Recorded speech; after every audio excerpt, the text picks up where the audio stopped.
Welcome to Finnegan's Fireside Tales. Today we will be reading The Valley of Fear by Sir Arthur Conan Doyle. Part 1. The Tragedy of Birlstone. Chapter 1. The Warning. "I am inclined to think," said I should do so, Sherlock Holmes remarked impatiently. "I believe that I am one of the most long-suffering of mortals, but I'll admit that I was annoyed at the sardonic interruption." "Really, Holmes," said I severely, "you are a little trying at times." He was too much absorbed with his own thoughts to give any immediate answer to my remonstrance. He leaned upon his hand with his untasted breakfast before him, and he stared at the slip of paper which he had just drawn from its envelope. Then he took the envelope itself, held it up to the light, and very carefully studied both the exterior and the flap. "It is Porlock's writing," said he thoughtfully. "I can hardly doubt that it is Porlock's writing, though I have seen it only twice before. The Greek E, with the peculiar top flourish, is distinctive, but if it is Porlock then it must be something of the very first importance." He was speaking to himself rather than to me, but my vexation disappeared in the interest which the words awakened. "Who then is Porlock?" I asked. "Porlock, Watson, is a nom de plume, a mere identification mark, but behind it lies a shifty and evasive personality. In a former letter he frankly informed me that the name was not his own, and defied me ever to trace him among the teeming millions of this great city. Porlock is important, not for himself, but for the great man with whom he is in touch. Picture to yourself the pilot fish with the shark, the jackal with the lion, anything that is insignificant in companionship with what is formidable. Not only formidable, Watson, but sinister. In the highest degree sinister. That is where he comes within my purview. You have heard me speak of Professor Moriarty, the famous scientific criminal, as famous among crooks as—" "My blushes, Watson," Holmes murmured in a deprecating voice. "I was about to say, as he is unknown to the public." "A distinct touch," cried Holmes. "You are developing a certain unexpected vein of porky humor, Watson, against which I must learn to guard myself. But in calling Moriarty a criminal, you are uttering libel in the eyes of the law, and there lie the glory and the wonder of it. The greatest schemer of all time, the organizer of every deviltry, the controlling brain of the underworld, a brain which might have made or marred the destiny of nations, that's the man. But so aloof is he from general suspicion, so immune from criticism, so admirable in his management and self-effacement, that for those very words that you have uttered, he could hale you to a court and emerge with your year's pension as a solatium for his wounded character. Is he not the celebrated author of The Dynamics of an Asteroid, a book which ascends to such rarefied heights of pure mathematics that it is said that there was no man in the scientific press capable of criticizing it? Is this a man to traduce? Foul-mouthed doctor and slandered professor. Such would be your respective roles. That's genius, Watson. But if I am spared by lesser men, our day will surely come." "May I be there to see?" I exclaimed devoutly. "But you were speaking of this man Porlock." "Ah, yes. The so-called Porlock is a link in the chain some little way from its great attachment. Porlock is not quite a sound link between ourselves. He is the only flaw in that chain so far as I have been able to test it. But no chain is stronger than its weakest link." "Exactly, my dear Watson. Hence the extreme importance of Porlock. Led on by some rudimentary aspirations toward right, and encouraged by the judicious stimulation of an occasional £10 note sent to him by devious methods, he has once or twice given me advance information which has been of value, that highest value which anticipates and prevents rather than avenges crime. I cannot doubt that, if we had the cipher, we should find that this communication is of the nature that I indicate." Again Holmes flattened out the paper upon his unused plate. I rose and, leaning over him, stared down at the curious inscription, which ran as follows: 584, C2, 13, 127, 36, 31, 4, 17, 21, 41. Douglas 109, 293, 5, 37, Birlstone. 26 Birlstone 9, 47, 171. What do you make of it, Holmes? It is obviously an attempt to convey secret information. But what is the use of a cipher message without the cipher? In this instance, none at all. Why do you say in this instance? Because there are many ciphers which I would read as easily as I do the apocrypha of the agony column, such crude devices amuse the intelligence without fatiguing it. But this is different. It is clearly a reference to the words in a page of some book. Until I am told which page and which book, I am powerless. But why Douglas and Burlstone? Clearly, because those are words which were not contained in the page in question. Then why has he not indicated the book? Your native shrewdness, my dear Watson, that innate cunning which is the delight of your friends, would surely prevent you from enclosing cipher and message in the same envelope. Should it miscarry, you are undone.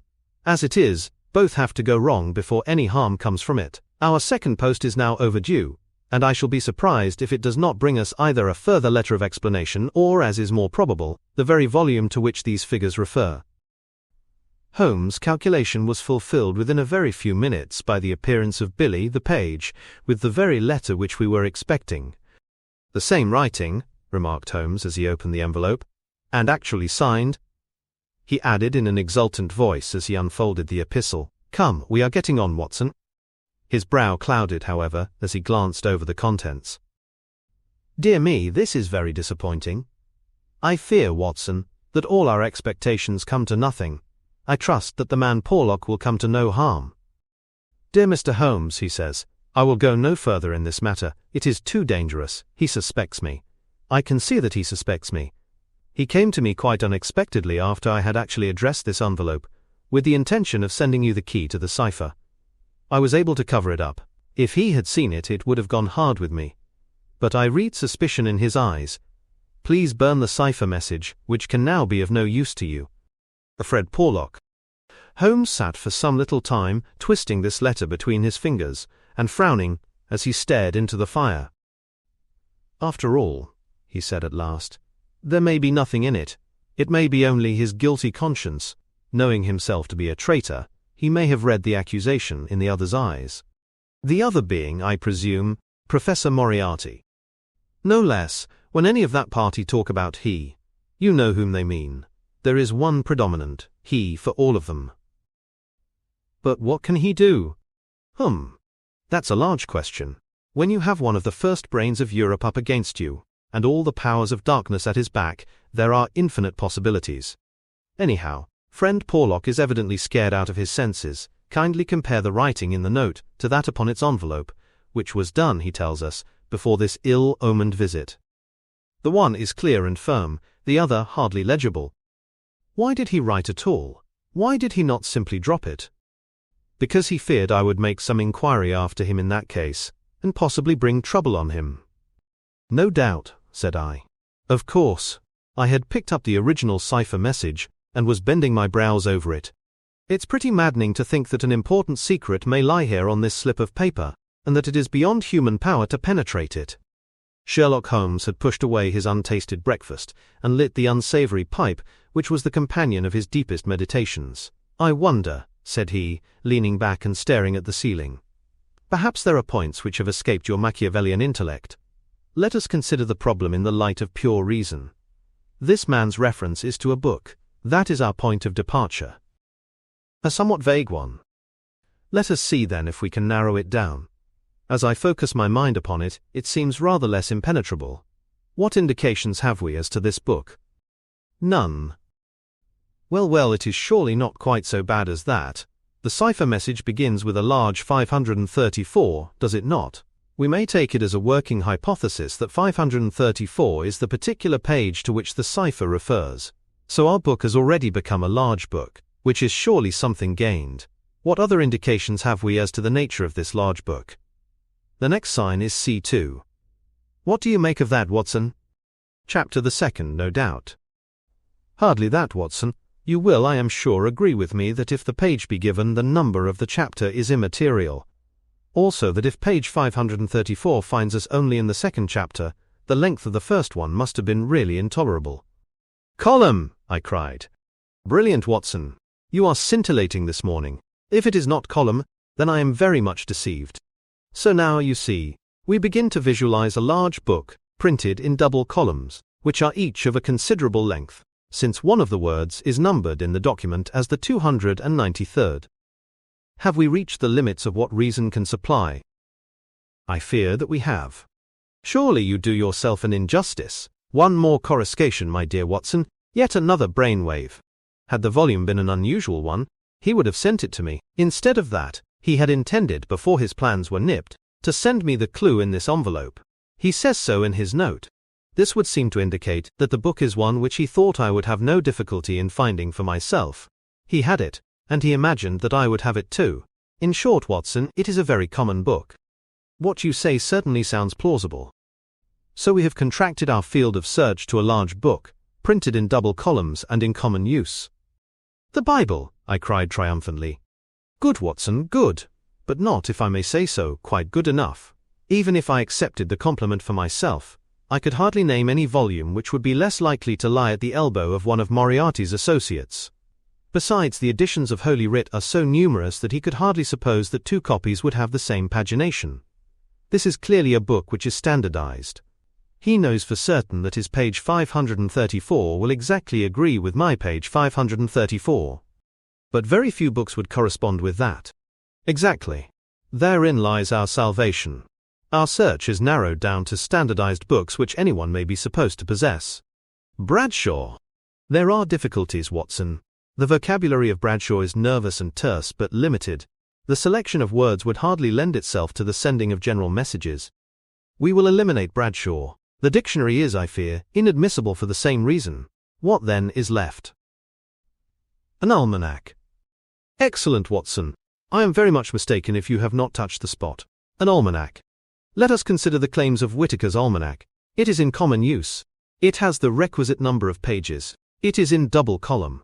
Though reserved in its earlier vocabulary, it becomes, if I remember right, quite garrulous toward the end. He picked the volume from his desk. Here is page 534, column 2, a substantial block of print dealing, I perceive, with the trade and resources of British India. Jot down the words, Watson. Number 13 is Mahratta. Not, I fear, a very auspicious beginning. Number 127 is Government, which at least makes sense, though somewhat irrelevant to ourselves and Professor Moriarty. Now let us try again. What does the Mahratta government do? Alas, the next word is pig's bristles. We are undone, my good Watson, it is finished. He had spoken in jesting vein, but the twitching of his bushy eyebrows bespoke his disappointment and irritation. I sat helpless and unhappy, staring into the fire. A long silence was broken by a sudden exclamation from Holmes, who dashed at a cupboard, from which he emerged with a second yellow-covered volume in his hand. "We pay the price, Watson, for being too up-to-date," he cried. "We are before our time and suffer the usual penalties. Being the 7th of January, we have very properly laid in the new almanac. It is more than likely that Porlock took his message from the old one. No doubt he would have told us so had his letter of explanation been written. Now let us see what page 534 has in store for us. Number 13 is there, which is much more promising. Number 127 is there is. Holmes' eyes were gleaming with excitement, and his thin, nervous fingers twitched as he counted the words. Danger! Ha! Ha! Capital! Put that down, Watson. There is danger may come very soon. 1. Then we have the name. Douglas. Rich country now at Burlstone House. Burlstone confidence is pressing. There, Watson. What do you think of pure reason, and its fruits? If the greengrocer had such a thing as a laurel wreath, I should send Billy round for it. I was staring at the strange message which I had scrawled as he deciphered it, upon a sheet of foolscap on my knee. What a queer, scrambling way of expressing his meaning, said I. On the contrary, he has done quite remarkably well, said Holmes. When you search a single column for words with which to express your meaning, you can hardly expect to get everything you want. You are bound to leave something to the intelligence of your correspondent. The purport is perfectly clear. Some deviltry is intended against one Douglas, whoever he may be, residing as stated, a rich country gentleman. He is sure, confidence was as near as he could get to, confident, that it is pressing. There is our result, and a very workmanlike little bit of analysis it was. Holmes had the impersonal joy of the true artist in his better work, even as he mourned darkly when it fell below the high level to which he aspired. He was still chuckling over his success when Billy swung open the door, and Inspector MacDonald of Scotland Yard was ushered into the room. Those were the early days at the end of the 80s, when Alec MacDonald was far from having attained the national fame which he has now achieved. He was a young but trusted member of the detective force who had distinguished himself in several cases which had been entrusted to him. His tall, bony figure gave promise of exceptional physical strength, while his great cranium and deep-set lustrous eyes spoke no less clearly of the keen intelligence which twinkled out from behind his bushy eyebrows. He was a silent, precise man, with a dour nature and a hard Aberdonian accent. Twice already in his career had Holmes helped him to attain success, his own sole reward being the intellectual joy of the problem.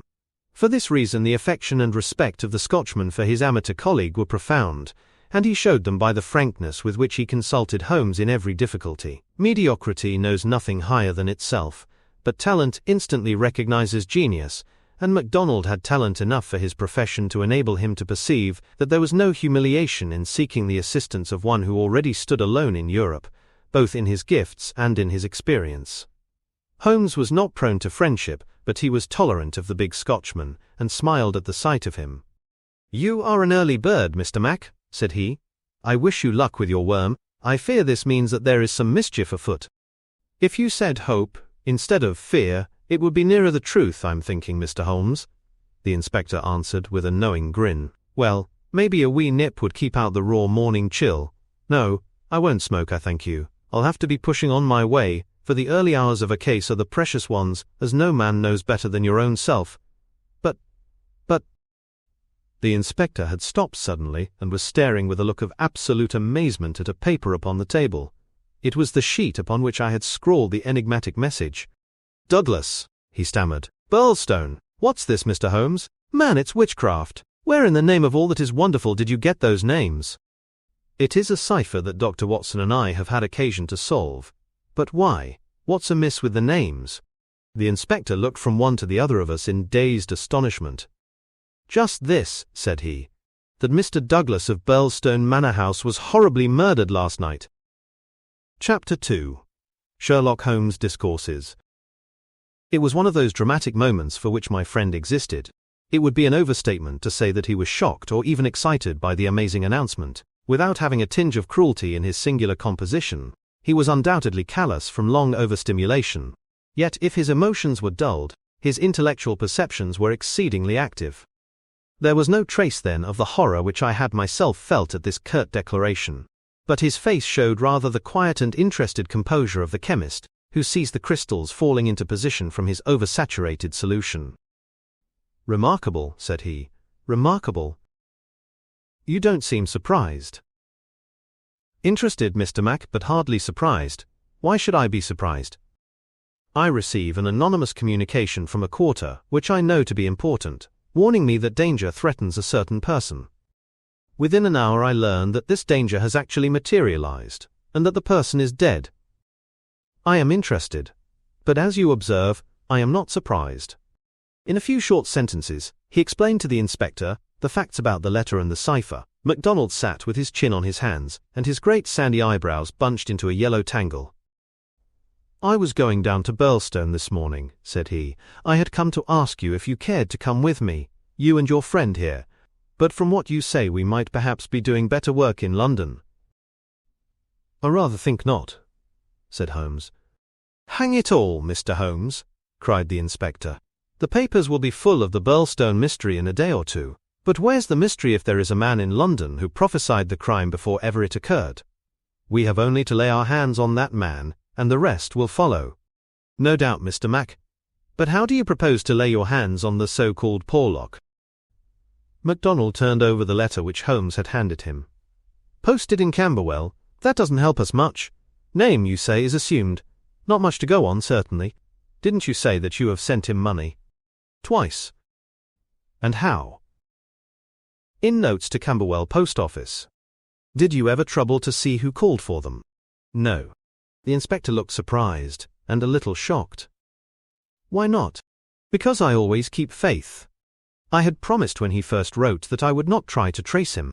"You think there is someone behind him?" "I know there is." "This professor that I've heard you mention?" "Exactly." Inspector MacDonald smiled, and his eyelid quivered as he glanced toward me. I won't conceal from you, Mr. Holmes, that we think in the CID that you have a wee bit of a bee in your bonnet over this professor. I made some inquiries myself about the matter. He seems to be a very respectable, learned and talented sort of man. I'm glad you've got so far as to recognize the talent. Man, you can't but recognize it.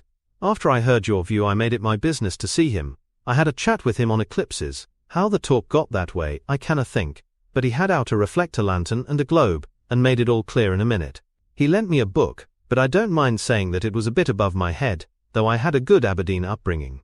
He'd have made a grand minister with his thin face and grey hair and solemn-like way of talking. When he put his hand on my shoulder as we were parting, it was like a father's blessing before you go out into the cold, cruel world. Holmes chuckled and rubbed his hands. Great, he said. Great. Tell me, friend MacDonald, this pleasing and touching interview was, I suppose, in the professor's study? That's so. A fine room, is it not? Very fine, very handsome indeed, Mr. Holmes. You sat in front of his writing desk. Just so. Sun in your eyes, and his face in the shadow. Well, it was evening, but I mind that the lamp was turned on my face. It would be. Did you happen to observe a picture over the professor's head? I don't miss much, Mr. Holmes. Maybe I learned that from you. Yes, I saw the picture. A young woman with her head on her hands peeping at you sideways. That painting was by Jean-Baptiste Gros. The inspector endeavored to look interested. Jean-Baptiste Gros, Holmes continued, joining his fingertips and leaning well back in his chair, was a French artist who flourished between the years 1750 and 1800. I allude, of course, to his working career. Modern criticism has more than endorsed the high opinion formed of him by his contemporaries. The inspector's eyes grew abstracted. Hadn't we better? He said. We are doing so, Holmes interrupted. All that I am saying has a very direct and vital bearing upon what you have called the Birlstone mystery. In fact, it may in a sense be called the very center of it. MacDonald smiled feebly and looked appealingly to me. Your thoughts move a bit too quick for me, Mr. Holmes. You leave out a link or two, and I can't get over the gap. What in the whole wide world can be the connection between this dead painting man and the affair at Birlstone? All knowledge comes useful to the detective, remarked Holmes. Even the trivial fact that in the year 1865, a picture by Gros entitled La Jeune Fille à l'Agneau fetched 1,200,000 francs, more than £40,000, at the Portales sale, may start a train of reflection in your mind. It was clear that it did. The inspector looked honestly interested. I may remind you, Holmes continued, that the professor's salary can be ascertained in several trustworthy books of reference. It is 700 a year. Then how could he buy? Quite so, how could he? Aye, that's remarkable, said the inspector thoughtfully. Talk away, Mr. Holmes, I'm just loving it, it's fine. Holmes smiled. He was always warmed by genuine admiration, the characteristic of the real artist. What about Birlstone? He asked. We've time yet, said the inspector, glancing at his watch. I've a cab at the door, and it won't take us 20 minutes to Victoria. But about this picture, I thought you told me once, Mr. Holmes, that you had never met Professor Moriarty. No, I never have. Then how do you know about his rooms? Ah, that's another matter. I have been 3 times in his rooms, twice waiting for him under different pretexts, and leaving before he came. Once. Well, I can hardly tell about the once to an official detective. It was on the last occasion that I took the liberty of running over his papers, with the most unexpected results. You found something compromising? Absolutely nothing. That was what amazed me. However, you have now seen the point of the picture. It shows him to be a very wealthy man. How did he acquire wealth? He is unmarried, his younger brother is a station master in the west of England, his chair is worth 700 a year, and he owns a Gros. Well? Surely the inference is plain. You mean that he has a great income, and that he must earn it in an illegal fashion? Exactly. Of course I have other reasons for thinking so, dozens of exiguous threads which lead vaguely up toward the center of the web where the poisonous, motionless creature is lurking. I only mention the Gros because it brings the matter within the range of your own observation. Well, Mr. Holmes, I admit that what you say is interesting. It's more than interesting, it's just wonderful. But let us have it a little clearer if you can. Is it forgery, coining, burglary? Where does the money come from? Have you ever read of Jonathan Wild? Well, the name has a familiar sound. Someone in a novel, was he not? I don't take much stock of detectives in novels, chaps that do things and never let you see how they do them. That's just inspiration, not business. Jonathan Wild wasn't a detective, and he wasn't in a novel. He was a master criminal, and he lived last century 1750 or thereabouts. Then he's no use to me. I'm a practical man. Mr. Mac, the most practical thing that you ever did in your life would be to shut yourself up for 3 months and read 12 hours a day at the annals of crime. Everything comes in circles, even Professor Moriarty. Jonathan Wild was the hidden force of the London criminals, to whom he sold his brains and his organization on a 15% commission. The old wheel turns, and the same spoke comes up. It's all been done before, and will be again. I'll tell you 1 or 2 things about Moriarty which may interest you. You'll interest me right enough. I happen to know who is the first link in his chain, a chain with this Napoleon gone wrong at one end, and 100 broken fighting men, pickpockets, blackmailers, and card sharpers at the other, with every sort of crime in between. His chief of staff is Colonel Sebastian Moran, as aloof and guarded and inaccessible to the law as himself. What do you think he pays him? I'd like to hear. 6,000 a year. That's paying for brains, you see, the American business principle. I learned that detail quite by chance. It's more than the Prime Minister gets. That gives you an idea of Moriarty's gains and of the scale on which he works. Another point. I made it my business to hunt down some of Moriarty's checks lately, just common innocent checks that he pays his household bills with. They were drawn on 6 different banks. Does that make any impression on your mind? Queer, certainly. But what do you gather from it? That he wanted no gossip about his wealth. No single man should know what he had.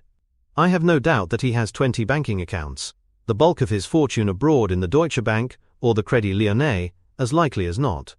Sometime when you have a year or 2 to spare, I commend to you the study of Professor Moriarty. Inspector MacDonald had grown steadily more impressed as the conversation proceeded. He had lost himself in his interest. Now his practical Scotch intelligence brought him back with a snap to the matter in hand. He can keep anyhow, said he. You've got us sidetracked with your interesting anecdotes, Mr. Holmes. What really counts is your remark that there is some connection between the professor and the crime, that you get from the warning received through the man Porlock. Can we, for our present practical needs, get any further than that? We may form some conception as to the motives of the crime. It is, as I gather from your original remarks, an inexplicable or at least an unexplained murder. Now, presuming that the source of the crime is as we suspect it to be, there might be 2 different motives. In the first place, I may tell you that Moriarty rules with a rod of iron over his people. His discipline is tremendous. There is only one punishment in his code. It is death. Now, we might suppose that this murdered man, this Douglas whose approaching fate was known by one of the arch-criminal's subordinates, had in some way betrayed the chief. His punishment followed, and would be known to all, if only to put the fear of death into them. Well, that is one suggestion, Mr. Holmes. The other is that it has been engineered by Moriarty in the ordinary course of business. Was there any robbery?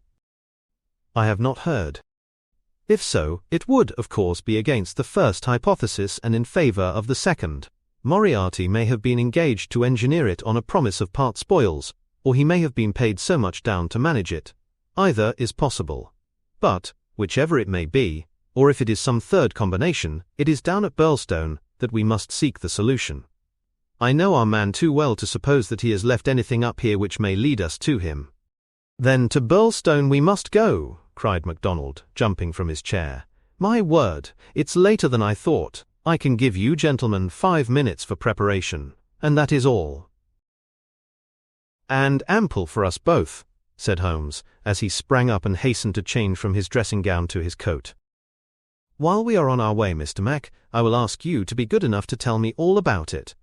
All about it proved to be disappointingly little, and yet there was enough to assure us that the case before us might well be worthy of the expert's closest attention. He brightened and rubbed his thin hands together as he listened to the meagre but remarkable details. A long series of sterile weeks lay behind us, and here at last there was a fitting object for those remarkable powers which, like all special gifts, become irksome to their owner when they are not in use. That razor brain blunted and rusted with inaction. Sherlock Holmes' eyes glistened, his pale cheeks took a warmer hue, and his whole eager face shone with an inward light when the call for work reached him. Leaning forward in the cab, he listened intently to MacDonald's short sketch of the problem which awaited us in Sussex. The inspector was himself dependent, as he explained to us, upon a scribbled account forwarded to him by the milk train in the early hours of the morning. White Mason, the local officer, was a personal friend, and hence MacDonald had been notified much more promptly than is usual at Scotland Yard, when provincials need their assistance. It is a very cold scent upon which the metropolitan expert is generally asked to run. "Dear Inspector MacDonald," said the letter which he read to us, "official requisition for your services is in separate envelope. This is for your private eye. Wire me what train in the morning you can get for Birlstone, and I will meet it, or have it met if I am too occupied. This case is a snorter. Don't waste a moment in getting started. If you can bring Mr. Holmes, please do so, for he will find something after his own heart. We would think the whole thing had been fixed up for theatrical effect if there wasn't a dead man in the middle of it. My word, it is a snorter." "Your friend seems to be no fool," remarked Holmes. "No, sir, White Mason is a very live man, if I am any judge." "Well, have you anything more?" "Only that he will give us every detail when we meet." "Then how did you get at Mr. Douglas and the fact that he had been horribly murdered?" "That was in the enclosed official report. It didn't say, horrible. That's not a recognized official term. It gave the name, John Douglas. It mentioned that his injuries had been in the head, from the discharge of a shotgun. It also mentioned the hour of the alarm, which was close on to midnight last night. It added that the case was undoubtedly one of murder, but that no arrest had been made, and that the case was one which presented some very perplexing and extraordinary features. That's absolutely all we have at present, Mr. Holmes." "Then, with your permission, we will leave it at that, Mr. Mac. The temptation to form premature theories upon insufficient data is the bane of our profession. I can see only two things for certain at present: a great brain in London, and a dead man in Sussex. It's the chain between that we are going to trace." Chapter 3. The Tragedy of Birlstone. Now for a moment I will ask leave to remove my own insignificant personality, and to describe events which occurred before we arrived upon the scene by the light of knowledge which came to us afterward. Only in this way can I make the reader appreciate the people concerned, and the strange setting in which their fate was cast. The village of Birlstone is a small and very ancient cluster of half-timbered cottages on the northern border of the county of Sussex. For centuries it had remained unchanged, but within the last few years its picturesque appearance and situation have attracted a number of well-to-do residents, whose villas peep out from the woods around. These woods are locally supposed to be the extreme fringe of the great Weald forest, which thins away until it reaches the northern chalk downs. A number of small shops have come into being to meet the wants of the increased population, so there seems some prospect that Birlstone may soon grow from an ancient village into a modern town. It is the centre for a considerable area of country, since Tunbridge Wells, the nearest place of importance, is 10 or 12 miles to the eastward, over the borders of Kent. About half a mile from the town, standing in an old park famous for its huge beech trees, is the ancient manor house of Birlstone. Part of this venerable building dates back to the time of the First Crusade, when Hugo de Capus built a fortalice in the centre of the estate, which had been granted to him by the Red King. This was destroyed by fire in 1543, and some of its smoke-blackened cornerstones were used when, in Jacobean times, a brick country house rose upon the ruins of the feudal castle. The manor house, with its many gables and its small diamond-paned windows, was still much as the builder had left it in the early 17th century. Of the double moats which had guarded its more warlike predecessor, the outer had been allowed to dry up, and served the humble function of a kitchen garden. The inner one was still there, and lay 40 feet in breadth, though now only a few feet in depth, round the whole house. A small stream fed it and continued beyond it, so that the sheet of water, though turbid, was never ditch-like or unhealthy. The ground-floor windows were within a foot of the surface of the water. The only approach to the house was over a drawbridge, the chains and windlass of which had long been rusted and broken. The latest tenants of the manor house had, however, with characteristic energy set this right, and the drawbridge was not only capable of being raised but actually was raised every evening and lowered every morning. By thus renewing the custom of the old feudal days, the manor house was converted into an island during the night, a fact which had a very direct bearing upon the mystery which was soon to engage the attention of all England. The house had been untenanted for some years, and was threatening to moulder into a picturesque decay when the Douglases took possession of it. This family consisted of only two individuals, John Douglas and his wife. Douglas was a remarkable man, both in character and in person. In age he may have been about 50, with a strong-jawed, rugged face, a grizzling moustache, peculiarly keen grey eyes, and a wiry, vigorous figure which had lost nothing of the strength and activity of youth. He was cheery and genial to all, but somewhat off-hand in his manners, giving the impression that he had seen life in social strata on some far lower horizon than the county society of Sussex. Yet, though looked at with some curiosity and reserve by his more cultivated neighbours, he soon acquired a great popularity among the villagers, subscribing handsomely to all local objects, and attending their smoking concerts and other functions, where, having a remarkably rich tenor voice, he was always ready to oblige with an excellent song. He appeared to have plenty of money, which was said to have been gained in the California goldfields, and it was clear from his own talk and that of his wife that he had spent a part of his life in America. The good impression which had been produced by his generosity and by his democratic manners was increased by a reputation gained for utter indifference to danger. Though a wretched rider, he turned out at every meet, and took the most amazing falls in his determination to hold his own with the best. When the vicarage caught fire, he distinguished himself also by the fearlessness with which he re-entered the building to save property, after the local fire brigade had given it up as impossible. Thus it came about that John Douglas of the Manor House had within 5 years won himself quite a reputation in Birlstone. His wife, too, was popular with those who had made her acquaintance, though, after the English fashion, the callers upon a stranger who settled in the county without introductions were few and far between. This mattered the less to her, as she was retiring by disposition, and very much absorbed, to all appearance, in her husband and her domestic duties. It was known that she was an English lady who had met Mr. Douglas in London. He being at that time a widower, she was a beautiful woman, tall, dark and slender, some 20 years younger than her husband, a disparity which seemed in no wise to mar the contentment of their family life. It was remarked sometimes, however, by those who knew them best, that the confidence between the two did not appear to be complete, since the wife was either very reticent about her husband's past life, or else, as seemed more likely, was imperfectly informed about it. It had also been noted and commented upon by a few observant people that there were signs sometimes of some nerve strain upon the part of Mrs. Douglas, and that she would display acute uneasiness if her absent husband should ever be particularly late in his return. On a quiet countryside where all gossip is welcome, this weakness of the lady of the manor house did not pass without remark, and it bulked larger upon people's memory when the events arose which gave it a very special significance. There was yet another individual whose residence under that roof was, it is true, only an intermittent one, but whose presence at the time of the strange happenings which will now be narrated brought his name prominently before the public. This was Cecil James Barker, of Hales Lodge, Hampstead. Cecil Barker's tall, loose-jointed figure was a familiar one in the main street of Birlstone village, for he was a frequent and welcome visitor at the manor house. He was the more noticed as being the only friend of the past, unknown life of Mr. Douglas who was ever seen in his new English surroundings. Barker was himself an undoubted Englishman, but by his remarks it was clear that he had first known Douglas in America, and had there lived on intimate terms with him. He appeared to be a man of considerable wealth, and was reputed to be a bachelor. In age he was rather younger than Douglas, 45 at the most. A tall, straight, broad-chested fellow with a clean-shaved prize-fighter face, thick, strong, black eyebrows, and a pair of masterful black eyes which might, even without the aid of his very capable hands, clear a way for him through a hostile crowd. He neither rode nor shot, but spent his days in wandering round the old village with his pipe in his mouth, or in driving with his host, or in his absence with his hostess, over the beautiful countryside. An easy-going, free-handed gentleman, said Ames the butler, but my word, I had rather not be the man that crossed him.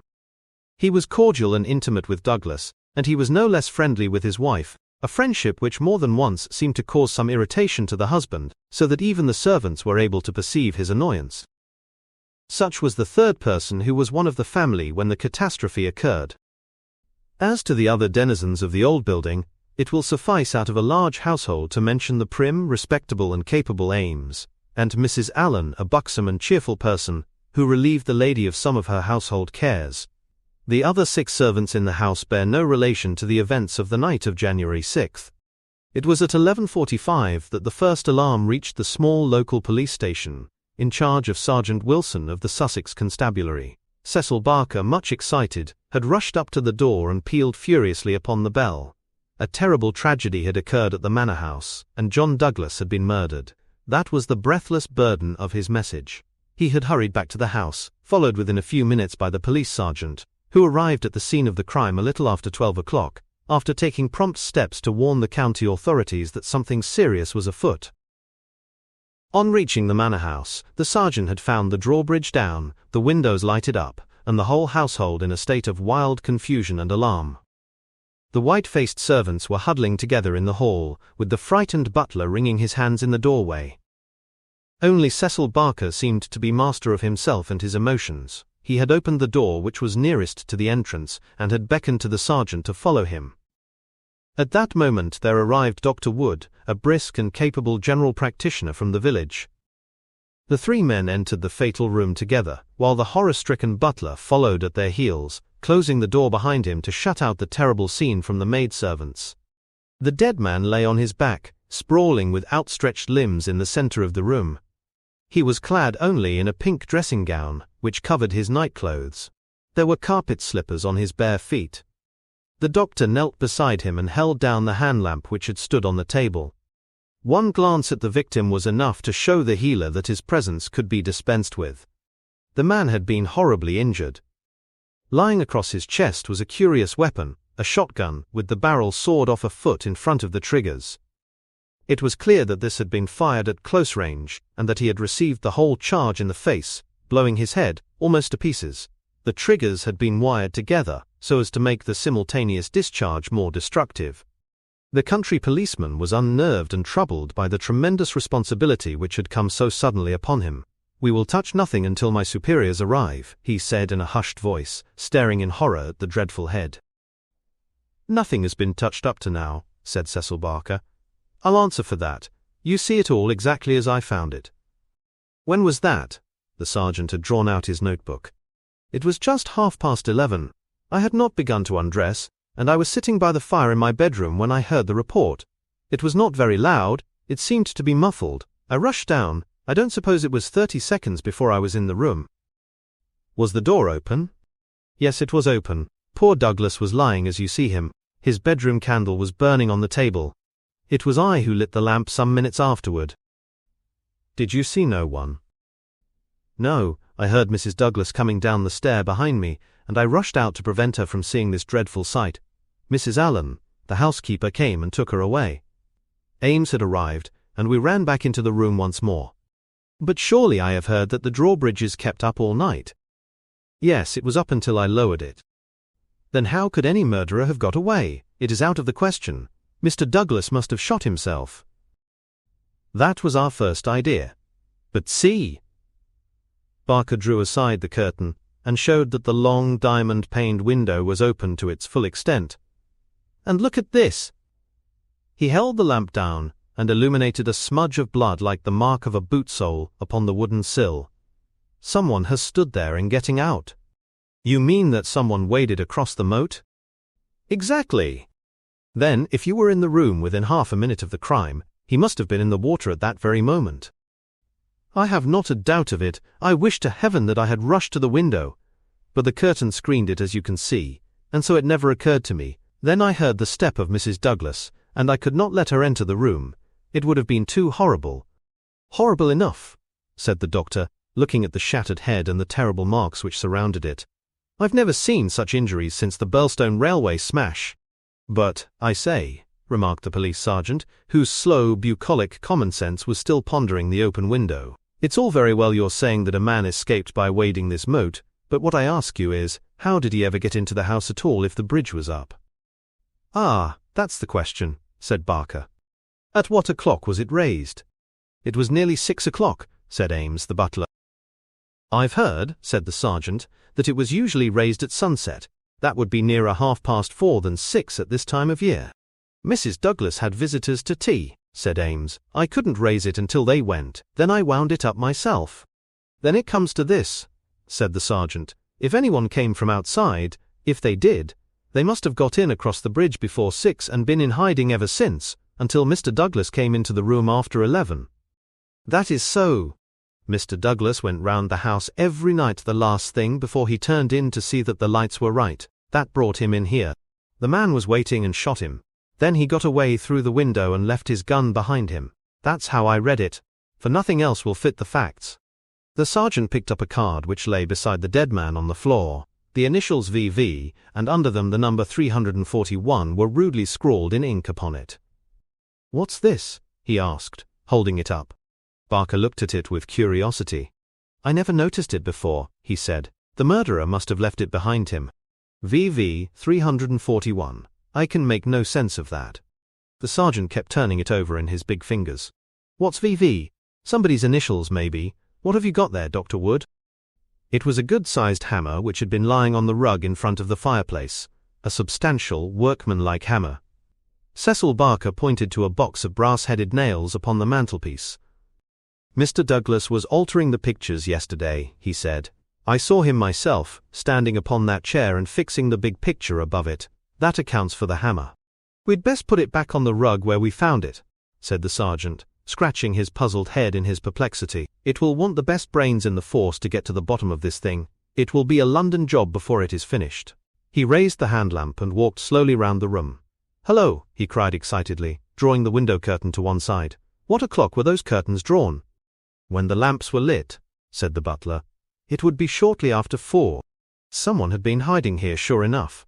He held down the light, and the marks of muddy boots were very visible in the corner. "I'm bound to say this bears out your theory, Mr. Barker. It looks as if the man got into the house after 4 when the curtains were drawn, and before 6 when the bridge was raised. He slipped into this room. Because it was the first that he saw, there was no other place where he could hide, so he popped in behind this curtain.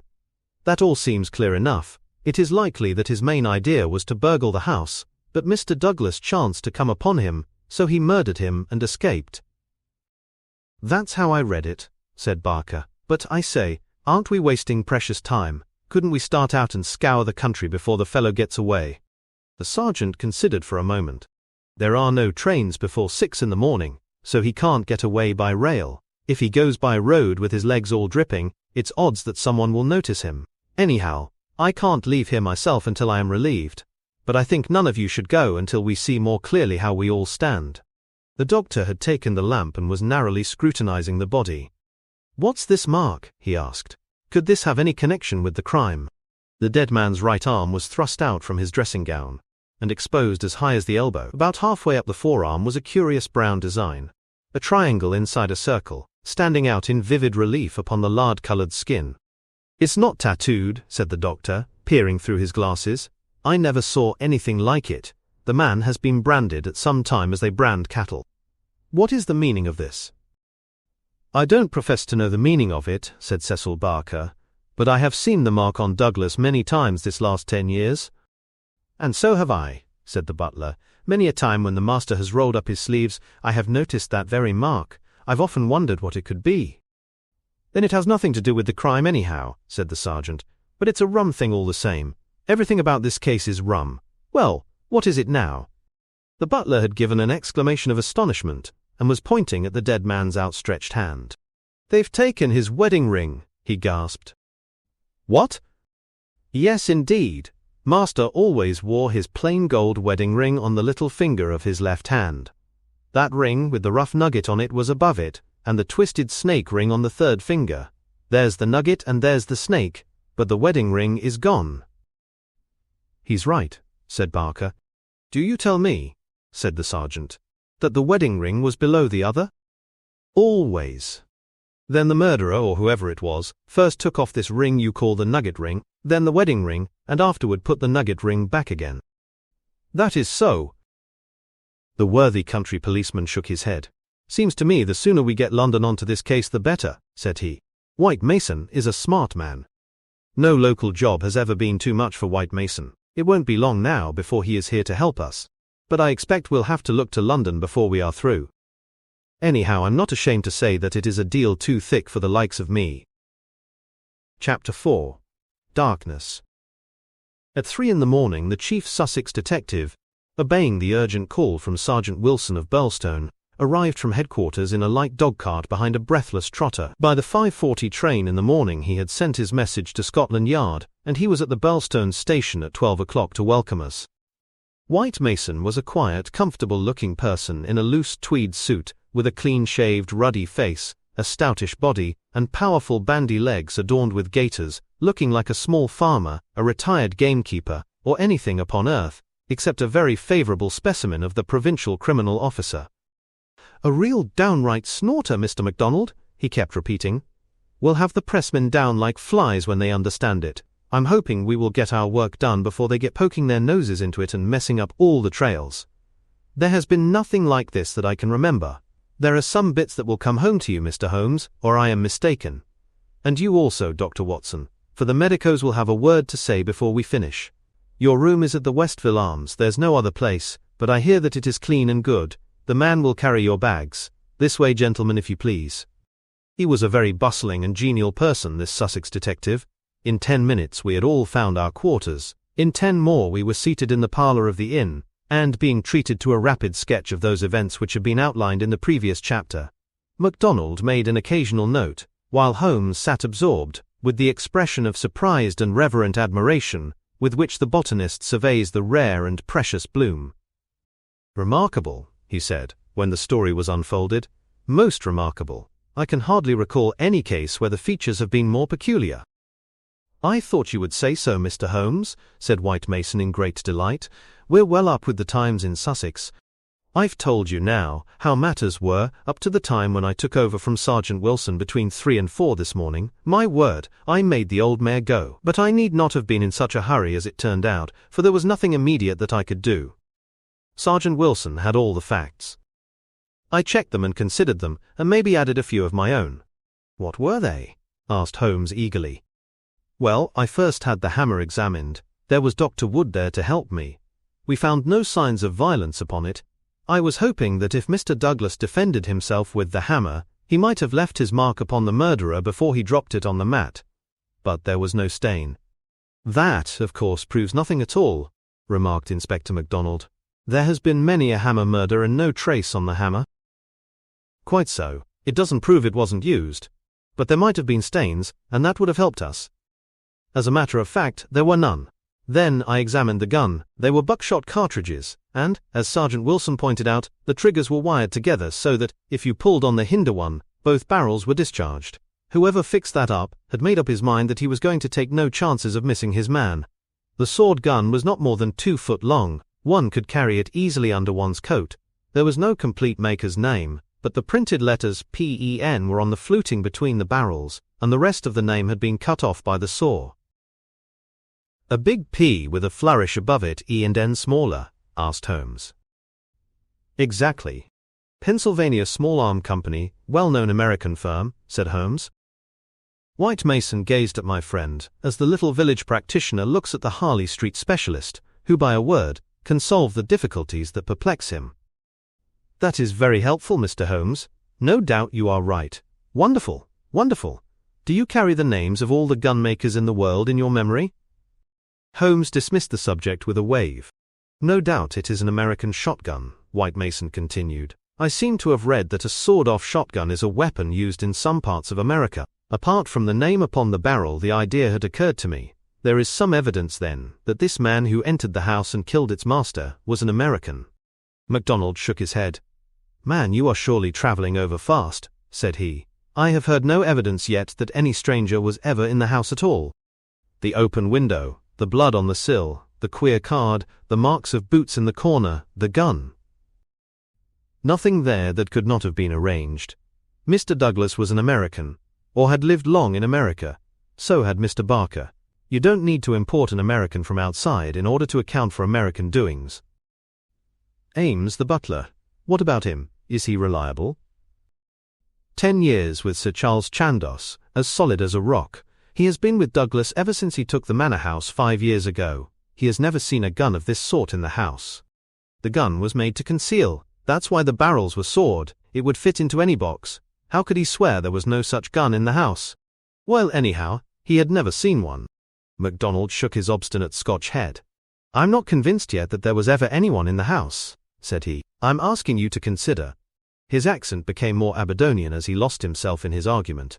"I'm asking you to consider what it involves if you suppose that this gun was ever brought into the house, and that all these strange things were done by a person from outside. Oh man, it's just inconceivable. It's clean against common sense. I put it to you, Mr. Holmes, judging it by what we have heard." "Well, state your case, Mr. Mac," said Holmes in his most judicial style. "The man is not a burglar, supposing that he ever existed. The ring business and the card point to premeditated murder for some private reason. Very good. Here is a man who slips into a house with the deliberate intention of committing murder. He knows, if he knows anything, that he will have a difficulty in making his escape, as the house is surrounded with water. What weapon would he choose? You would say the most silent in the world. Then he could hope, when the deed was done, to slip quickly from the window, to wade the moat, and to get away at his leisure. That's understandable. But is it understandable that he should go out of his way to bring with him the most noisy weapon he could select, knowing well that it will fetch every human being in the house to the spot as quick as they can run, and that it is all odds that he will be seen before he can get across the moat? Is that credible, Mr. Holmes?" "Well, you put the case strongly," my friend replied thoughtfully. "It certainly needs a good deal of justification. May I ask, Mr. White Mason, whether you examined the farther side of the moat at once to see if there were any signs of the man having climbed out from the water?" "There were no signs, Mr. Holmes. But it is a stone ledge, and one could hardly expect them." "No tracks or marks?" "None." "Ha! Would there be any objection, Mr. White Mason, to our going down to the house at once? There may possibly be some small point which might be suggestive." "I was going to propose it, Mr. Holmes, but I thought it well to put you in touch with all the facts before we go. I suppose if anything should strike you—" White Mason looked doubtfully at the amateur. "I have worked with Mr. Holmes before," said Inspector MacDonald. "He plays the game." "My own idea of the game, at any rate," said Holmes with a smile. "I go into a case to help the ends of justice and the work of the police. If I have ever separated myself from the official force, it is because they have first separated themselves from me. I have no wish ever to score at their expense. At the same time, Mr. White Mason, I claim the right to work in my own way and give my results at my own time complete rather than in stages." "I am sure we are honored by your presence and to show you all we know," said White Mason cordially. "Come along, Dr. Watson, and when the time comes we'll all hope for a place in your book." We walked down the quaint village street with a row of pollarded elms on each side of it. Just beyond were two ancient stone pillars, weather-stained and lichen-blotched, bearing upon their summits a shapeless something, which had once been the rampant lion of Capus of Birlstone. A short walk along the winding drive with such sward and oaks around it as one only sees in rural England, then a sudden turn, and the long, low Jacobean house of dingy, liver-coloured brick lay before us, with an old-fashioned garden of cut yews on each side of it. As we approached it, there was the wooden drawbridge and the beautiful broad moat as still and luminous as quicksilver in the cold winter sunshine. 3 centuries had flowed past the old manor house, centuries of births and of homecomings, of country dances and of the meetings of fox hunters. Strange that now, in its old age, this dark business should have cast its shadow upon the venerable walls. And yet those strange peaked roofs and quaint overhung gables were a fitting covering to grim and terrible intrigue. As I looked at the deep-set windows and the long sweep of the dull-coloured, water-lapped front, I felt that no more fitting scene could be set for such a tragedy. "That's the window," said White Mason. "That one on the immediate right of the drawbridge. It's open just as it was found last night. It looks rather narrow for a man to pass." "Well, it wasn't a fat man anyhow. We don't need your deductions, Mr. Holmes, to tell us that, but you or I could squeeze through all right." Holmes walked to the edge of the moat and looked across. Then he examined the stone ledge and the grass border beyond it. "I've had a good look, Mr. Holmes," said White Mason. "There is nothing there, no sign that anyone has landed, but why should he leave any sign?" "Exactly. Why should he? Is the water always turbid?" "Generally about this color. The stream brings down the clay." "How deep is it?" "About 2 feet at each side and 3 in the middle." "So we can put aside all idea of the man having been drowned in crossing." "No, a child could not be drowned in it."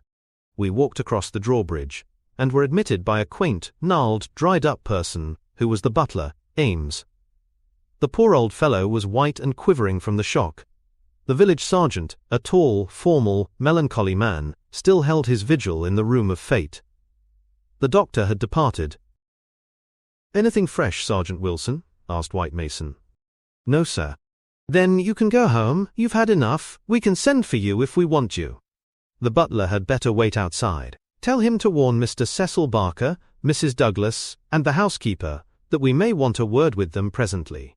Now, gentlemen, perhaps you will allow me to give you the views I have formed first, and then you will be able to arrive at your own." He impressed me, this country specialist.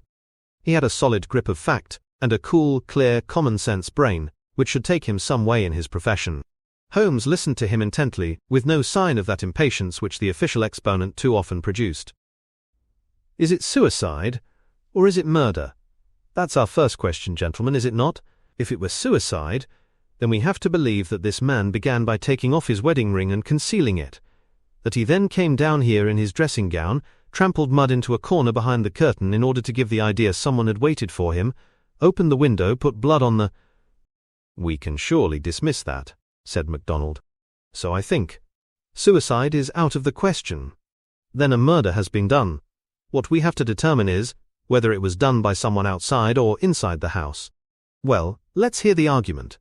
There are considerable difficulties both ways, and yet one or the other it must be. We will suppose first that some person or persons inside the house did the crime. They got this man down here at a time when everything was still and yet no one was asleep. They then did the deed with the queerest and noisiest weapon in the world, so as to tell everyone what had happened, a weapon that was never seen in the house before.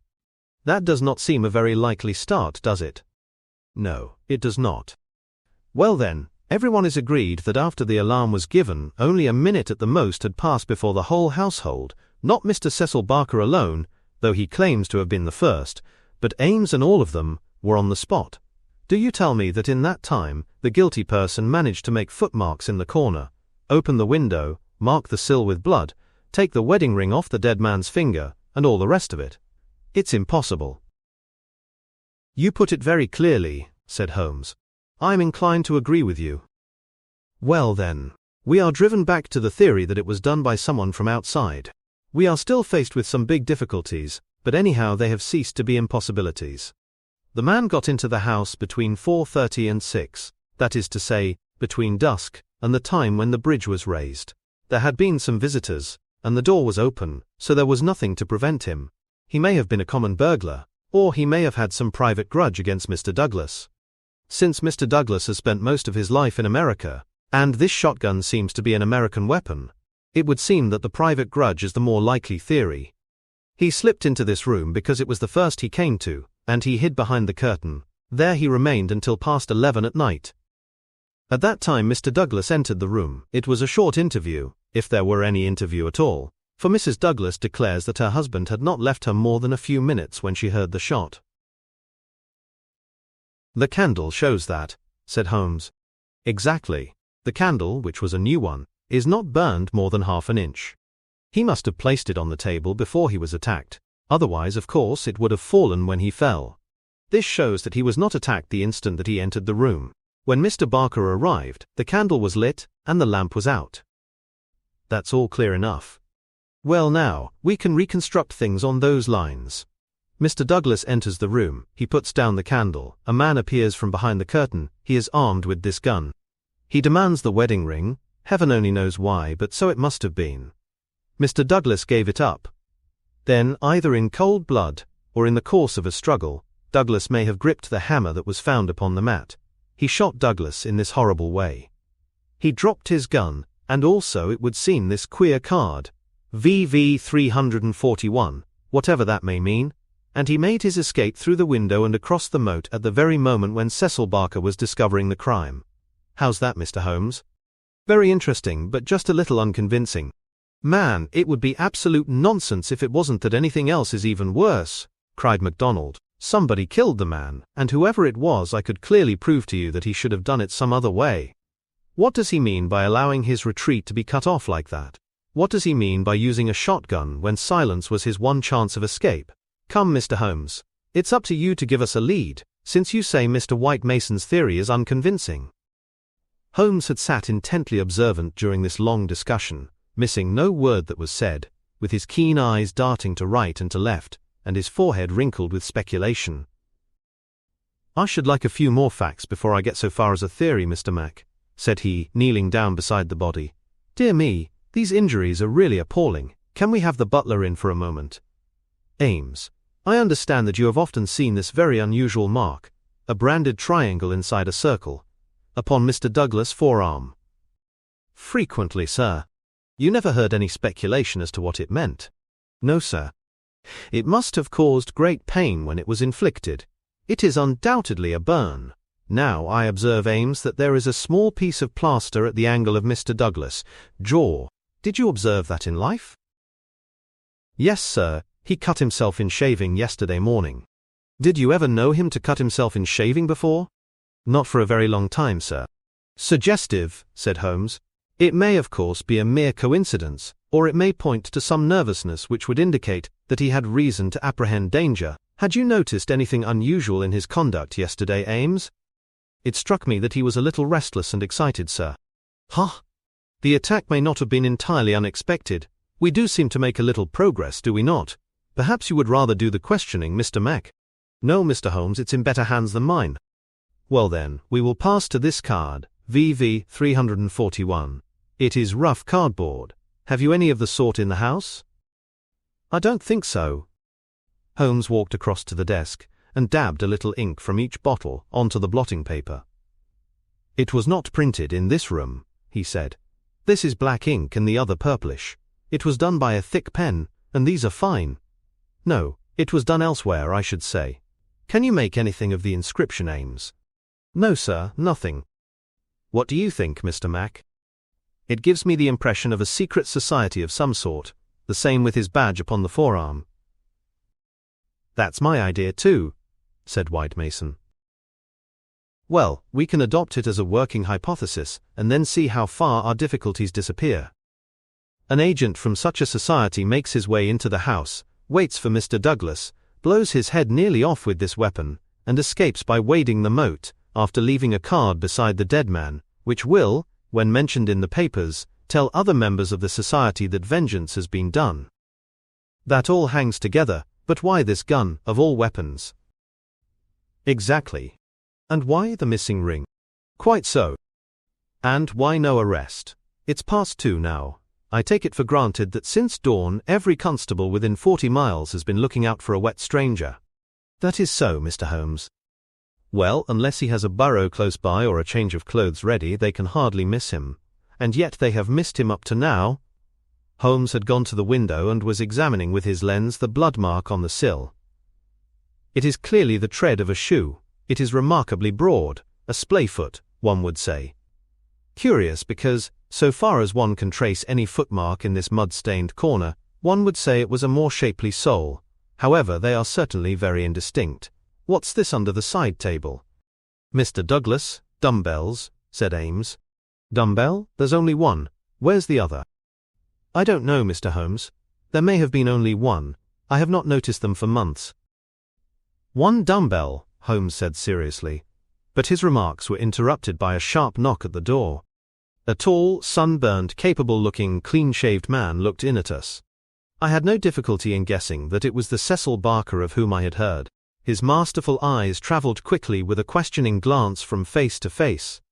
"Sorry to interrupt your consultation," said he, "but you should hear the latest news." "An arrest?" "No such luck. But they found his bicycle. The fellow left his bicycle behind him. Come and have a look. It is within 100 yards of the hall door." We found 3 or 4 grooms and idlers standing in the drive, inspecting a bicycle which had been drawn out from a clump of evergreens in which it had been concealed. It was a well-used Rudge Whitworth, splashed as from a considerable journey. There was a saddlebag with spanner and oil can, but no clue as to the owner. "It would be a grand help to the police," said the inspector, "if these things were numbered and registered. But we must be thankful for what we've got. If we can't find where he went to, at least we are likely to get where he came from. But what in the name of all that is wonderful made the fellow leave it behind? And how in the world has he got away without it? We don't seem to get a gleam of light in the case, Mr. Holmes." "Don't we?" my friend answered thoughtfully. "I wonder." Chapter 5. The People of the Drama. "Have you seen all you want of the study?" asked White Mason as we re-entered the house. "For the time," said the inspector, and Holmes nodded. "Then perhaps you would now like to hear the evidence of some of the people in the house. We could use the dining room, Ames. Please come yourself first and tell us what you know." The butler's account was a simple and a clear one, and he gave a convincing impression of sincerity. He had been engaged 5 years before, when Douglas first came to Birlstone. He understood that Mr. Douglas was a rich gentleman who had made his money in America. He had been a kind and considerate employer, not quite what Ames was used to perhaps, but one can't have everything. He never saw any signs of apprehension in Mr. Douglas. On the contrary, he was the most fearless man he had ever known. He ordered the drawbridge to be pulled up every night because it was the ancient custom of the old house, and he liked to keep the old ways up. Mr. Douglas seldom went to London or left the village, but on the day before the crime he had been shopping at Tunbridge Wells. He, Ames, had observed some restlessness and excitement on the part of Mr. Douglas that day, for he had seemed impatient and irritable, which was unusual with him. He had not gone to bed that night, but was in the pantry at the back of the house, putting away the silver, when he heard the bell ring violently. He heard no shot, but it was hardly possible he would, as the pantry and kitchens were at the very back of the house, and there were several closed doors, and a long passage between. The housekeeper had come out of her room, attracted by the violent ringing of the bell. They had gone to the front of the house together. As they reached the bottom of the stair, he had seen Mrs. Douglas coming down it. No, she was not hurrying. It did not seem to him that she was particularly agitated. Just as she reached the bottom of the stair, Mr. Barker had rushed out of the study. He had stopped Mrs. Douglas and begged her to go back. "For God's sake, go back to your room," he cried. "Poor Jack is dead. You can do nothing. For God's sake, go back." After some persuasion upon the stairs, Mrs. Douglas had gone back. She did not scream. She made no outcry whatever. Mrs. Allen, the housekeeper, had taken her upstairs and stayed with her in the bedroom. Ames and Mr. Barker had then returned to the study, where they had found everything exactly as the police had seen it. The candle was not lit at that time, but the lamp was burning. They had looked out of the window, but the night was very dark, and nothing could be seen or heard. They had then rushed out into the hall, where Ames had turned the windlass which lowered the drawbridge. Mr. Barker had then hurried off to get the police. Such, in its essentials, was the evidence of the butler. The account of Mrs. Allen, the housekeeper, was, so far as it went, a corroboration of that of her fellow servant. The housekeeper's room was rather nearer to the front of the house than the pantry in which Ames had been working. She was preparing to go to bed when the loud ringing of the bell had attracted her attention. She was a little hard of hearing. Perhaps that was why she had not heard the shot, but in any case the study was a long way off. She remembered hearing some sound which she imagined to be the slamming of a door. That was a good deal earlier, half an hour at least before the ringing of the bell. When Mr. Ames ran to the front, she went with him. She saw Mr. Barker, very pale and excited, come out of the study. He intercepted Mrs. Douglas, who was coming down the stairs. He entreated her to go back, and she answered him, but what she said could not be heard. "Take her up, stay with her," he had said to Mrs. Allen. She had therefore taken her to the bedroom and endeavored to soothe her. She was greatly excited, trembling all over, but made no other attempt to go downstairs. She just sat in her dressing gown by her bedroom fire, with her head sunk in her hands. Mrs. Allen stayed with her most of the night.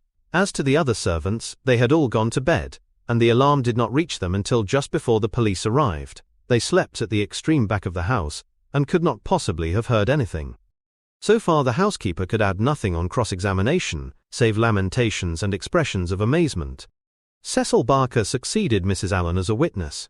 As to the occurrences of the night before, he had very little to add to what he had already told the police. Personally, he was convinced that the murderer had escaped by the window. The bloodstain was conclusive in his opinion on that point. Besides, as the bridge was up, there was no other possible way of escaping. He could not explain what had become of the assassin, or why he had not taken his bicycle, if it were indeed his. He could not possibly have been drowned in the moat, which was at no place more than 3 feet deep. In his own mind he had a very definite theory about the murder. Douglas was a reticent man, and there were some chapters in his life of which he never spoke. He had emigrated to America when he was a very young man. He had prospered well, and Barker had first met him in California, where they had become partners in a successful mining claim at a place called Bonito Canyon. They had done very well, but Douglas had suddenly sold out and started for England. He was a widower at that time. Barker had afterward realized his money and come to live in London. Thus, they had renewed their friendship.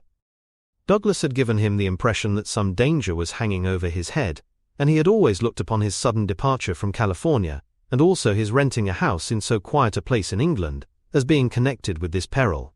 He imagined that some secret society, some implacable organization, was on Douglas' track, which would never rest until it killed him. Some remarks of his had given him this idea, though he had never told him what the society was, nor how he had come to offend it. He could only suppose that the legend upon the placard had some reference to this secret society. "How long were you with Douglas in California?" asked Inspector MacDonald. 5 years altogether. He was a bachelor, you say? A widower. Have you ever heard where his first wife came from? No, I remember his saying that she was of German extraction, and I have seen her portrait. She was a very beautiful woman. She died of typhoid the year before I met him. You don't associate his past with any particular part of America? I have heard him talk of Chicago. He knew that city well and had worked there. I have heard him talk of the coal and iron districts. He had traveled a good deal in his time. Was he a politician? Had this secret society to do with politics? No, he cared nothing about politics. You have no reason to think it was criminal? On the contrary, I never met a straighter man in my life. Was there anything curious about his life in California? He liked best to stay and to work at our claim in the mountains. He would never go where other men were if he could help it. That's why I first thought that someone was after him. Then when he left so suddenly for Europe, I made sure that it was so. I believe that he had a warning of some sort. Within a week of his leaving, 6 men were inquiring for him. What sort of men? Well, they were a mighty hard-looking crowd. They came up to the claim and wanted to know where he was. I told them that he was gone to Europe, and that I did not know where to find him. They meant him no good. It was easy to see that. Were these men Americans, Californians? Well, I don't know about Californians. They were Americans, all right. But they were not miners. I don't know what they were, and was very glad to see their backs. That was 6 years ago. Nearer 7. And then you were together 5 years in California, so that this business dates back not less than 11 years at the least. That is so. It must be a very serious feud that would be kept up with such earnestness for as long as that. It would be no light thing that would give rise to it. I think it shadowed his whole life. It was never quite out of his mind. But if a man had a danger hanging over him, and knew what it was, don't you think he would turn to the police for protection? Maybe it was some danger that he could not be protected against. There's one thing you should know. He always went about armed. His revolver was never out of his pocket. But, by bad luck, he was in his dressing gown, and had left it in the bedroom last night. Once the bridge was up, I guess he thought he was safe. I should like these dates a little clearer, said MacDonald. It is quite 6 years since Douglas left California. You followed him next year, did you not? That is so. And he had been married 5 years. You must have returned about the time of his marriage. About a month before. I was his best man. Did you know Mrs. Douglas before her marriage? No, I did not. I had been away from England for 10 years. But you have seen a good deal of her since. Barker looked sternly at the detective. I have seen a good deal of him since, he answered. If I have seen her, it is because you cannot visit a man without knowing his wife. If you imagine there is any connection. I imagine nothing, Mr. Barker. I am bound to make every inquiry which can bear upon the case. But I mean no offense. Some inquiries are offensive, Barker answered angrily. It's only the facts that we want. It is in your interest and everyone's interest that they should be cleared up. Did Mr. Douglas entirely approve your friendship with his wife? Barker grew paler, and his great strong hands were clasped convulsively together. You have no right to ask such questions, he cried. What has this to do with the matter you are investigating? I must repeat the question. Well, I refuse to answer. You can refuse to answer, but you must be aware that your refusal is in itself an answer, for you would not refuse if you had not something to conceal. Barker stood for a moment with his face set grimly and his strong black eyebrows drawn low in intense thought. Then he looked up with a smile. "Well, I guess you gentlemen are only doing your clear duty after all, and I have no right to stand in the way of it. I'd only ask you not to worry Mrs. Douglas over this matter, for she has enough upon her just now. I may tell you that poor Douglas had just one fault in the world, and that was his jealousy.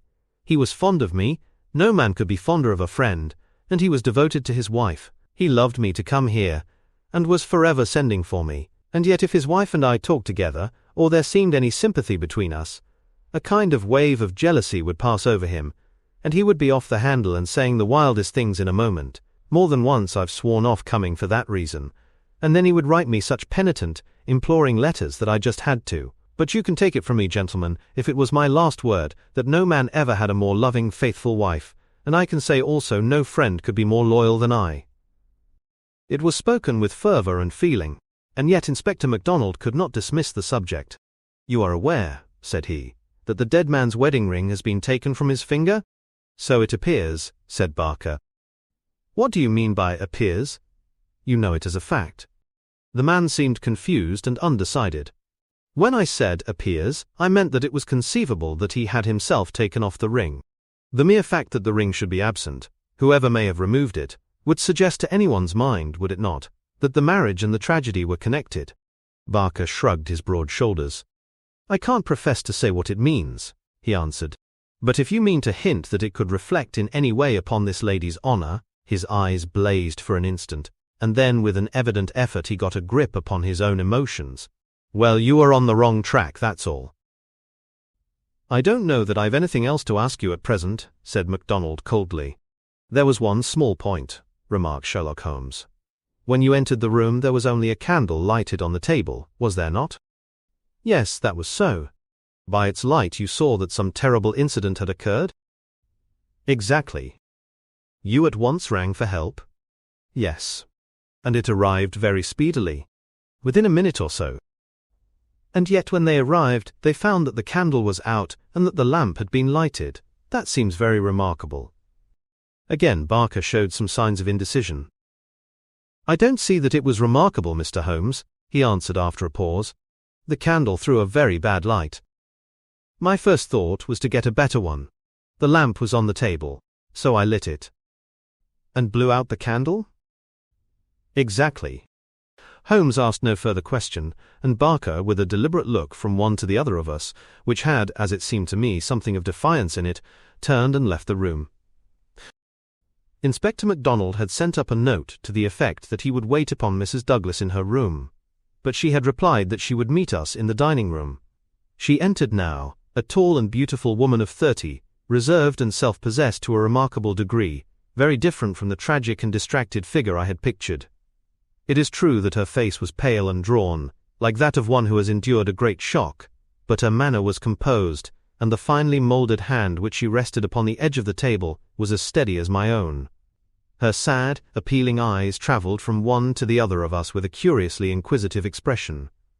That questioning gaze transformed itself suddenly into abrupt speech. "Have you found anything out yet?" she asked. Was it my imagination that there was an undertone of fear rather than of hope in the question? "We have taken every possible step, Mrs. Douglas," said the inspector. "You may rest assured that nothing will be neglected." "Spare no money," she said in a dead, even tone. "It is my desire that every possible effort should be made. Perhaps you can tell us something which may throw some light upon the matter." "I fear not, but all I know is at your service." "We have heard from Mr. Cecil Barker that you did not actually see, that you were never in the room where the tragedy occurred." "No, he turned me back upon the stairs. He begged me to return to my room." "Quite so. You had heard the shot, and you had at once come down." "I put on my dressing gown, and then came down." "How long was it after hearing the shot that you were stopped on the stair by Mr. Barker?" "It may have been a couple of minutes. It is so hard to reckon time at such a moment. He implored me not to go on. He assured me that I could do nothing. Then Mrs. Allen, the housekeeper, led me upstairs again. It was all like some dreadful dream." "Can you give us any idea how long your husband had been downstairs before you heard the shot?" "No, I cannot say. He went from his dressing room and I did not hear him go. He did the round of the house every night, for he was nervous of fire. It is the only thing that I have ever known him nervous of." That is just the point which I want to come to, Mrs. Douglas. You have known your husband only in England, have you not? Yes, we have been married 5 years. Have you heard him speak of anything which occurred in America, and might bring some danger upon him? Mrs. Douglas thought earnestly before she answered. Yes, she said at last. I have always felt that there was a danger hanging over him. He refused to discuss it with me. It was not from want of confidence in me. There was the most complete love and confidence between us. But it was out of his desire to keep all alarm away from me. He thought I should brood over it if I knew all, and so he was silent. How did you know it then? Mrs. Douglas, face lit with a quick smile. Can a husband ever carry about a secret all his life, and a woman who loves him have no suspicion of it? I knew it by his refusal to talk about some episodes in his American life. I knew it by certain precautions he took. I knew it by certain words he let fall. I knew it by the way he looked at unexpected strangers. I was perfectly certain that he had some powerful enemies, that he believed they were on his track, and that he was always on his guard against them. I was so sure of it that for years I have been terrified if ever he came home later than was expected. Might I ask, said Holmes, what the words were which attracted your attention? The Valley of Fear, the lady answered. That was an expression he has used when I questioned him. I have been in the Valley of Fear. I am not out of it yet. Are we never to get out of the Valley of Fear? I have asked him when I have seen him more serious than usual. Sometimes I think that we never shall, he has answered. Surely you asked him what he meant by the Valley of Fear? I did. But his face would become very grave, and he would shake his head. It is bad enough that one of us should have been in its shadow, he said. Please God, it shall never fall upon you. It was some real valley in which he had lived, and in which something terrible had occurred to him. Of that I am certain. But I can tell you no more. And he never mentioned any names? Yes, he was delirious with fever once when he had his hunting accident 3 years ago. Then I remember that there was a name that came continually to his lips. He spoke it with anger and a sort of horror. McGinty was the name, Bodymaster McGinty. I asked him when he recovered who Bodymaster McGinty was, and whose body he was master of. Never of mine, thank God, he answered with a laugh, and that was all I could get from him. But there is a connection between Bodymaster McGinty and the Valley of Fear. There is one other point, said Inspector MacDonald. You met Mr. Douglas in a boarding house in London, did you not, and became engaged to him there? Was there any romance, anything secret or mysterious about the wedding? There was romance. There is always romance. There was nothing mysterious. He had no rival? No, I was quite free. You have heard, no doubt, that his wedding ring has been taken. Does that suggest anything to you? Suppose that some enemy of his old life had tracked him down and committed this crime. What possible reason could he have for taking his wedding ring? For an instant I could have sworn that the faintest shadow of a smile flickered over the woman's lips. I really cannot tell, she answered. It is certainly a most extraordinary thing. Well, we will not detain you any longer, and we are sorry to have put you to this trouble at such a time, said the inspector. There are some other points, no doubt, but we can refer to you as they arise. She rose, and I was again conscious of that quick, questioning glance with which she had just surveyed us. What impression has my evidence made upon you? The question might as well have been spoken. Then, with a bow, she swept from the room. She's a beautiful woman. A very beautiful woman, said MacDonald thoughtfully, after the door had closed behind her. This man Barker has certainly been down here a good deal. He is a man who might be attractive to a woman. He admits that the dead man was jealous, and maybe he knew best himself what cause he had for jealousy. Then there's that wedding ring. You can't get past that. The man who tears a wedding ring off a dead man's— What do you say to it, Mr. Holmes? My friend had sat with his head upon his hands, sunk in the deepest thought. Now he rose and rang the bell. Ames, he said when the butler entered. Where is Mr. Cecil Barker now? I'll see, sir. He came back in a moment to say that Barker was in the garden. Can you remember, Ames, what Mr. Barker had on his feet last night when you joined him in the study? Yes, Mr. Holmes. He had a pair of bedroom slippers. I brought him his boots when he went for the police. Where are the slippers now? They are still under the chair in the hall. Very good, Ames. It is, of course, important for us to know which tracks may be Mr. Barker's and which from outside. Yes, sir. I may say that I noticed that the slippers were stained with blood. So indeed were my own. That is natural enough, considering the condition of the room. Very good, Ames. We will ring if we want you. A few minutes later we were in the study. Holmes had brought with him the carpet slippers from the hall.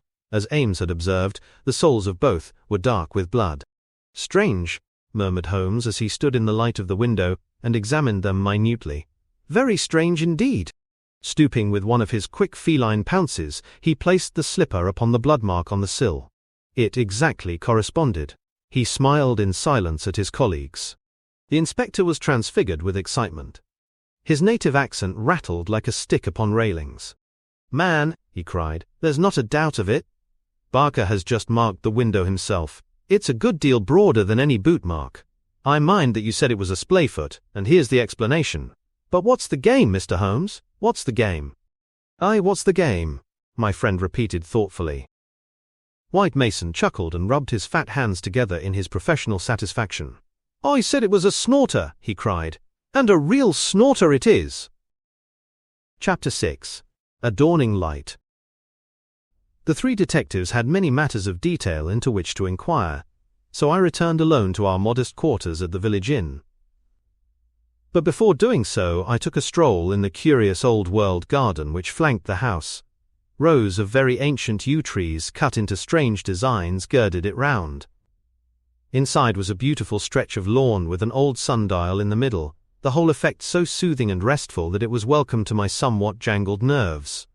In that deeply peaceful atmosphere one could forget, or remember only as some fantastic nightmare, that darkened study with the sprawling, blood-stained figure on the floor. And yet, as I strolled round it and tried to steep my soul in its gentle balm, a strange incident occurred, which brought me back to the tragedy and left a sinister impression in my mind. I have said that a decoration of yew trees circled the garden. At the end farthest from the house they thickened into a continuous hedge. On the other side of this hedge, concealed from the eyes of anyone approaching from the direction of the house, there was a stone seat. As I approached the spot I was aware of voices, some remark in the deep tones of a man, answered by a little ripple of feminine laughter. An instant later I had come round the end of the hedge and my eyes lit upon Mrs. Douglas and the man Barker before they were aware of my presence. Her appearance gave me a shock. In the dining room she had been demure and discreet. Now all pretense of grief had passed away from her. Her eyes shone with the joy of living, and her face still quivered with amusement at some remark of her companion. He sat forward, his hands clasped and his forearms on his knees, with an answering smile upon his bold, handsome face. In an instant, but it was just one instant too late, they resumed their solemn masks as my figure came into view. A hurried word or two passed between them, and then Barker rose and came toward me. "Excuse me, sir," said he, "but am I addressing Dr. Watson?" I bowed with a coldness which showed, I dare say, very plainly the impression which had been produced upon my mind. "We thought that it was probably you, as your friendship with Mr. Sherlock Holmes is so well known. Would you mind coming over and speaking to Mrs. Douglas for one instant?" I followed him with a dour face. Very clearly I could see in my mind's eye that shattered figure on the floor. Here within a few hours of the tragedy were his wife and his nearest friend laughing together behind a bush in the garden which had been his. I greeted the lady with reserve. I had grieved with her grief in the dining room. Now I met her appealing gaze with an unresponsive eye. "I fear that you think me callous and hard-hearted," said she. I shrugged my shoulders. "It is no business of mine," said I. "Perhaps some day you will do me justice, if you only realized—" "There is no need why Dr. Watson should realize," said Barker quickly. "As he has himself said, it is no possible business of his." "Exactly," said I. "And so I will beg leave to resume my walk." "One moment, Dr. Watson," cried the woman in a pleading voice. "There is one question which you can answer with more authority than anyone else in the world, and it may make a very great difference to me. You know Mr. Holmes and his relations with the police better than anyone else can. Supposing that a matter were brought confidentially to his knowledge, is it absolutely necessary that he should pass it on to the detectives?" "Yes, that's it," said Barker eagerly. "Is he on his own, or is he entirely in with them?" "Unca by Mary." "I really don't know that I should be justified in discussing such a point." I implore that you will, Dr. Watson.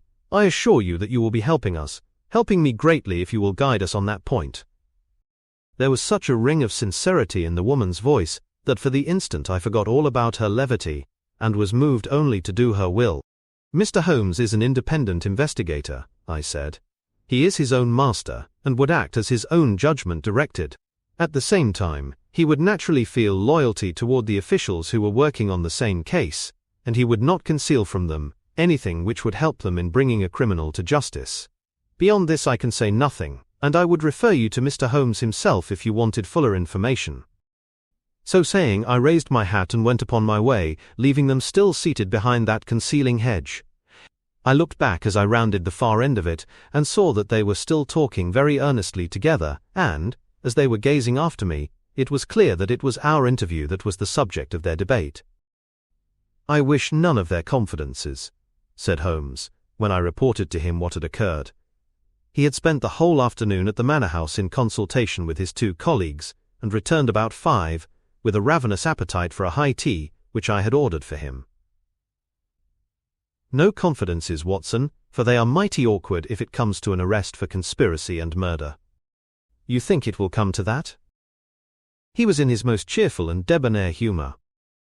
"My dear Watson, when I have exterminated that 4th egg, I shall be ready to put you in touch with the whole situation. I don't say that we have fathomed it, far from it, but when we have traced the missing dumbbell—" "The dumbbell? Dear me, Watson, is it possible that you have not penetrated the fact that the case hangs upon the missing dumbbell?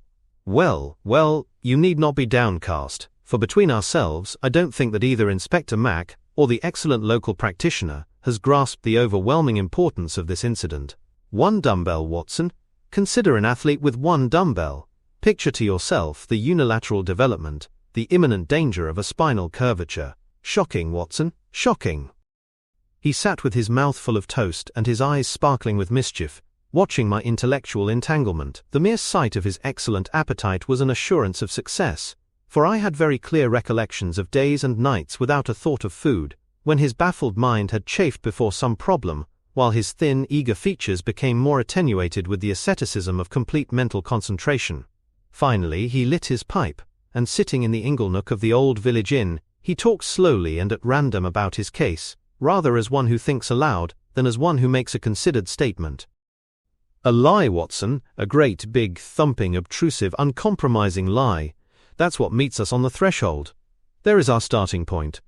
The whole story told by Barker is a lie. But Barker's story is corroborated by Mrs. Douglas, therefore she is lying also. They are both lying, and in a conspiracy. So now we have the clear problem. Why are they lying, and what is the truth which they are trying so hard to conceal? Let us try, Watson, you and I, if we can get behind the lie and reconstruct the truth." "How do I know that they are lying? Because it is a clumsy fabrication which simply could not be true. Consider. According to the story given to us, the assassin had less than a minute after the murder had been committed to take that ring, which was under another ring, from the dead man's finger, to replace the other ring, a thing which he would surely never have done, and to put that singular card beside his victim. I say that this was obviously impossible. You may argue, but I have too much respect for your judgment, Watson, to think that you will do so, that the ring may have been taken before the man was killed. The fact that the candle had been lit only a short time shows that there had been no lengthy interview. Was Douglas, from what we hear of his fearless character, a man who would be likely to give up his wedding ring at such short notice, or could we conceive of his giving it up at all? No, Watson. The assassin was alone with the dead man for some time with the lamp lit. Of that I have no doubt at all. But the gunshot was apparently the cause of death. Therefore the shot must have been fired some time earlier than we are told. But there could be no mistake about such a matter as that. We are in the presence, therefore, of a deliberate conspiracy upon the part of the 2 people who heard the gunshot, of the man Barker, and of the woman Douglas. When on the top of this I am able to show that the blood mark on the windowsill was deliberately placed there by Barker, in order to give a false clue to the police, you will admit that the case grows dark against him. Now we have to ask ourselves at what hour the murder actually did occur. Up to 10:30 the servants were moving about the house, so it was certainly not before that time. At 11:15 they had all gone to their rooms with the exception of Ames, who was in the pantry. I have been trying some experiments after you left us this afternoon, and I find that no noise which MacDonald can make in the study can penetrate to me in the pantry when the doors are all shut. It is otherwise, however, from the housekeeper's room. It is not so far down the corridor, and from it I could vaguely hear a voice when it was very loudly raised. The sound from a shotgun is to some extent muffled when the discharge is at very close range, as it undoubtedly was in this instance. It would not be very loud, and yet in the silence of the night, it should have easily penetrated to Mrs. Allen's room. She is, as she has told us, somewhat deaf, but nonetheless she mentioned in her evidence that she did hear something like a door slamming half an hour before the alarm was given. Half an hour before the alarm was given would be 11:15. I have no doubt that what she heard was the report of the gun, and that this was the real instant of the murder. If this is so, we have now to determine what Barker and Mrs. Douglas, presuming that they are not the actual murderers, could have been doing from 11:15, when the sound of the shot brought them down, until 11:15, when they rang the bell and summoned the servants. What were they doing, and why did they not instantly give the alarm? That is the question which faces us, and when it has been answered, we shall surely have gone some way to solve our problem. I am convinced myself, said I, that there is an understanding between those two people. She must be a heartless creature to sit laughing at some jest within a few hours of her husband's murder. Exactly. She does not shine as a wife even in her own account of what occurred.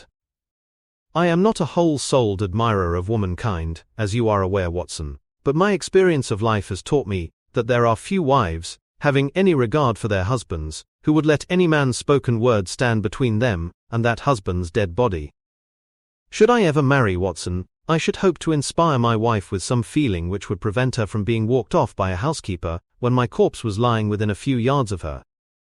It was badly stage-managed, for even the rawest investigators must be struck by the absence of the usual feminine ululation. If there had been nothing else, this incident alone would have suggested a pre-arranged conspiracy to my mind. You think, then, definitely, that Barker and Mrs. Douglas are guilty of the murder? There is an appalling directness about your questions, Watson, said Holmes, shaking his pipe at me. They come at me like bullets. If you put it that Mrs. Douglas and Barker know the truth about the murder, and are conspiring to conceal it, then I can give you a whole-souled answer. I am sure they do. But your more deadly proposition is not so clear. Let us for a moment consider the difficulties which stand in the way. We will suppose that this couple are united by the bonds of a guilty love, and that they have determined to get rid of the man who stands between them. It is a large supposition, for discreet inquiry among servants and others has failed to corroborate it in any way. On the contrary, there is a good deal of evidence that the Douglases were very attached to each other. That, I am sure, cannot be true, said I, thinking of the beautiful smiling face in the garden. Well, at least they gave that impression. However, we will suppose that they are an extraordinarily astute couple, who deceive everyone upon this point, and conspire to murder the husband. He happens to be a man over whose head some danger hangs. We have only their word for that. Holmes looked thoughtful. I see, Watson. You are sketching out a theory by which everything they say from the beginning is false. According to your idea, there was never any hidden menace or secret society or valley of fear, or boss somebody, or anything else. Well, that is a good sweeping generalization. Let us see what that brings us to. They invent this theory to account for the crime. They then play up to the idea by leaving this bicycle in the park as proof of the existence of some outsider. The stain on the windowsill conveys the same idea. So does the card on the body, which might have been prepared in the house. That all fits into your hypothesis, Watson. But now we come on the nasty, angular, uncompromising bits which won't slip into their places. Why a cut-off shotgun of all weapons, and an American one at that? How could they be so sure that the sound of it would not bring someone onto them? It's a mere chance as it is that Mrs. Allen did not start out to inquire for the slamming door. Why did your guilty couple do all this, Watson? I confess that I can't explain it. Then again, if a woman and her lover conspire to murder a husband, are they going to advertise their guilt by ostentatiously removing his wedding ring after his death? Does that strike you as very probable, Watson? No, it does not. And once again, if the thought of leaving a bicycle concealed outside had occurred to you, would it really have seemed worth doing when the dullest detective would naturally say this is an obvious blind, as the bicycle is the first thing which the fugitive needed in order to make his escape? I can conceive of no explanation. And yet there should be no combination of events for which the wit of man cannot conceive an explanation. Simply as a mental exercise without any assertion that it is true, let me indicate a possible line of thought. It is, I admit, mere imagination. But how often is imagination the mother of truth? We will suppose that there was a guilty secret, a really shameful secret in the life of this man Douglas. This leads to his murder by someone who is, we will suppose, an avenger, someone from outside. This avenger, for some reason which I confess I am still at a loss to explain, took the dead man's wedding ring. The vendetta might conceivably date back to the man's first marriage, and the ring be taken for some such reason. Before this avenger got away, Barker and the wife had reached the room. The assassin convinced them that any attempt to arrest him would lead to the publication of some hideous scandal. They were converted to this idea, and preferred to let him go. For this purpose they probably lowered the bridge, which can be done quite noiselessly, and then raised it again. He made his escape, and for some reason thought that he could do so more safely on foot than on the bicycle. He therefore left his machine where it would not be discovered until he had got safely away. So far we are within the bounds of possibility, are we not? Well, it is possible, no doubt, said I, with some reserve. We have to remember, Watson, that whatever occurred is certainly something very extraordinary.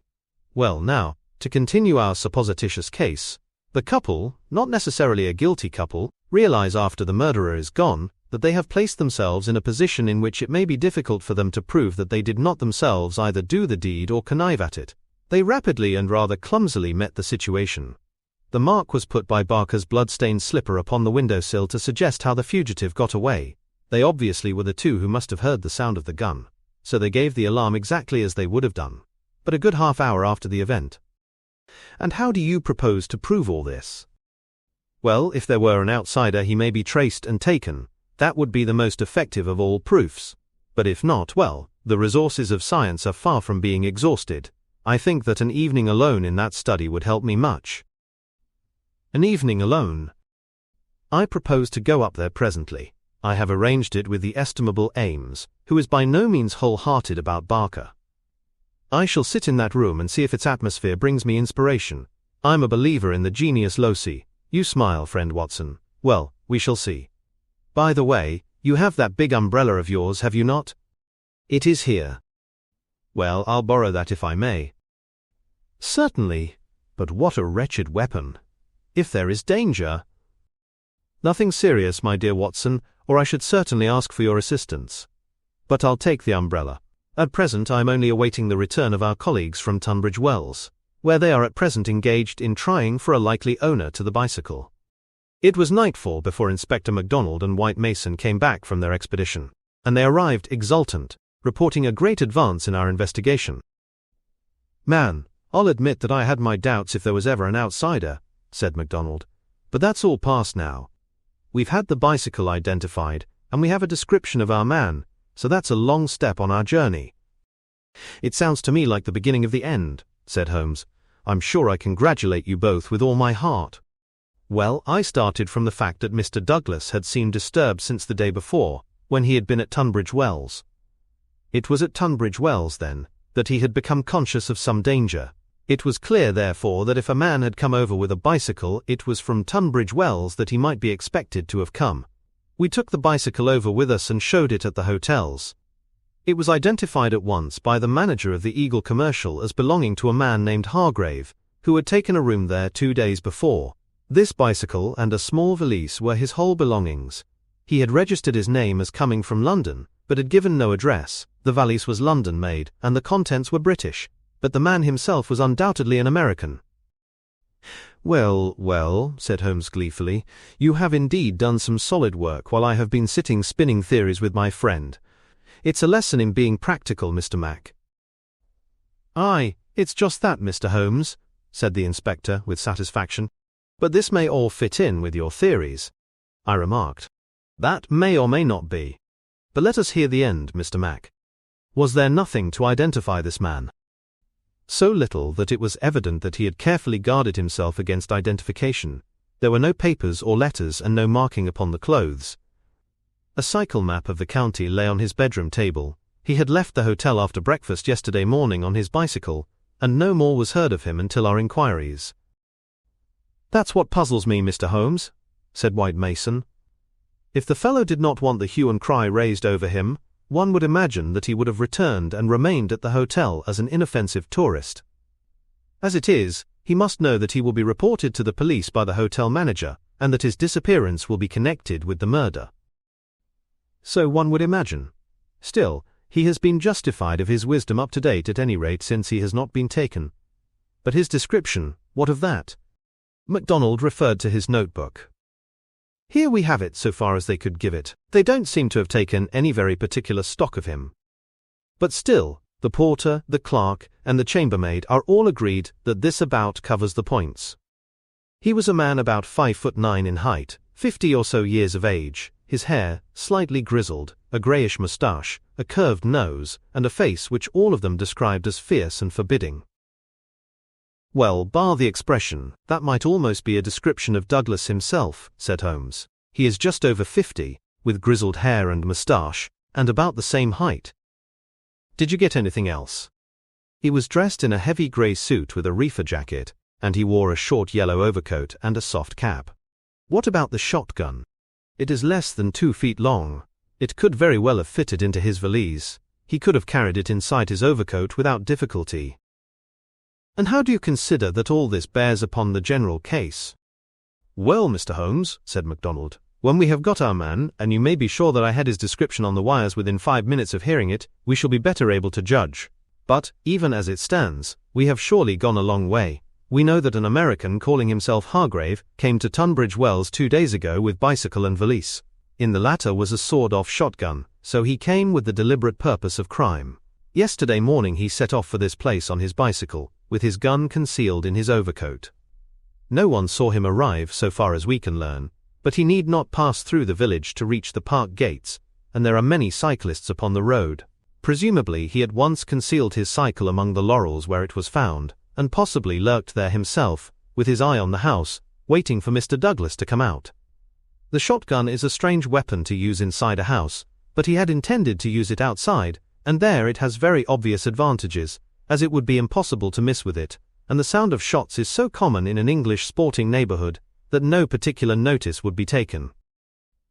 That is all very clear, said Holmes. Well, Mr. Douglas did not appear. What was he to do next? He left his bicycle and approached the house in the twilight. He found the bridge down and no one about. He took his chance, intending no doubt to make some excuse if he met anyone. He met no one. He slipped into the first room that he saw, and concealed himself behind the curtain.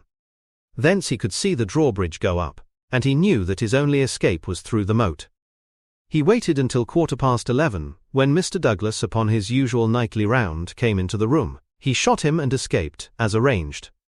He was aware that the bicycle would be described by the hotel people and be a clue against him, so he left it there and made his way by some other means to London, or to some safe hiding place which he had already arranged.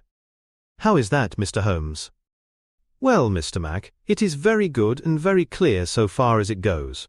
That is your end of the story. My end is that the crime was committed half an hour earlier than reported, that Mrs. Douglas and Barker are both in a conspiracy to conceal something, that they aided the murderer's escape, or at least that they reached the room before he escaped, and that they fabricated evidence of his escape through the window, whereas in all probability they had themselves let him go by lowering the bridge. That's my reading of the first half. The two detectives shook their heads. Well, Mr. Holmes, if this is true, we only tumble out of one mystery into another, said the London inspector. And in some ways a worse one, added White Mason. The lady has never been in America in all her life. What possible connection could she have with an American assassin which would cause her to shelter him? I freely admit the difficulties, said Holmes. I propose to make a little investigation of my own tonight, and it is just possible that it may contribute something to the common cause. Can we help you, Mr. Holmes? No, darkness and Dr. Watson's umbrella. My wants are simple. And Ames, the faithful Ames, no doubt he will stretch a point for me. All my lines of thought lead me back invariably to the one basic question. Why should an athletic man develop his frame upon so unnatural an instrument as a single dumbbell? It was late that night when Holmes returned from his solitary excursion. We slept in a double-bedded room, which was the best that the little country inn could do for us. I was already asleep when I was partly awakened by his entrance. Well, Holmes, I murmured. "Have you found anything out?" He stood beside me in silence, his candle in his hand. Then the tall, lean figure inclined toward me. "I say, Watson," he whispered. "Would you be afraid to sleep in the same room with a lunatic, a man with softening of the brain, an idiot whose mind has lost its grip?" "Not in the least," I answered in astonishment. "Ah, that's lucky," he said, and not another word would he utter that night. Chapter 7. The Solution. Next morning, after breakfast, we found Inspector MacDonald and White Mason seated in close consultation in the small parlour of the local police sergeant. On the table in front of them were piled a number of letters and telegrams which they were carefully sorting and docketing. 3 had been placed on one side. "Still on the track of the elusive bicyclist?" Holmes asked cheerfully. "What is the latest news of the ruffian?" MacDonald pointed ruefully to his heap of correspondence. "He is at present reported from Leicester, Nottingham, Southampton, Derby, East Ham, Richmond, and 14 other places. In 3 of them, East Ham, Leicester, and Liverpool, there is a clear case against him, and he has actually been arrested. The country seems to be full of the fugitives, with yellow coats." "Dear me," said Holmes sympathetically. "Now, Mr. Mac, and you, Mr. White Mason, I wish to give you a very earnest piece of advice. When I went into this case with you, I bargained, as you will no doubt remember, that I should not present you with half-proved theories, but that I should retain and work out my own ideas until I had satisfied myself that they were correct. For this reason I am not at the present moment telling you all that is in my mind. On the other hand, I said that I would play the game fairly by you, and I do not think it is a fair game to allow you for one unnecessary moment to waste your energies upon a profitless task. Therefore I am here to advise you this morning, and my advice to you is summed up in 3 words. Abandon the case." MacDonald and White Mason stared in amazement at their celebrated colleague. "You consider it hopeless?" cried the inspector. "I consider your case to be hopeless. I do not consider that it is hopeless to arrive at the truth. But this cyclist, he is not an invention. We have his description, his valise, his bicycle. The fellow must be somewhere. Why should we not get him?" Yes, no doubt he is somewhere, and no doubt we shall get him. But I would not have you waste your energies in East Ham or Liverpool. I am sure that we can find some shorter cut to a result." "You are holding something back. It's hardly fair of you, Mr. Holmes." The inspector was annoyed. "You know my methods of work, Mr. Mac, but I will hold it back for the shortest time possible. I only wish to verify my details in one way, which can very readily be done, and then I make my bow and return to London, leaving my results entirely at your service. I owe you too much to act otherwise, for in all my experience I cannot recall any more singular and interesting study. This is clean beyond me, Mr. Holmes. We saw you when we returned from Tunbridge Wells last night, and you were in general agreement with our results. What has happened since then to give you a completely new idea of the case?" "Well, since you ask me, I spent, as I told you that I would, some hours last night at the Manor House." "Well, what happened?" I can only give you a very general answer to that for the moment. By the way, I have been reading a short but clear and interesting account of the old building, purchasable at the modest sum of 1 penny from the local tobacconist. Here Holmes drew a small tract, embellished with a rude engraving of the ancient manor house, from his waistcoat pocket. "It immensely adds to the zest of an investigation, my dear Mr. Mac, when one is in conscious sympathy with the historical atmosphere of one's surroundings. Don't look so impatient, for I assure you that even so bald an account as this raises some sort of picture of the past in one's mind. Permit me to give you a sample. Erected in the 5th year of the reign of James I, and standing upon the site of a much older building, the Manor House of Birlstone presents one of the finest surviving examples of the moated Jacobean residence." "You are making fools of us, Mr. Holmes." "Tut, Mr. Mac, the first sign of temper I have detected in you.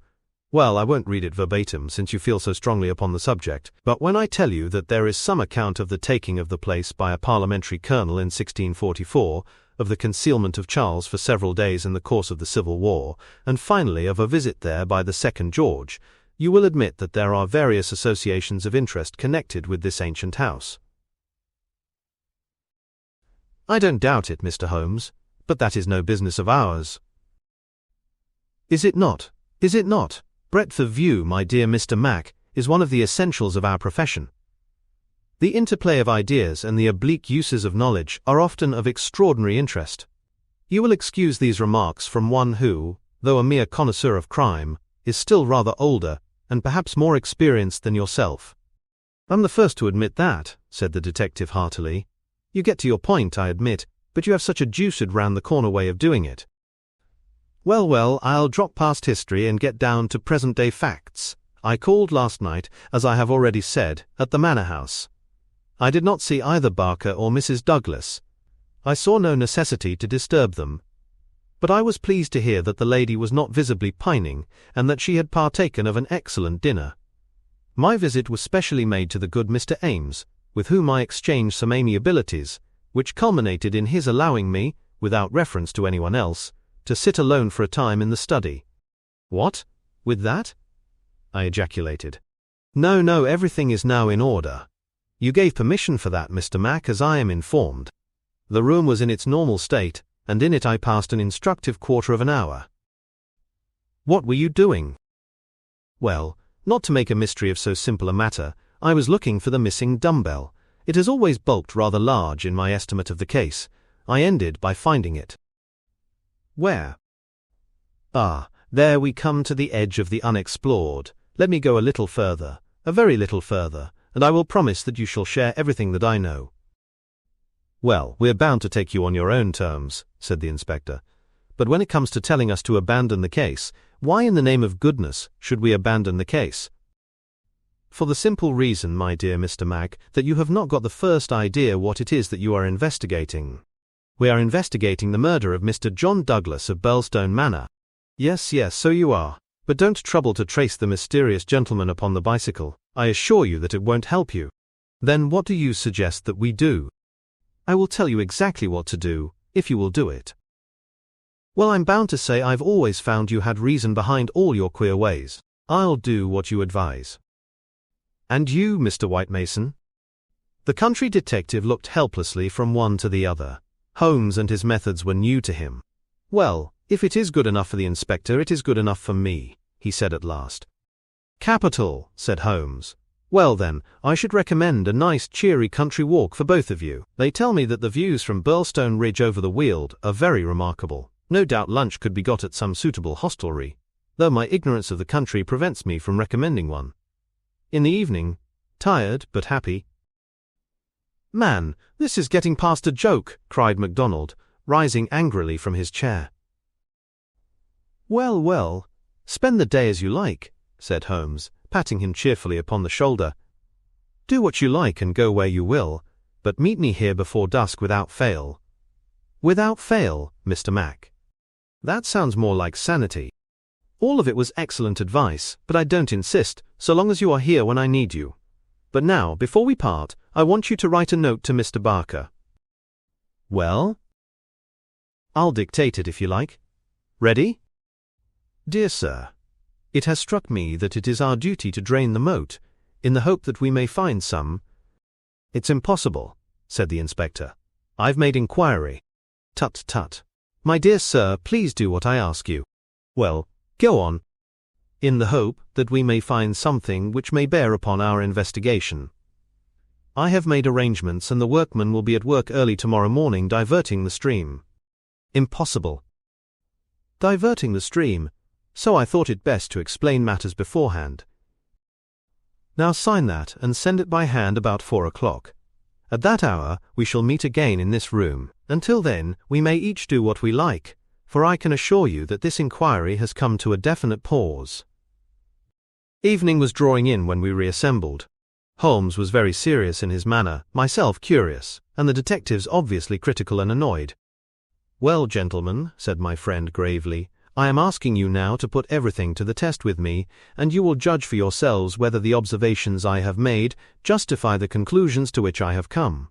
It is a chill evening, and I do not know how long our expedition may last, so I beg that you will wear your warmest coats.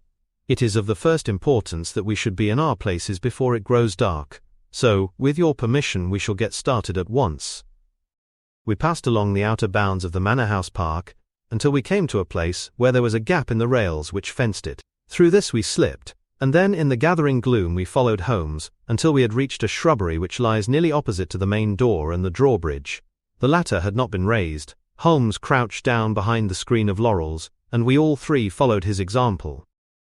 "Well, what are we to do now?" asked MacDonald with some gruffness. "Possess our souls in patience and make as little noise as possible," Holmes answered. "What are we here for at all? I really think that you might treat us with more frankness." Holmes laughed. "Watson insists that I am the dramatist in real life," said he. "Some touch of the artist wells up within me, and calls insistently for a well-staged performance. Surely our profession, Mr. Mac, would be a drab and sordid one, if we did not sometimes set the scene so as to glorify our results. The blunt accusation, the brutal tap upon the shoulder, what can one make of such a denouement? But the quick inference, the subtle trap, the clever forecast of coming events, the triumphant vindication of bold theories, are these not the pride and the justification of our life's work? At the present moment you thrill with the glamour of the situation and the anticipation of the hunter. Where would be that thrill if I had been as definite as a timetable? I only ask a little patience, Mr. Mac, and all will be clear to you." "Well, I hope the pride and justification and the rest of it will come before we all get our death of cold," said the London detective with comic resignation. We all had good reason to join in the aspiration, for our vigil was a long and bitter one. Slowly the shadows darkened over the long, sombre face of the old house. A cold, damp reek from the moat chilled us to the bones and set our teeth chattering. There was a single lamp over the gateway, and a steady globe of light in the fatal study. Everything else was dark and still. "How long is this to last?" asked the inspector finally. "And what is it we are watching for?" "I have no more notion than you how long it is to last," Holmes answered with some asperity. "If criminals would always schedule their movements like railway trains, it would certainly be more convenient for all of us. As to what it is well, that's what we are watching for." As he spoke, the bright yellow light in the study was obscured by somebody passing to and fro before it. The laurels among which we lay were immediately opposite the window, and not more than 100 feet from it. Presently it was thrown open with a whining of hinges, and we could dimly see the dark outline of a man's head and shoulders, looking out into the gloom. For some minutes he peered forth in furtive, stealthy fashion, as one who wishes to be assured that he is unobserved. Then he leaned forward, and in the intense silence we were aware of the soft lapping of agitated water. He seemed to be stirring up the moat with something which he held in his hand. Then suddenly he hauled something in as a fisherman lands a fish, some large, round object which obscured the light as it was dragged through the open casement. "Now!" cried Holmes. "Now!" We were all upon our feet, staggering after him with our stiffened limbs, while he ran swiftly across the bridge and rang violently at the bell. There was the rasping of bolts from the other side, and the amazed Ames stood in the entrance. Holmes brushed him aside without a word, and, followed by all of us, rushed into the room which had been occupied by the man whom we had been watching. The oil lamp on the table represented the glow which we had seen from outside. It was now in the hand of Cecil Barker, who held it toward us as we entered. Its light shone upon his strong, resolute, clean-shaved face and his menacing eyes. "What the devil is the meaning of all this?" he cried. "What are you after anyhow?" Holmes took a swift glance round, and then pounced upon a sodden bundle tied together with cord which lay where it had been thrust under the writing table. "This is what we are after, Mr. Barker. This bundle, weighted with a dumbbell, which you have just raised from the bottom of the moat." Barker stared at Holmes with amazement in his face. "How in thunder came you to know anything about it?" he asked. "Simply that I put it there." "You put it there, you?" "Perhaps I should have said, replaced it there," said Holmes. "You will remember, Inspector MacDonald, that I was somewhat struck by the absence of a dumbbell. I drew your attention to it, but with the pressure of other events you had hardly the time to give it the consideration which would have enabled you to draw deductions from it. When water is near and a weight is missing, it is not a very far-fetched supposition that something has been sunk in the water. The idea was at least worth testing, so with the help of Ames, who admitted me to the room, and the crook of Dr. Watson's umbrella, I was able last night to fish up and inspect this bundle. It was of the first importance, however, that we should be able to prove who placed it there. This we accomplished by the very obvious device of announcing that the moat would be dried tomorrow, which had, of course, the effect that whoever had hidden the bundle would most certainly withdraw it the moment that darkness enabled him to do so. We have no less than 4 witnesses as to who it was who took advantage of the opportunity. And so, Mr. Barker, I think the word lies now with you." Sherlock Holmes put the sopping bundle upon the table beside the lamp and undid the cord which bound it. From within he extracted a dumbbell, which he tossed down to its fellow in the corner. Next he drew forth a pair of boots. "American, as you perceive," he remarked, pointing to the toes. Then he laid upon the table a long, deadly, sheathed knife. Finally he unravelled a bundle of clothing, comprising a complete set of underclothes, socks, a grey tweed suit, and a short yellow overcoat.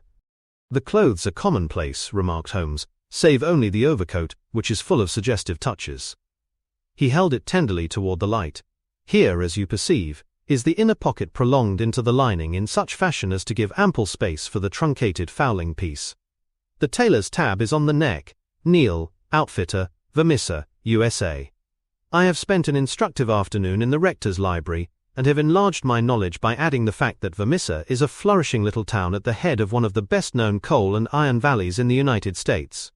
I have some recollection, Mr. Barker, that you associated the coal districts with Mr. Douglas' first wife, and it would surely not be too far-fetched an inference that the VV upon the card by the dead body might stand for Vermissa Valley, or that this very valley which sends forth emissaries of murder may be that valley of fear of which we have heard.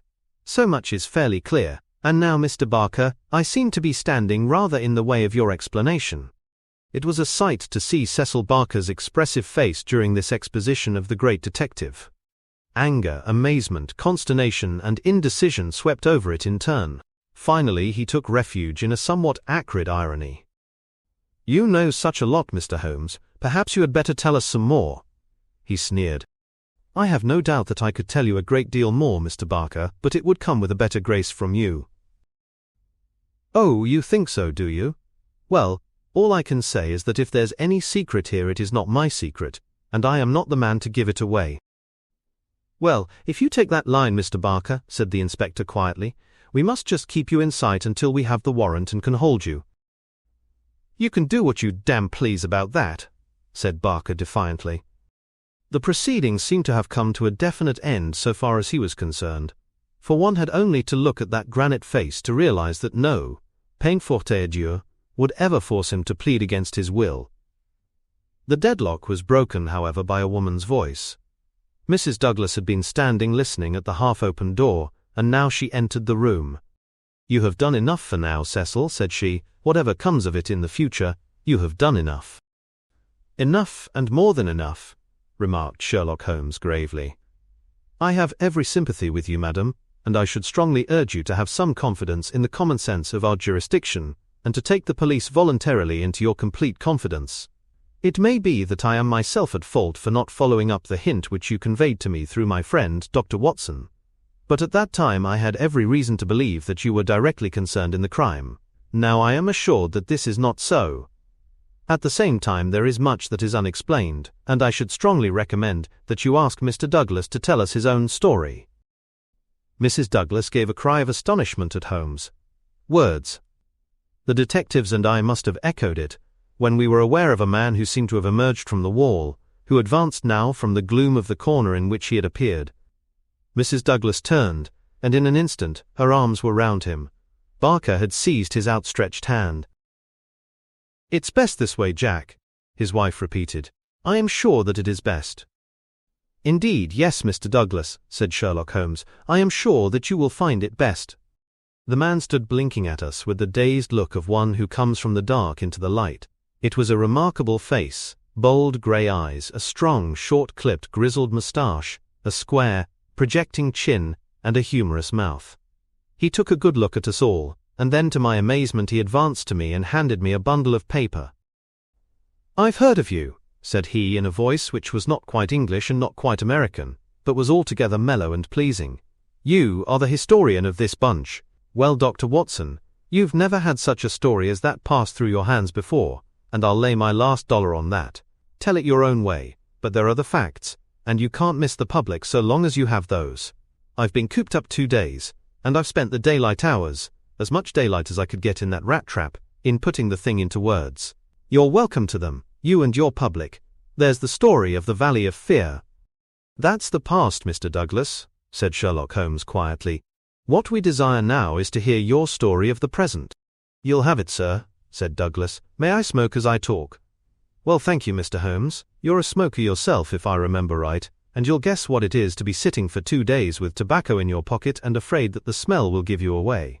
He leaned against the mantelpiece and sucked at the cigar which Holmes had handed him. "I've heard of you, Mr. Holmes. I never guessed that I should meet you. But before you are through with that," he nodded at my papers, "you will say I've brought you something fresh." Inspector MacDonald had been staring at the newcomer with the greatest amazement. "Well, this fairly beats me," he cried at last. "If you are Mr. John Douglas of Birlstone Manor, then whose death have we been investigating for these 2 days, and where in the world have you sprung from now? You seem to me to come out of the floor like a jack in a box." "Ah, Mr. Mac," said Holmes, shaking a reproving forefinger, "you would not read that excellent local compilation which described the concealment of King Charles. People did not hide in those days without excellent hiding places, and the hiding place that has once been used may be again. I had persuaded myself that we should find Mr. Douglas under this roof." "And how long have you been playing this trick upon us, Mr. Holmes?" said the inspector angrily. "How long have you allowed us to waste ourselves upon a search that you knew to be an absurd one?" "Not 1 instant, my dear Mr. Mac. Only last night did I form my views of the case. As they could not be put to the proof until this evening, I invited you and your colleague to take a holiday for the day. Pray, what more could I do? When I found the suit of clothes in the moat, it at once became apparent to me that the body we had found could not have been the body of Mr. John Douglas at all, but must be that of the bicyclist from Tunbridge Wells. No other conclusion was possible, therefore I had to determine where Mr. John Douglas himself could be, and the balance of probability was that with the connivance of his wife and his friend he was concealed in a house which had such conveniences for a fugitive, and awaiting quieter times when he could make his final escape." "Well, you've figured it out about right," said Douglas approvingly. "I thought I'd dodge your British law, for I was not sure how I stood under it, and also I saw my chance to throw these hounds once for all off my track. Mind you, from first to last I have done nothing to be ashamed of, and nothing that I would not do again, but you'll judge that for yourselves when I tell you my story. Never mind warning me, Inspector, I'm ready to stand pat upon the truth.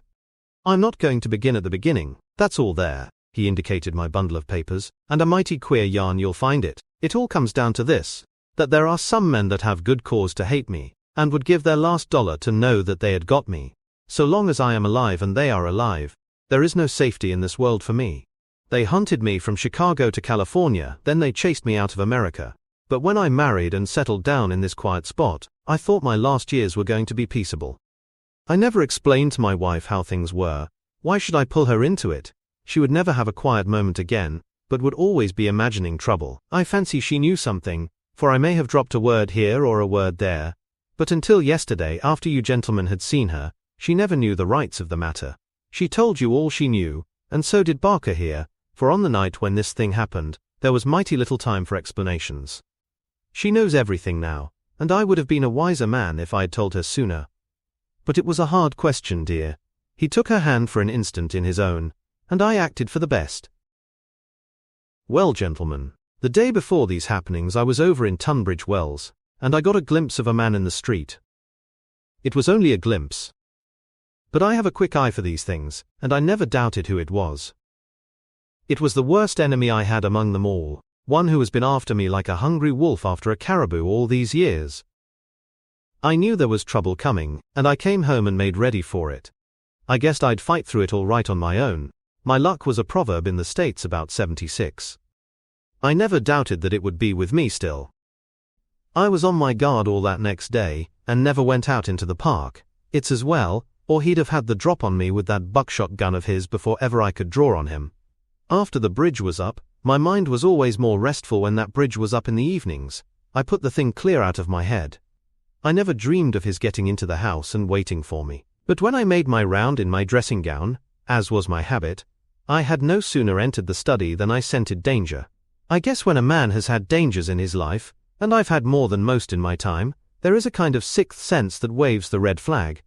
I saw the signal clear enough, and yet I couldn't tell you why. Next instant I spotted a boot under the window curtain, and then I saw why plain enough. I'd just the one candle that was in my hand, but there was a good light from the hall lamp through the open door. I put down the candle and jumped for a hammer that I'd left on the mantel.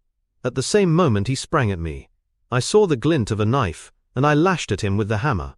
I got him somewhere, for the knife tinkled down on the floor. He dodged round the table as quick as an eel, and a moment later, he'd got his gun from under his coat. I heard him cock it, but I had got hold of it before he could fire. I had it by the barrel, and we wrestled for it all ends up for a minute or more. It was death to the man that lost his grip. He never lost his grip, but he got it butt downward for a moment too long. Maybe it was I that pulled the trigger. Maybe we just jolted it off between us. Anyhow, he got both barrels in the face, and there I was, staring down at all that was left of Ted Baldwin. I'd recognized him in the township, and again when he sprang for me, but his own mother wouldn't recognize him as I saw him then. I'm used to rough work, but I fairly turned sick at the sight of him. I was hanging on the side of the table when Barker came hurrying down. I heard my wife coming and I ran to the door and stopped her. It was no sight for a woman. I promised I'd come to her soon. I said a word or two to Barker. He took it all in at a glance, and we waited for the rest to come along, but there was no sign of them. Then we understood that they could hear nothing, and that all that had happened was known only to ourselves. It was at that instant that the idea came to me. I was fairly dazzled by the brilliance of it. The man's sleeve had slipped up and there was the branded mark of the lodge upon his forearm. See here. The man whom we had known as Douglas turned up his own coat and cuff to show a brown triangle within a circle exactly like that which we had seen upon the dead man. It was the sight of that which started me on it. I seemed to see it all clear at a glance. There was his height and hair and figure, about the same as my own. No one could swear to his face, poor devil. I brought down this suit of clothes, and in a quarter of an hour, Barker and I had put my dressing gown on him and he lay as you found him. We tied all his things into a bundle, and I weighted them with the only weight I could find and put them through the window. The card he had meant to lay upon my body was lying beside his own. My rings were put on his finger, but when it came to the wedding ring, he held out his muscular hand. You can see for yourselves that I had struck the limit. I have not moved it since the day I was married, and it would have taken a file to get it off. I don't know anyhow that I should have cared to part with it, but if I had wanted to, I couldn't, so we just had to leave that detail to take care of itself. On the other hand, I brought a bit of plaster down, and put it where I am wearing one myself at this instant. You slipped up there, Mr. Holmes, clever as you are, for if you had chanced to take off that plaster, you would have found no cut underneath it. Well, that was the situation. If I could lie low for a while and then get away where I could be joined by my fuffer widow, we should have a chance at last of living in peace for the rest of our lives. These devils would give me no rest so long as I was above ground, but if they saw in the papers that Baldwin had got his man, there would be an end of all my troubles. I hadn't much time to make it all clear to Barker and to my wife, but they understood enough to be able to help me. I knew all about this hiding place, so did Ames, but it never entered his head to connect it with the matter. I retired into it, and it was up to Barker to do the rest. I guess you can fill in for yourselves what he did. He opened the window and made the mark on the sill to give an idea of how the murderer escaped. It was a tall order that, but as the bridge was up there was no other way. Then, when everything was fixed, he rang the bell for all he was worth. What happened afterward you know. And so, gentlemen, you can do what you please, but I've told you the truth and the whole truth, so help me God. What I ask you now is, how do I stand by the English law? There was a silence which was broken by Sherlock Holmes. The English law is in the main a just law. You will get no worse than your deserts from that, Mr. Douglas. But I would ask you, how did this man know that you lived here? Or how to get into your house, or where to hide to get you? I know nothing of this. Holmes' face was very white and grave. The story is not over yet, I fear, said he. You may find worse dangers than the English law, or even than your enemies from America. I see trouble before you, Mr. Douglas. You'll take my advice and still be on your guard. And now, my long-suffering readers, I will ask you to come away with me for a time, far from the Sussex manor house of Burlstone, and far also from the year of grace in which we made our eventful journey, which ended with the strange story of the man who had been known as John Douglas. I wish you to journey back some 20 years in time and westward some thousands of miles in space, that I may lay before you a singular and terrible narrative, so singular and so terrible, that you may find it hard to believe that even as I tell it, even so did it occur. Do not think that I intrude one story before another is finished. As you read on you will find that this is not so. And when I have detailed those distant events and you have solved this mystery of the past, We shall meet once more in those rooms on Baker Street, where this, like so many other wonderful happenings, will find its end. Part 2.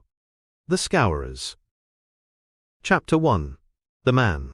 It was the 4th of February in the year 1875. It had been a severe winter, and the snow lay deep in the gorges of the Gilmerton Mountains. The steam plough had, however, kept the railroad open, and the evening train, which connects the long line of coal mining and iron-working settlements, was slowly groaning its way up the steep gradients which lead from Stagville on the plain to Vermissa, the central township which lies at the head of Vermissa Valley. From this point the track sweeps downward to Barton's Crossing, Helmdale, and the purely agricultural county of Merton. It was a single-track railroad, but at every siding, and they were numerous, long lines of trucks piled with coal and iron ore, told of the hidden wealth which had brought a rude population and a bustling life to this most desolate corner of the United States of America. For desolate it was. Little could the first pioneer who had traversed it have ever imagined that the fairest prairies and the most lush water pastures were valueless compared to this gloomy land of black crag and tangled forest. Above the dark and often scarcely penetrable woods upon their flanks, the high, bare crowns of the mountains, white snow and jagged rock towered upon each flank, leaving a long, winding, tortuous valley in the center. Up this the little train was slowly crawling. The oil lamps had just been lit in the leading passenger car, a long, bare carriage in which some 20 or 30 people were seated. The greater number of these were workmen, returning from their day's toil in the lower part of the valley. At least a dozen, by their grimed faces and the safety lanterns which they carried, proclaimed themselves miners.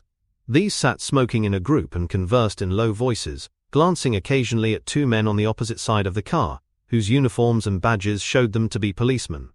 Several women of the laboring class and one or two travelers who might have been small local storekeepers made up the rest of the company, with the exception of one young man in a corner by himself.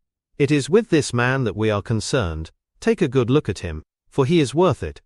He is a fresh-complexioned, middle-sized young man, not far, one would guess, from his 30th year. He has large, shrewd, humorous grey eyes, which twinkle inquiringly from time to time, as he looks round through his spectacles at the people about him. It is easy to see that he is of a sociable and possibly simple disposition, anxious to be friendly to all men. Anyone could pick him at once as gregarious in his habits, and communicative in his nature, with a quick wit and a ready smile. And yet the man who studied him more closely might discern a certain firmness of jaw and grim tightness about the lips which would warn him that there were depths beyond, and that this pleasant, brown-haired young Irishman might conceivably leave his mark for good or evil upon any society to which he was introduced. Having made one or two tentative remarks to the nearest miner, and receiving only short, gruff replies, the traveller resigned himself to uncongenial silence, staring moodily out of the window at the fading landscape. It was not a cheering prospect. Through the growing gloom there pulsed the red glow of the furnaces on the sides of the hills. Great heaps of slag and dumps of cinders loomed up on each side, with the high shafts of the collieries towering above them. Huddled groups of mean wooden houses, the windows of which were beginning to outline themselves in light, were scattered here and there along the line, and the frequent halting places were crowded with their swarthy inhabitants. The iron and coal valleys of the Vermissa district were no resorts for the leisured or the cultured. Everywhere there were stern signs of the crudest battle of life, the rude work to be done, and the rude, strong workers who did it. The young traveller gazed out into this dismal country with a face of mingled repulsion and interest, which showed that the scene was new to him. At intervals he drew from his pocket a bulky letter to which he referred, and on the margins of which he scribbled some notes. Once from the back of his waist he produced something which one would hardly have expected to find in the possession of so mild-mannered a man. It was a navy revolver of the largest size. As he turned it slantwise to the light, the glint upon the rims of the copper shells within the drum showed that it was fully loaded. He quickly restored it to his secret pocket, but not before it had been observed by a working man who had seated himself upon the adjoining bench. "Hello, mate," said he. "You seem heeled and ready." The young man smiled with an air of embarrassment. "Yes," said he, "we need them sometimes in the place I come from." "And where may that be?" "I'm last from Chicago." "A stranger in these parts?" "Yes." "You may find you need it here," said the workman. "Ah, is that so?" The young man seemed interested. "Have you heard nothing of doings hereabouts?" "Nothing out of the way." "Why, I thought the country was full of it. You'll hear quick enough. What made you come here?" "I heard there was always work for a willing man." "Are you a member of the union?" "Sure." "Then you'll get your job, I guess. Have you any friends?" "Not yet, but I have the means of making them." "How's that then?" "I am one of the eminent order of freemen. There's no town without a lodge, and where there is a lodge I'll find my friends." The remark had a singular effect upon his companion. He glanced round suspiciously at the others in the car. The miners were still whispering among themselves. The two police officers were dozing. He came across, seated himself close to the young traveler, and held out his hand. "Put it there," he said. A hand grip passed between the two. "I see you speak the truth," said the workman, "but it's well to make certain." He raised his right hand to his right eyebrow. The traveler at once raised his left hand to his left eyebrow. "Dark nights are unpleasant," said the workman. "Yes, for strangers to travel," the other answered. "That's good enough. I'm Brother Scanlon, Lodge 341, Vermissa Valley. Glad to see you in these parts." "Thank you. I'm Brother John McMurdo, Lodge 29, Chicago, Bodymaster J. H. Scott. But I am in luck to meet a brother so early." "Well, there are plenty of us about. You won't find the order more flourishing anywhere in the States than right here in Vermissa Valley. But we could do with some lads like you. I can't understand a spry man of the Union finding no work to do in Chicago." "I found plenty of work to do," said McMurdo. "Then why did you leave?" McMurdo nodded toward the policeman and smiled. "I guess those chaps would be glad to know," he said. Scanlon groaned sympathetically. "In trouble?" he asked in a whisper. "Deep. A penitentiary job." "And the rest?" "Not a killing." "It's early days to talk of such things," said McMurdo with the air of a man who had been surprised into saying more than he intended. "I've my own good reasons for leaving Chicago, and let that be enough for you. Who are you that you should take it on yourself to ask such things?" His grey eyes gleamed with sudden and dangerous anger from behind his glasses. "All right, mate, no offense meant. The boys will think none the worse of you, whatever you may have done. Where are you bound for now?" "Vermissa." "That's the third halt down the line. Where are you staying?" McMurdo took out an envelope and held it close to the murky oil lamp. "Here is the address. Jacob Shafter, Sheridan Street. It's a boarding house that was recommended by a man I knew in Chicago." "Well, I don't know it, but Vermissa is out of my beat. I live at Hobson's Patch, and that's here where we are drawing up. But, say, there's one bit of advice I'll give you before we part. If you're in trouble in Vermissa, go straight to the Union House and see Boss McGinty. He is the bodymaster of Vermissa Lodge, and nothing can happen in these parts unless Blackjack McGinty wants it. So long, mate. Maybe we'll meet in Lodge one of these evenings. But mind my words, if you are in trouble, go to Boss McGinty." Scanlon descended, and McMurdo was left once again to his thoughts. Night had now fallen, and the flames of the frequent furnaces were roaring and leaping in the darkness. Against their lurid background, dark figures were bending and straining, twisting and turning, with the motion of winch or of windlass, to the rhythm of an eternal clank and roar. "I guess hell must look something like that," said a voice. McMurdo turned, and saw that one of the policemen had shifted in his seat, and was staring out into the fiery waste. "For that matter," said the other policeman, "I allow that hell must be something like that. If there are worse devils down yonder than some we could name, it's more than I'd expect. I guess you are new to this part, young man?" "Well, what if I am?" McMurdo answered in a surly voice. "Just this, mister, that I should advise you to be careful in choosing your friends. I don't think I'd begin with Mike Scanlon or his gang if I were you." "What the hell is it to you who are my friends?" roared McMurdo in a voice which brought every head in the carriage round to witness the altercation. "Did I ask you for your advice, or did you think me such a sucker that I couldn't move without it? You speak when you are spoken to, and by the Lord you'd have to wait a long time if it was me." He thrust out his face and grinned at the patrolman like a snarling dog. The two policemen, heavy, good-natured men, were taken aback by the extraordinary vehemence with which their friendly advances had been rejected. "No offense, stranger," said one. "It was a warning for your own good, seeing that you are, by your own showing, new to the place. I'm new to the place, but I'm not new to you and your kind, cried McMurdo in cold fury. I guess you're the same in all places, shoving your advice in when nobody asks for it. Maybe we'll see more of you before very long, said one of the patrolmen with a grin. You're a real hand-picked one, if I am a judge. I was thinking the same, remarked the other. I guess we may meet again. I'm not afraid of you, and don't you think it, cried McMurdo.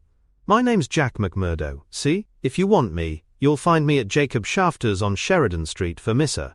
So I'm not hiding from you, am I?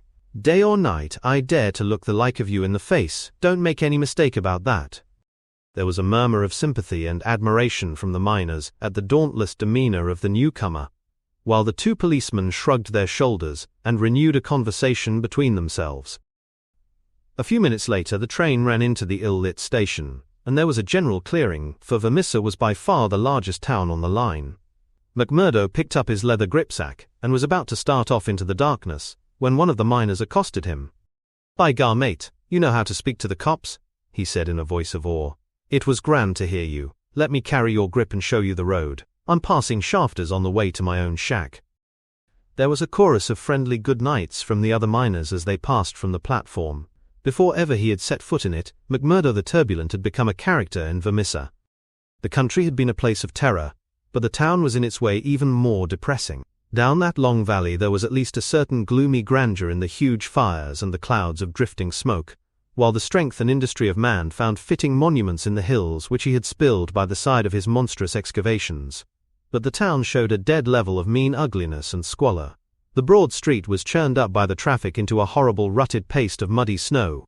The sidewalks were narrow and uneven. The numerous gas lamps served only to show more clearly a long line of wooden houses, each with its veranda facing the street, unkempt and dirty. As they approached the center of the town, the scene was brightened by a row of well-lit stores, and even more by a cluster of saloons and gaming houses, in which the miners spent their hard-earned but generous wages. "That's the Union House," said the guide, pointing to one saloon which rose almost to the dignity of being a hotel. "Jack McGinty is the boss there." "What sort of a man is he?" McMurdo asked. "What? Have you never heard of the boss?" "How could I have heard of him when you know that I am a stranger in these parts?" "Well, I thought his name was known clear across the country.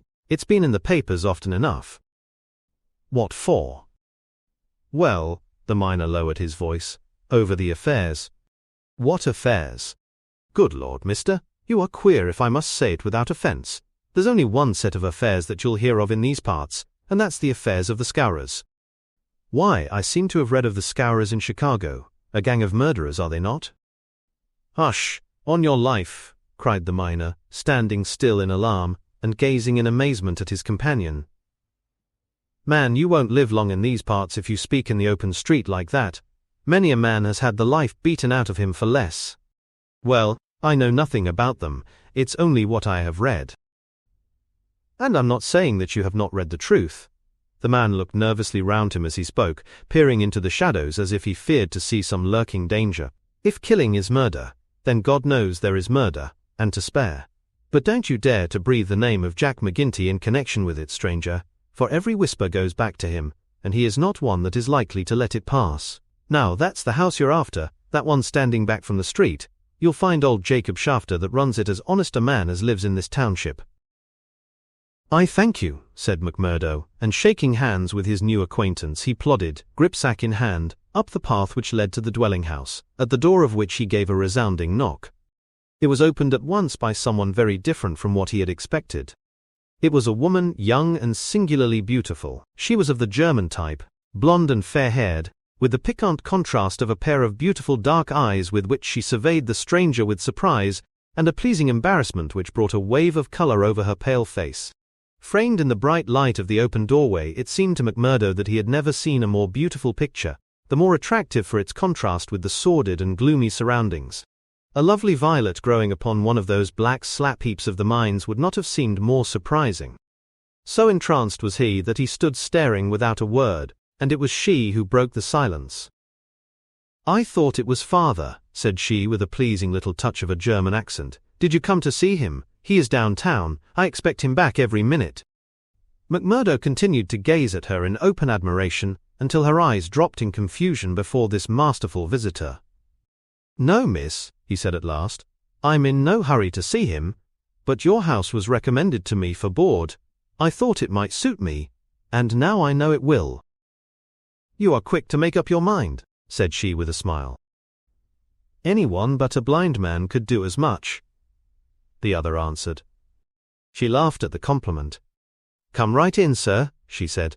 "I'm Miss Etty Shafter, Mr. Shafter's daughter. My mother's dead, and I run the house. You can sit down by the stove in the front room until father comes along. Ah, here he is, so you can fix things with him right away." A heavy, elderly man came plodding up the path. In a few words, McMurdo explained his business. A man of the name of Murphy had given him the address in Chicago. He, in turn, had had it from someone else. Old Shafter was quite ready. The stranger made no bones about terms, agreed at once to every condition, and was apparently fairly flush of money. For $7 a week paid in advance he was to have board and lodging. So it was that McMurdo, the self-confessed fugitive from justice, took up his abode under the roof of the Shafters, the first step, which was to lead to so long and dark a train of events, ending in a far distant land. Chapter 2. The Bodymaster. McMurdo was a man who made his mark quickly. Wherever he was, the folk around soon knew it. Within a thorough week he had become infinitely the most important person at Shafters. There were 10 or a dozen boarders there, but they were honest foremen or commonplace clerks from the stores, of a very different caliber from the young Irishman. Of an evening when they gathered together, his joke was always the readiest, his conversation the brightest, and his song the best.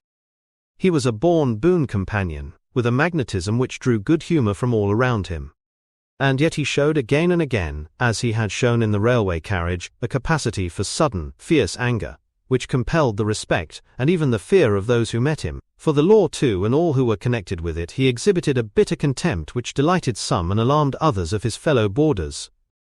From the first he made it evident by his open admiration that the daughter of the house had won his heart from the instant that he had set eyes upon her beauty and her grace. He was no backward suitor. On the second day he told her that he loved her, and from then onward he repeated the same story with an absolute disregard of what she might say to discourage him. "Someone else," he would cry. "Well, the worse luck for someone else. Let him look out for himself. Am I to lose my life's chance and all my heart's desire for someone else? You can keep on saying no, Etty. The day will come when you will say yes, and I'm young enough to wait." He was a dangerous suitor, with his glib Irish tongue and his pretty coaxing ways. There was about him also that glamour of experience and of mystery which attracts a woman's interest, and finally her love.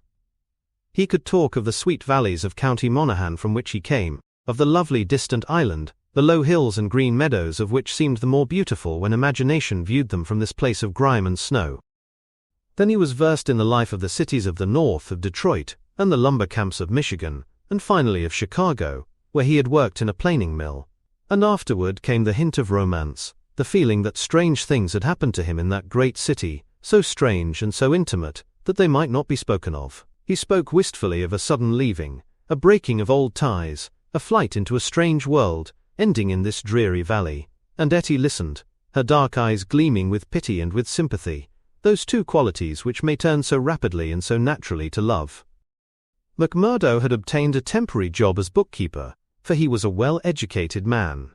This kept him out most of the day, and he had not found occasion yet to report himself to the head of the lodge of the Eminent Order of Freemen.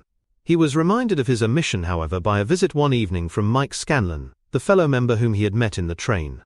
Scanlon, a small, sharp-faced, nervous, black-eyed man, seemed glad to see him once more. After a glass or two of whiskey he broached the object of his visit. "Say, McMurdo," said he, "I remembered your address, so I made bold to call. I'm surprised that you've not reported to the Bodymaster. Why haven't you seen Boss McGinty yet?" "Well, I had to find a job. I have been busy." "You must find time for him if you have none for anything else." "Good Lord, man, you're a fool not to have been down to the Union House and registered your name the first morning after you came here. If you run against him, well, you mustn't, that's all." McMurdo showed mild surprise. "I've been a member of Lodge for over 2 years, Scanlon, but I never heard that duties were so pressing as all that." "Maybe not in Chicago." "Well, it's the same society here." "Is it?" Scanlan looked at him long and fixedly. There was something sinister in his eyes. Isn't it? You'll tell me that in a month's time. I hear you had a talk with the patrolman after I left the train. How did you know that? Oh, it got about. Things do get about for good and for bad in this district. Well, yes. I told the hounds what I thought of them. By the Lord, you'll be a man after McGinty's heart. What, does he hate the police too? Scanlan burst out laughing. You go and see him, my lad, said he as he took his leave. It's not the police but you that he'll hate if you don't. Now, take a friend's advice and go at once. It chanced that on the same evening McMurdo had another more pressing interview which urged him in the same direction. It may have been that his attentions to Etty had been more evident than before, or that they had gradually obtruded themselves into the slow mind of his good German host. But whatever the cause, the boarding-house keeper beckoned the young man into his private room and started on the subject without any circumlocution. It seems to me, mister, said he, that you are getting set on my Etty, ain't that so, or am I wrong? Yes, that is so, the young man answered. Well, I want to tell you right now that it ain't no manner of use. There's someone slipped in before you. She told me so. Well, you can lay that she told you truth. But did she tell you who it was? No, I asked her, but she wouldn't tell. I dare say not, the little baggage. Perhaps she did not wish to frighten you away. Frighten? McMurdo was on fire in a moment. Ah, yes, my friend. You need not be ashamed to be frightened of him. It is Teddy Baldwin. And who the devil is he? He is a boss of Scourers. Scourers. I've heard of them before. It's Scourers here and Scourers there and always in a whisper. What are you all afraid of? Who are the Scourers? The boarding-house keeper instinctively sank his voice, as everyone did who talked about that terrible society. The Scourers, said he, are the eminent order of freemen. The young man stared. Why, I am a member of that order myself. You, I would never have had you in my house if I had known it, not if you were to pay me $100 a week. What's wrong with the order? It's for charity and good fellowship, the rules say so. Maybe in some places, not here. What is it here? It's a murder society, that's what it is. McMurdo laughed incredulously. How can you prove that? He asked. Prove it? Are there not 50 murders to prove it? That about Millman and Van Shorst, and the Nicholson family, and old Mr. Hyam, and little Billy James, and the others. Prove it. Is there a man or a woman in this valley that does not know it? See here, said McMurdo earnestly, I want you to take back what you've said, or else make it good. One or the other you must do before I quit this room. Put yourself in my place. Here am I, a stranger in the town. I belong to a society that I know only as an innocent one. You'll find it through the length and breadth of the states, but always as an innocent one. Now, when I am counting upon joining it here, you tell me that it is the same as a murder society called the Scourers. I guess you owe me either an apology or else an explanation, Mr. Shafter. I can but tell you what the whole world knows, mister. The bosses of the one are the bosses of the other. If you offend the one, it is the other that will strike you. We have proved it too often. That's just gossip. I want proof, said McMurdo. If you live here long you will get your proof, but I forget that you are yourself one of them. You will soon be as bad as the rest, but you will find other lodgings, mister. I cannot have you here. Is it not bad enough that one of these people come courting my Etty, and that I dare not turn him down, but that I should have another for my boarder? Yes, indeed, you shall not sleep here after tonight. McMurdo found himself under sentence of banishment both from his comfortable quarters and from the girl whom he loved. He found her alone in the sitting-room that same evening, and he poured his troubles into her ear. Sure, your father is after giving me notice, he said. It's little I would care if it was just my room, but indeed, Etty, though it's only a week that I've known you, you are the very breath of life to me, and I can't live without you. Oh, hush, Mr. McMurdo, don't speak so, said the girl. I have told you, have I not, that you are too late? There is another, and if I have not promised to marry him at once, at least I can promise no one else. Suppose I had been first, Etty, would I have had a chance? The girl sank her face into her hands. I wish to heaven that you had been first, she sobbed. McMurdo was down on his knees before her in an instant. For God's sake, Etty, let it stand at that, he cried. Will you ruin your life and my own for the sake of this promise? Follow your heart, Acushla. 'Tis a safer guide than any promise before you knew what it was that you were saying. He had seized Etty's white hand between his own strong brown ones. Say that you will be mine, and we will face it out together. Not here? Yes, here. No, no, Jack. His arms were round her now. It could not be here. Could you take me away? A struggle passed for a moment over McMurdo's face, but it ended by setting like granite. No, here, he said. I'll hold you against the world, Etty, right here where we are. Why should we not leave together? No, Etty, I can't leave here. But why?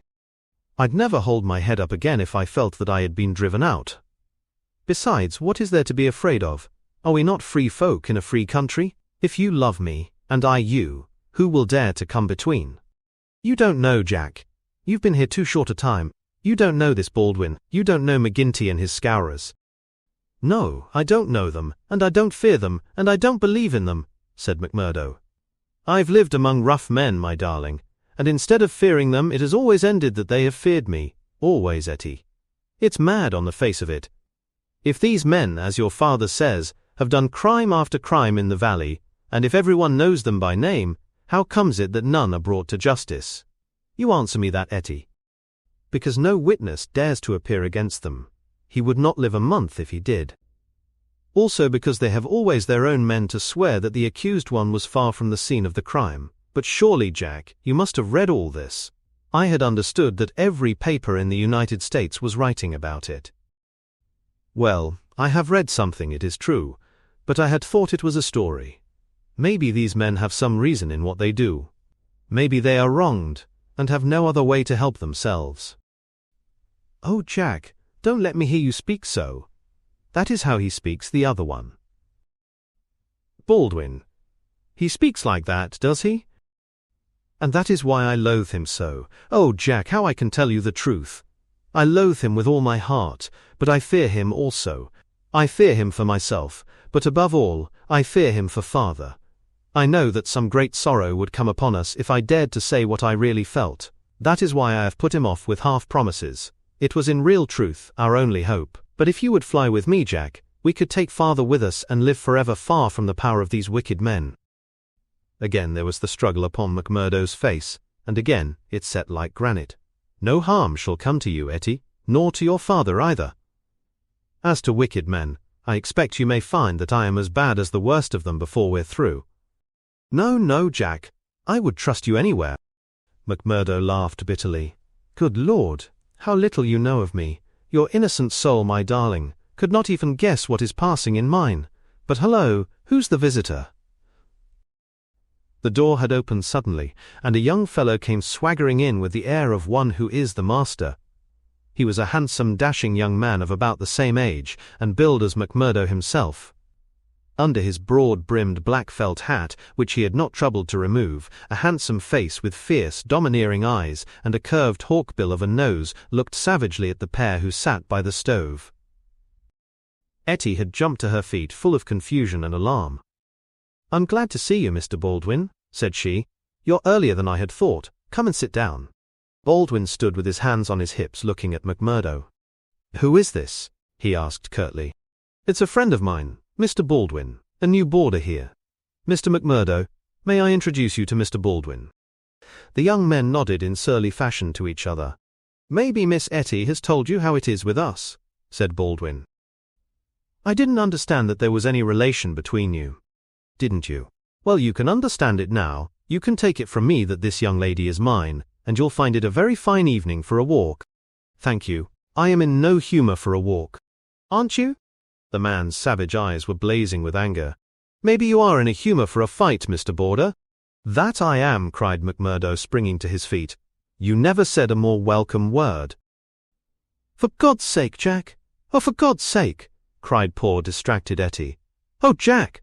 Jack, he will hurt you!" "Oh, it's Jack, is it?" said Baldwin with an oath. "You've come to that already, have you?" "Oh, Ted, be reasonable, be kind. For my sake, Ted, if ever you loved me, be big-hearted and forgiving."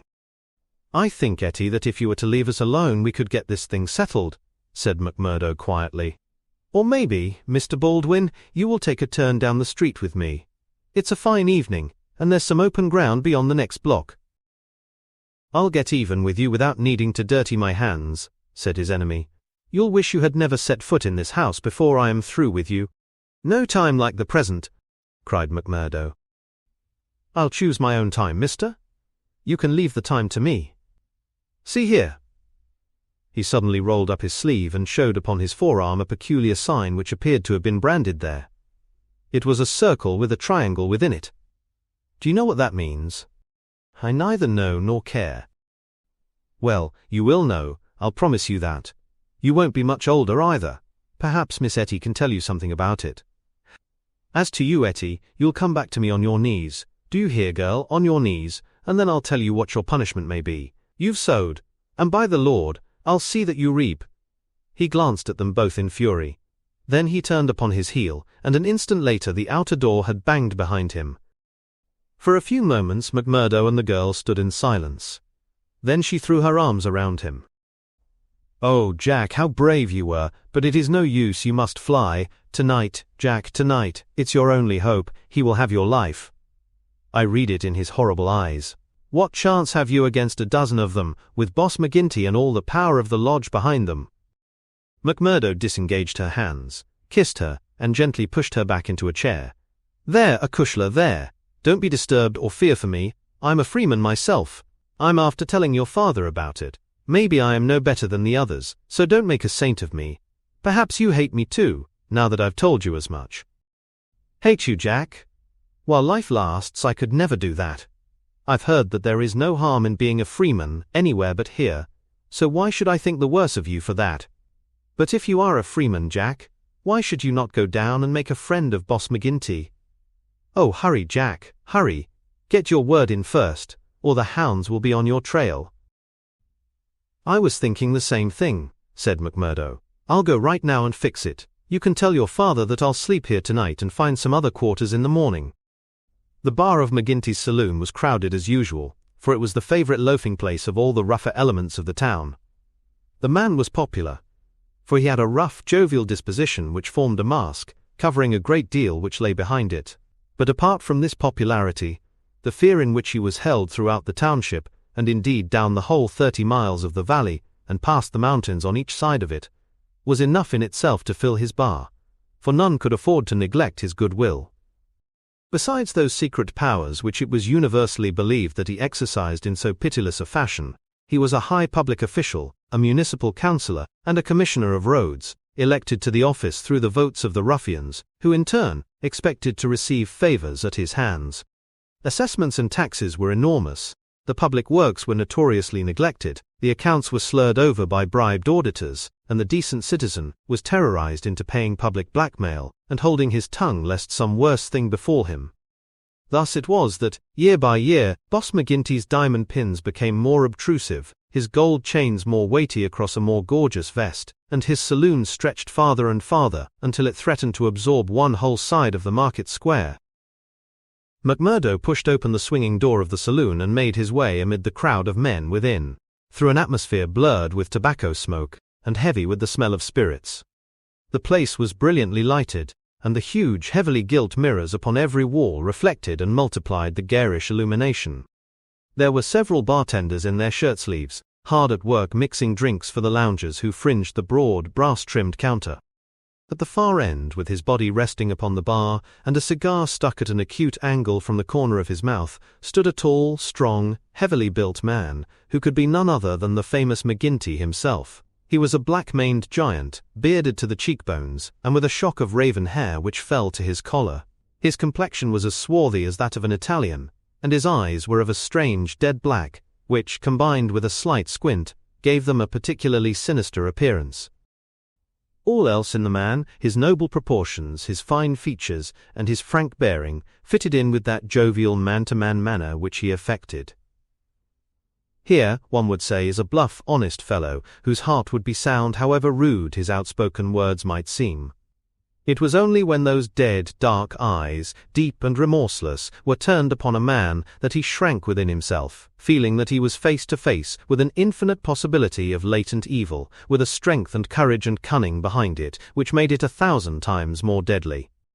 Having had a good look at his man, McMurdo elbowed his way forward with his usual careless audacity, and pushed himself through the little group of courtiers who were fawning upon the powerful boss, laughing uproariously at the smallest of his jokes. The young stranger's bold grey eyes looked back fearlessly through their glasses at the deadly black ones which turned sharply upon him. "Well, young man, I can't call your face to mind. I'm new here, Mr. McGinty." "You are not so new that you can't give a gentleman his proper title." "Is Councillor McGinty, young man," said a voice from the group. "I'm sorry, Councillor, I'm strange to the ways of the place, but I was advised to see you." "Well, you see me, this is all there is. What do you think of me?" "Well, it's early days. If your heart is as big as your body, and your soul as fine as your face, then I'd ask for nothing better," said McMurdo. "By gar, you've got an Irish tongue in your head anyhow," cried the saloon-keeper, not quite certain whether to humour this audacious visitor or to stand upon his dignity. "So you are good enough to pass my appearance?" "Sure," said McMurdo. "And you were told to see me?" "I was." "And who told you?" "Brother Scanlon of Lodge 341, Vermissa. I drink your health, Councillor, and to our better acquaintance."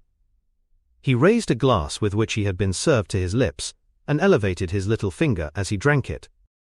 McGinty, who had been watching him narrowly, raised his thick black eyebrows. "Oh, it's like that, is it?" said he. "I'll have to look a bit closer into this, Mr. McMurdo." "A bit closer, Mr. McMurdo, for we don't take folk on trust in these parts, nor believe all we're told neither. Come in here for a moment, behind the bar." There was a small room there, lined with barrels. McGinty carefully closed the door, and then seated himself on one of them, biting thoughtfully on his cigar and surveying his companion with those disquieting eyes. For a couple of minutes he sat in complete silence. McMurdo bore the inspection cheerfully, one hand in his coat pocket, the other twisting his brown moustache. Suddenly, McGinty stooped and produced a wicked-looking revolver. "See here, my joker," said he, "if I thought you were playing any game on us, it would be short work for you." "This is a strange welcome," McMurdo answered with some dignity, "for the bodymaster of a lodge of freemen to give to a stranger brother." "Aye, but it's just that same that you have to prove," said McGinty, "and God help you if you fail. Where were you made?" "Lodge 29, Chicago." "When?" "June 24th, 1872. "What bodymaster?" "James H. Scott." "Who is your district ruler?" "Bartholomew Wilson." You seem glib enough in your tests. What are you doing here?" "Working. The same as you, but a poorer job." "You have your back answer quick enough." "Yes, I was always quick of speech." "Are you quick of action?" "I have had that name among those that knew me best."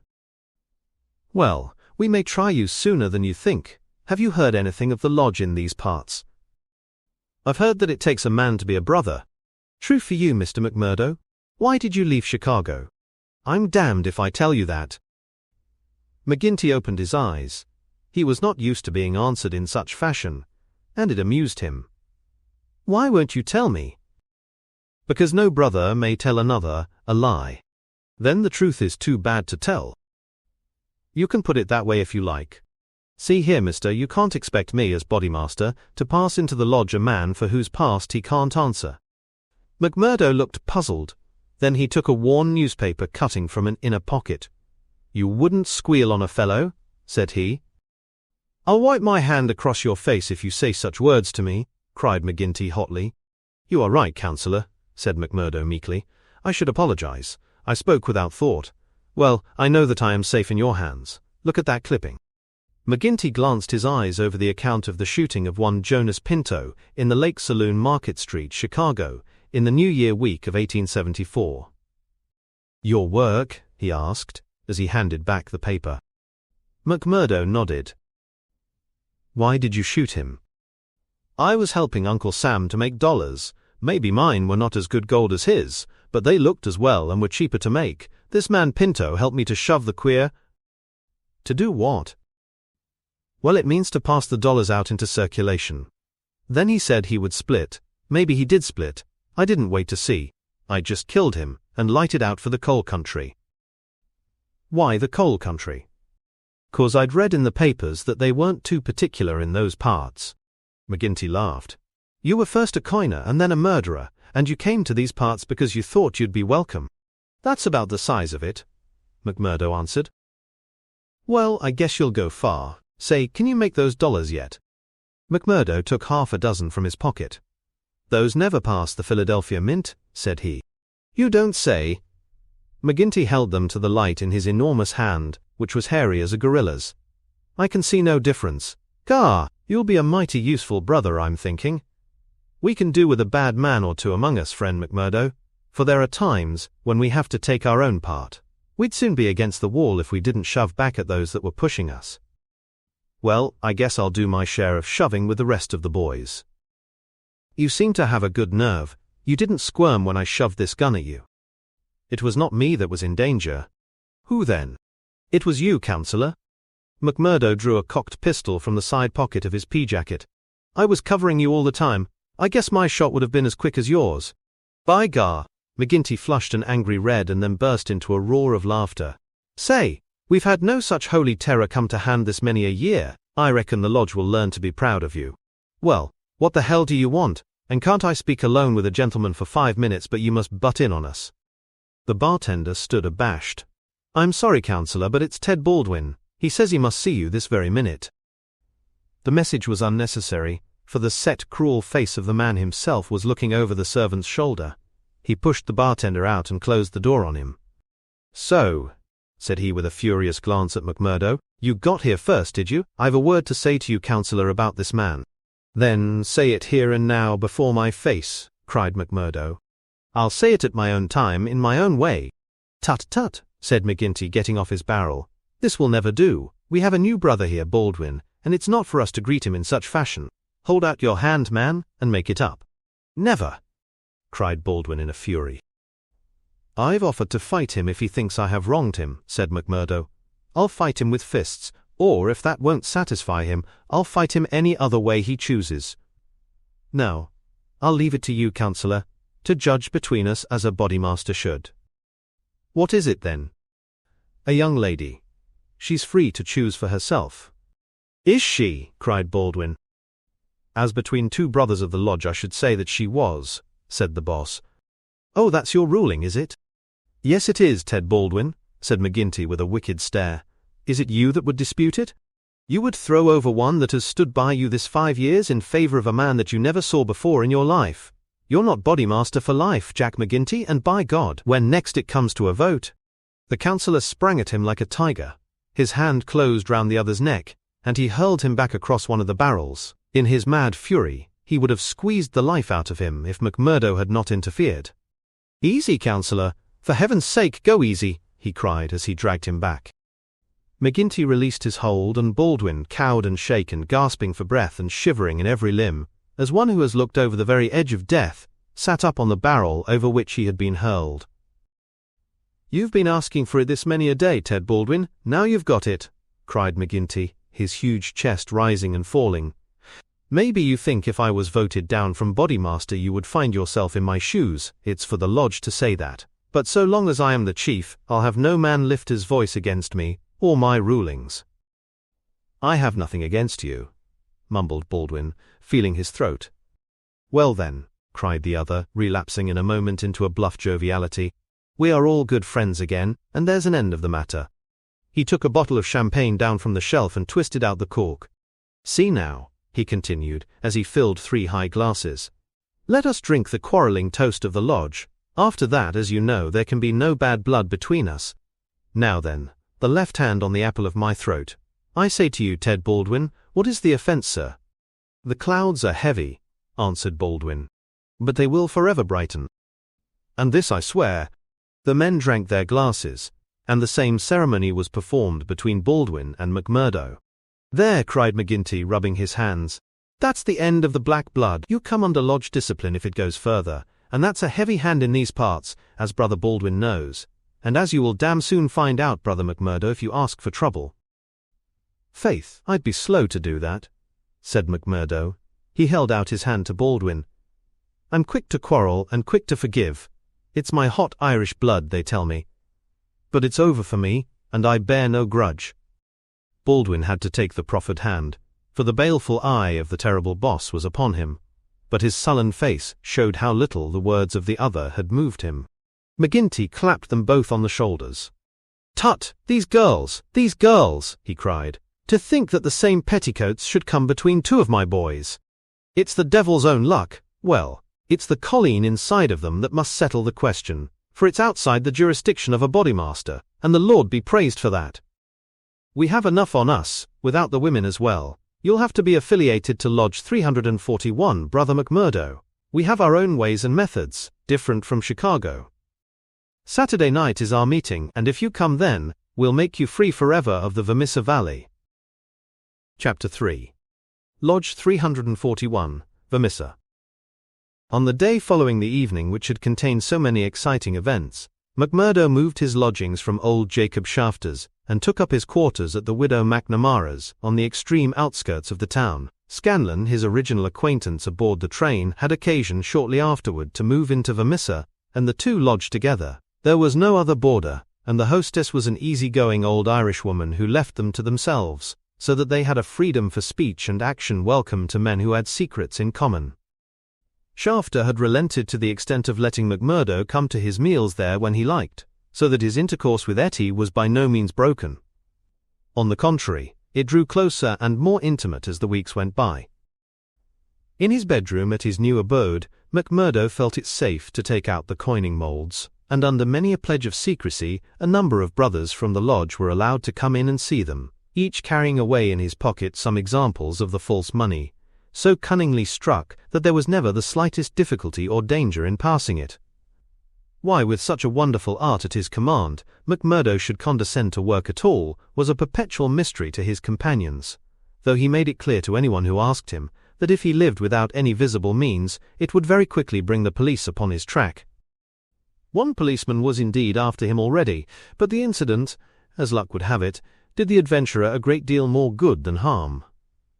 After the first introduction, there were few evenings when he did not find his way to McGinty's saloon, there to make closer acquaintance with the boys, which was the jovial title by which the dangerous gang who infested the place were known to one another. His dashing manner and fearlessness of speech made him a favorite with them all, while the rapid and scientific way in which he polished off his antagonist in an all-in barroom scrap earned the respect of that rough community. Another incident, however, raised him even higher in their estimation. Just at the crowded hour one night, the door opened and a man entered with the quiet blue uniform and peaked cap of the mine police. This was a special body raised by the railways and colliery owners to supplement the efforts of the ordinary civil police, who were perfectly helpless in the face of the organized ruffianism which terrorized the district. There was a hush as he entered, and many a curious glance was cast at him. But the relations between policemen and criminals are peculiar in some parts of the States, and McGinty himself, standing behind his counter, showed no surprise when the policeman enrolled himself among his customers. "A straight whiskey, for the night is bitter," said the police officer. "I don't think we have met before, councillor." "You'll be the new captain?" said McGinty. "That's so. We're looking to you, councillor, and to the other leading citizens, to help us in upholding law and order in this township. Captain Marvin is my name." "We'd do better without you, Captain Marvin," said McGinty coldly, "for we have our own police of the township, and no need for any imported goods. What are you but the paid tool of the capitalists, hired by them to club or shoot your poorer fellow citizen?" Well, we won't argue about that," said the police officer good-humouredly. "I expect we all do our duty same as we see it, but we can't all see it the same." He had drunk off his glass and had turned to go, when his eyes fell upon the face of Jack McMurdo, who was scowling at his elbow. Hello, he cried, looking him up and down. "He is an old acquaintance." McMurdo shrank away from him. "I was never a friend to you, nor any other cursed copper in my life," said he.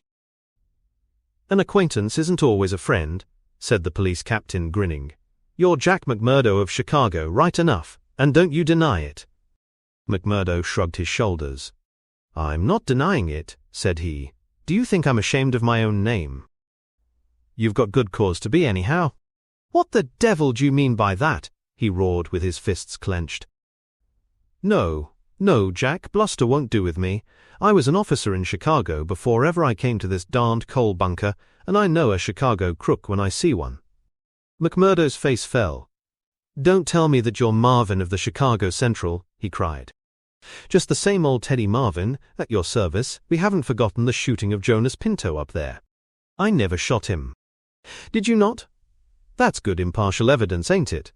Well, his death came in uncommon handy for you, or they would have had you for shoving the queer. Well, we can let that be bygones, for, between you and me, and perhaps I'm going further than my duty in saying it, they could get no clear case against you, and Chicago's open to you tomorrow. I'm very well where I am. Well, I've given you the pointer, and you're a sulky dog not to thank me for it. Well, I suppose you mean well, and I do thank you, said McMurdo in no very gracious manner. It's mum with me so long as I see you living on the straight, said the captain. But by the Lord, if you get off after this, it's another story. So good night to you, and good night, counsellor. He left the barroom, but not before he had created a local hero. McMurdo's deeds in far Chicago had been whispered before. He had put off all questions with a smile, as one who did not wish to have greatness thrust upon him. But now, the thing was officially confirmed. The bar loafers crowded round him and shook him heartily by the hand. He was free of the community from that time on. He could drink hard and show little trace of it, but that evening, had his mate Scanlon not been at hand to lead him home, the feted hero would surely have spent his night under the bar.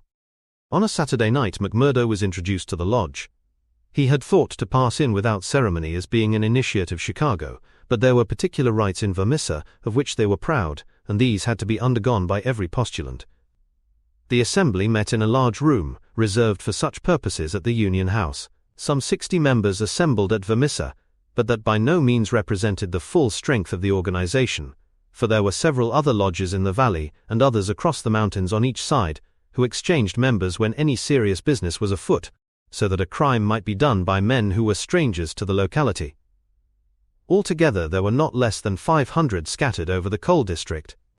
In the bare assembly room the men were gathered round a long table. At the side was a second one, laden with bottles and glasses, on which some members of the company were already turning their eyes. McGinty sat at the head with a flat black velvet cap upon his shock of tangled black hair, and a coloured purple stole round his neck, so that he seemed to be a priest presiding over some diabolical ritual. To right and left of him were the higher lodge officials, the cruel, handsome face of Ted Baldwin among them. Each of these wore some scarf or medallion as emblem of his office. They were for the most part men of mature age, but the rest of the company consisted of young fellows from 18 to 25, the ready and capable agents who carried out the commands of their seniors. Among the older men were many whose features showed the tigerish, lawless souls within. But looking at the rank and file, it was difficult to believe that these eager and open-faced young fellows were in very truth a dangerous gang of murderers, whose minds had suffered such complete moral perversion that they took a horrible pride in their proficiency at the business, and looked with deepest respect at the man who had the reputation of making what they called a clean job. To their contorted natures, it had become a spirited and chivalrous thing to volunteer for service against some man who had never injured them, and whom in many cases they had never seen in their lives. The crime committed, they quarrelled as to who had actually struck the fatal blow, and amused one another and the company by describing the cries and contortions of the murdered man. At first they had shown some secrecy in their arrangements, but at the time which this narrative describes their proceedings were extraordinarily open, for the repeated failures of the law had proved to them that, on the one hand, no one would dare to witness against them, and on the other, they had an unlimited number of staunch witnesses upon whom they could call, and a well-filled treasure chest from which they could draw the funds to engage the best legal talent in the state. In 10 long years of outrage, there had been no single conviction, and the only danger that ever threatened the scourers lay in the victim himself, who, however outnumbered and taken by surprise, might and occasionally did leave his mark upon his assailants. McMurdo had been warned that some ordeal lay before him, but no one would tell him in what it consisted. He was led now into an outer room by 2 solemn brothers. Through the plank partition he could hear the murmur of many voices from the assembly within. Once or twice he caught the sound of his own name, and he knew that they were discussing his candidacy. Then there entered an inner guard with a green and gold sash across his chest. "The bodymaster orders that he shall be trussed blinded and entered," said he. The 3 of them then removed his coat, turned up the sleeve of his right arm, and finally passed a rope round above the elbows and made it fast. They next placed a thick black cap right over his head and the upper part of his face, so that he could see nothing. He was then led into the assembly hall. It was pitch dark and very oppressive under his hood. He heard the rustle and murmur of the people round him, and then the voice of McGinty sounded dull and distant through the covering of his ears. "John McMurdo," said the voice, "are you already a member of the Ancient Order of Freemen?" He bowed in assent.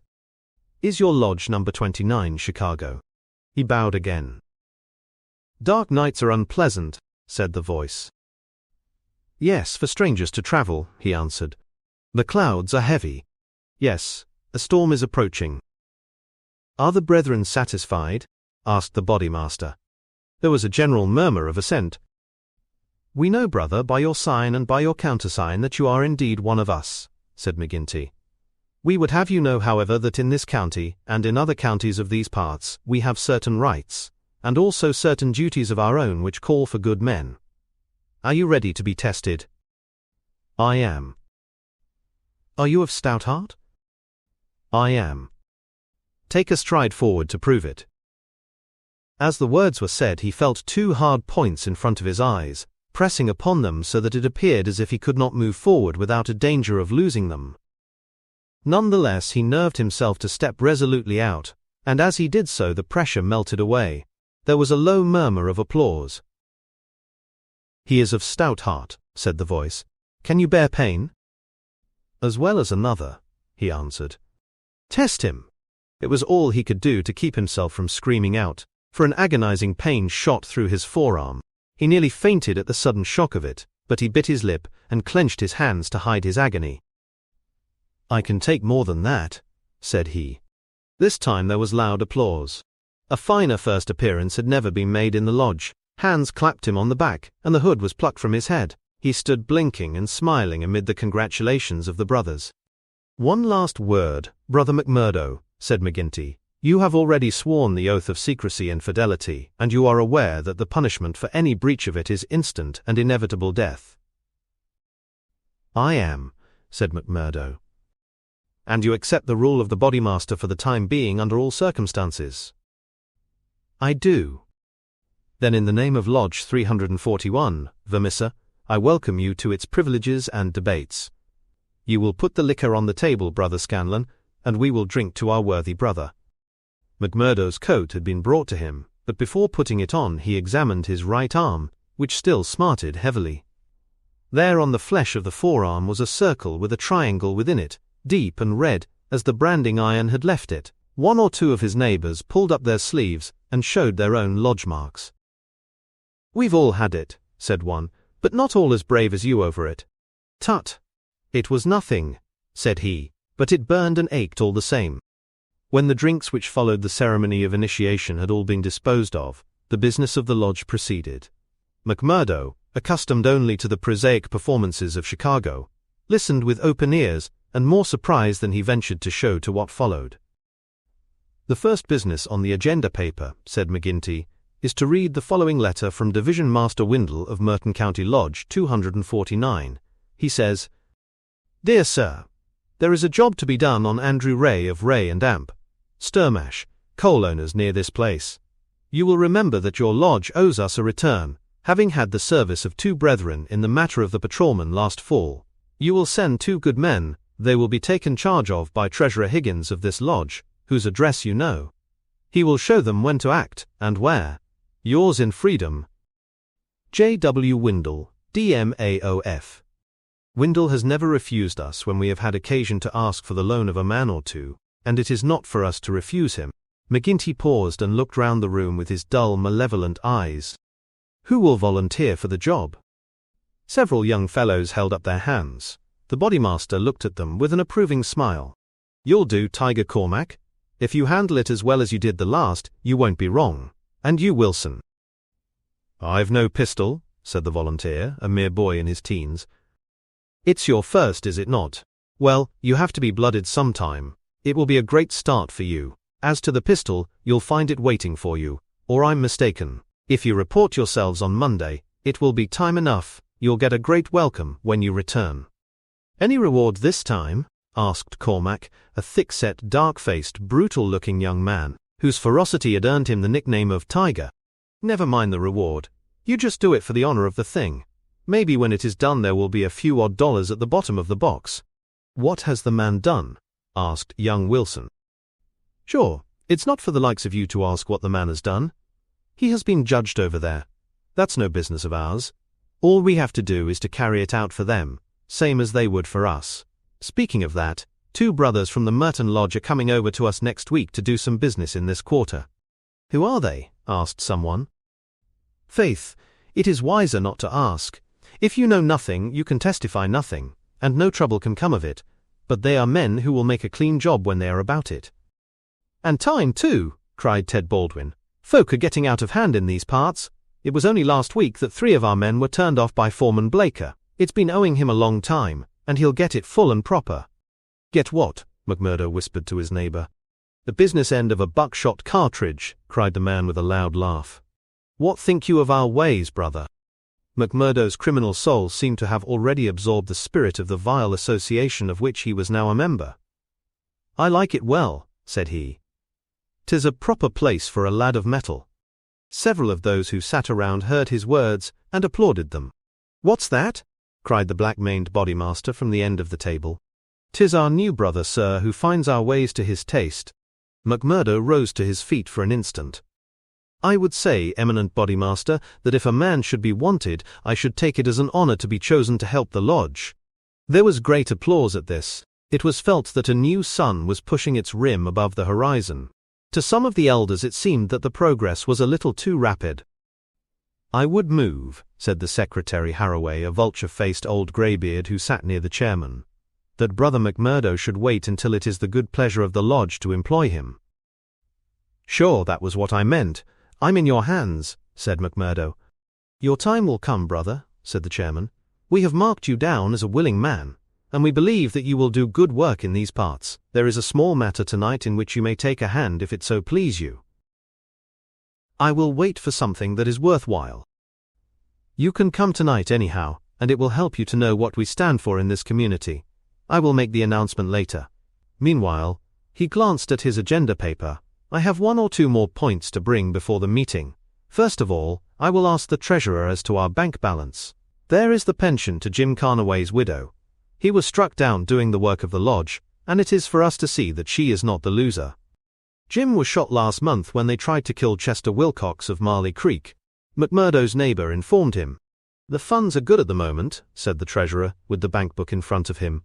"The firms have been generous of late. Max Linder and Amp. Company paid $500 to be left alone.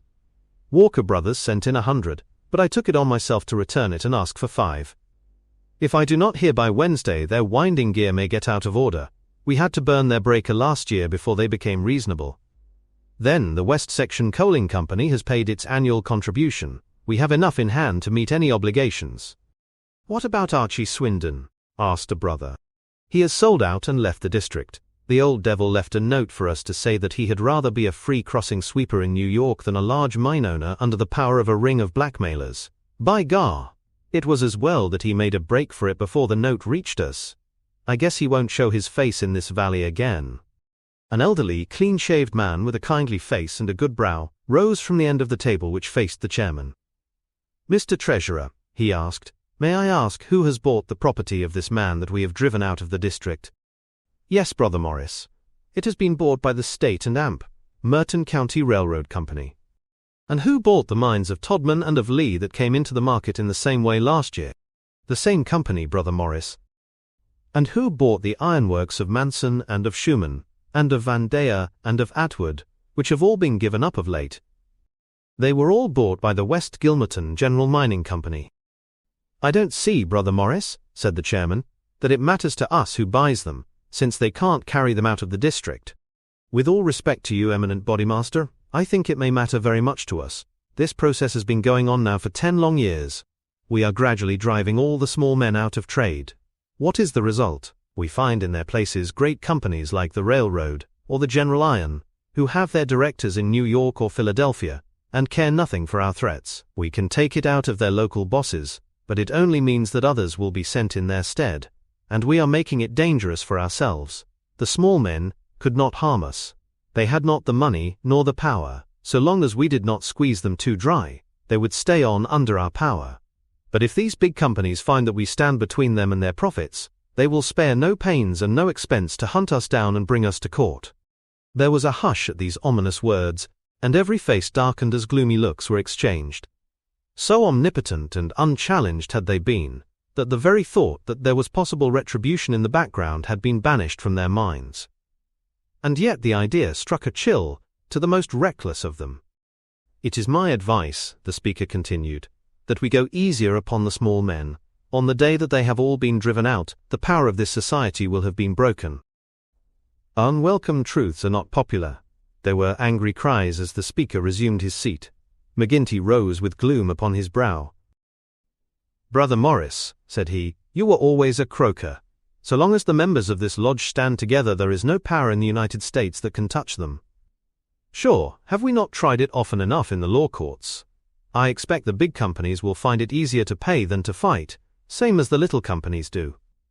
And now, brethren," McGinty took off his black velvet cap and his stole as he spoke, "this lodge has finished its business for the evening, save for one small matter which may be mentioned when we are parting.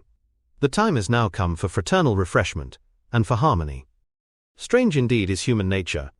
Here were these men, to whom murder was familiar, who again and again had struck down the father of the family, some man against whom they had no personal feeling, without one thought of compunction or of compassion for his weeping wife or helpless children, and yet the tender or pathetic in music could move them to tears. McMurdo had a fine tenor voice, and if he had failed to gain the good will of the lodge before, it could no longer have been withheld after he had thrilled them with "I'm sitting on the stile, Mary," and "On the banks of Allan Water." In his very first night the new recruit had made himself one of the most popular of the brethren, marked already for advancement and high office.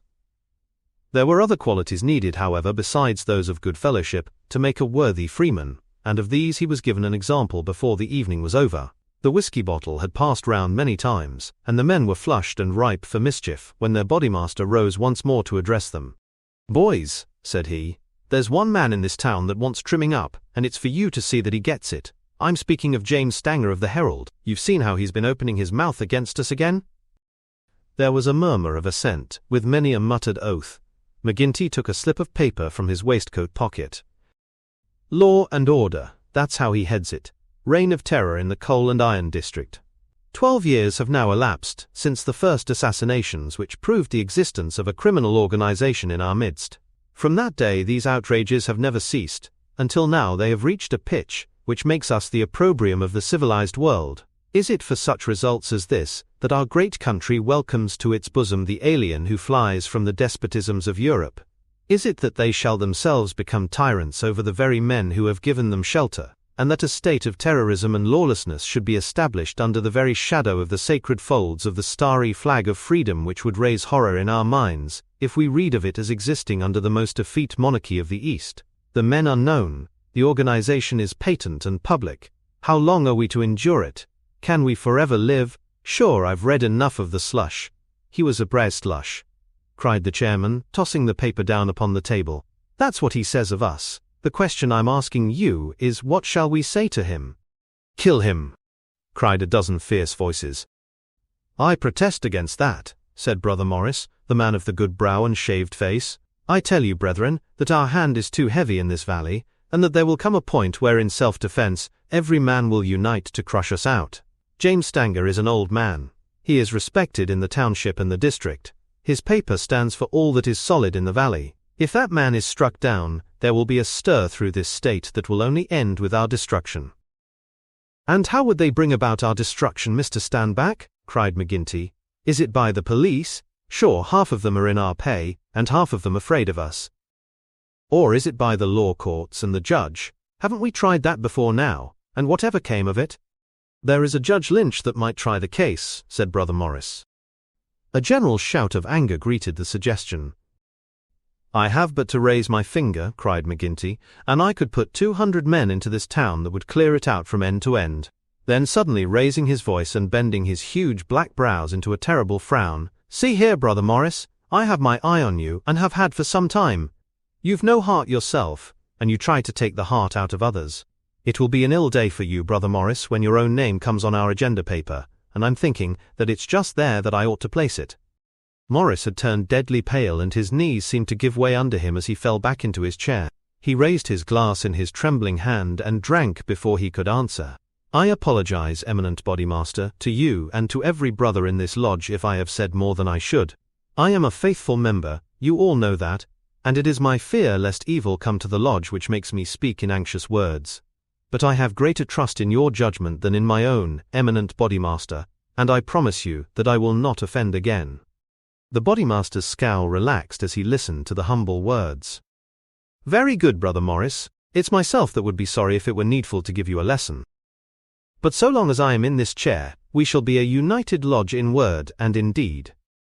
And now, boys," he continued, looking round at the company, "I'll say this much, that if Stenger got his full deserts, there would be more trouble than we need ask for. These editors hang together, and every journal in the state would be crying out for police and troops, but I guess you can give him a pretty severe warning. Will you fix it, Brother Baldwin?" "Sure," said the young man eagerly. "How many will you take?" "Half a dozen, and 2 to guard the door. You'll come, Gower, and you, Mansell, and you, Scanlon, and the 2 Willoughbys." "I promised the new brother he should go," said the chairman. Ted Baldwin looked at McMurdo with eyes which showed that he had not forgotten nor forgiven. "Well, he can come if he wants," he said in a surly voice. "That's enough. The sooner we get to work the better." The company broke up with shouts and yells and snatches of drunken song.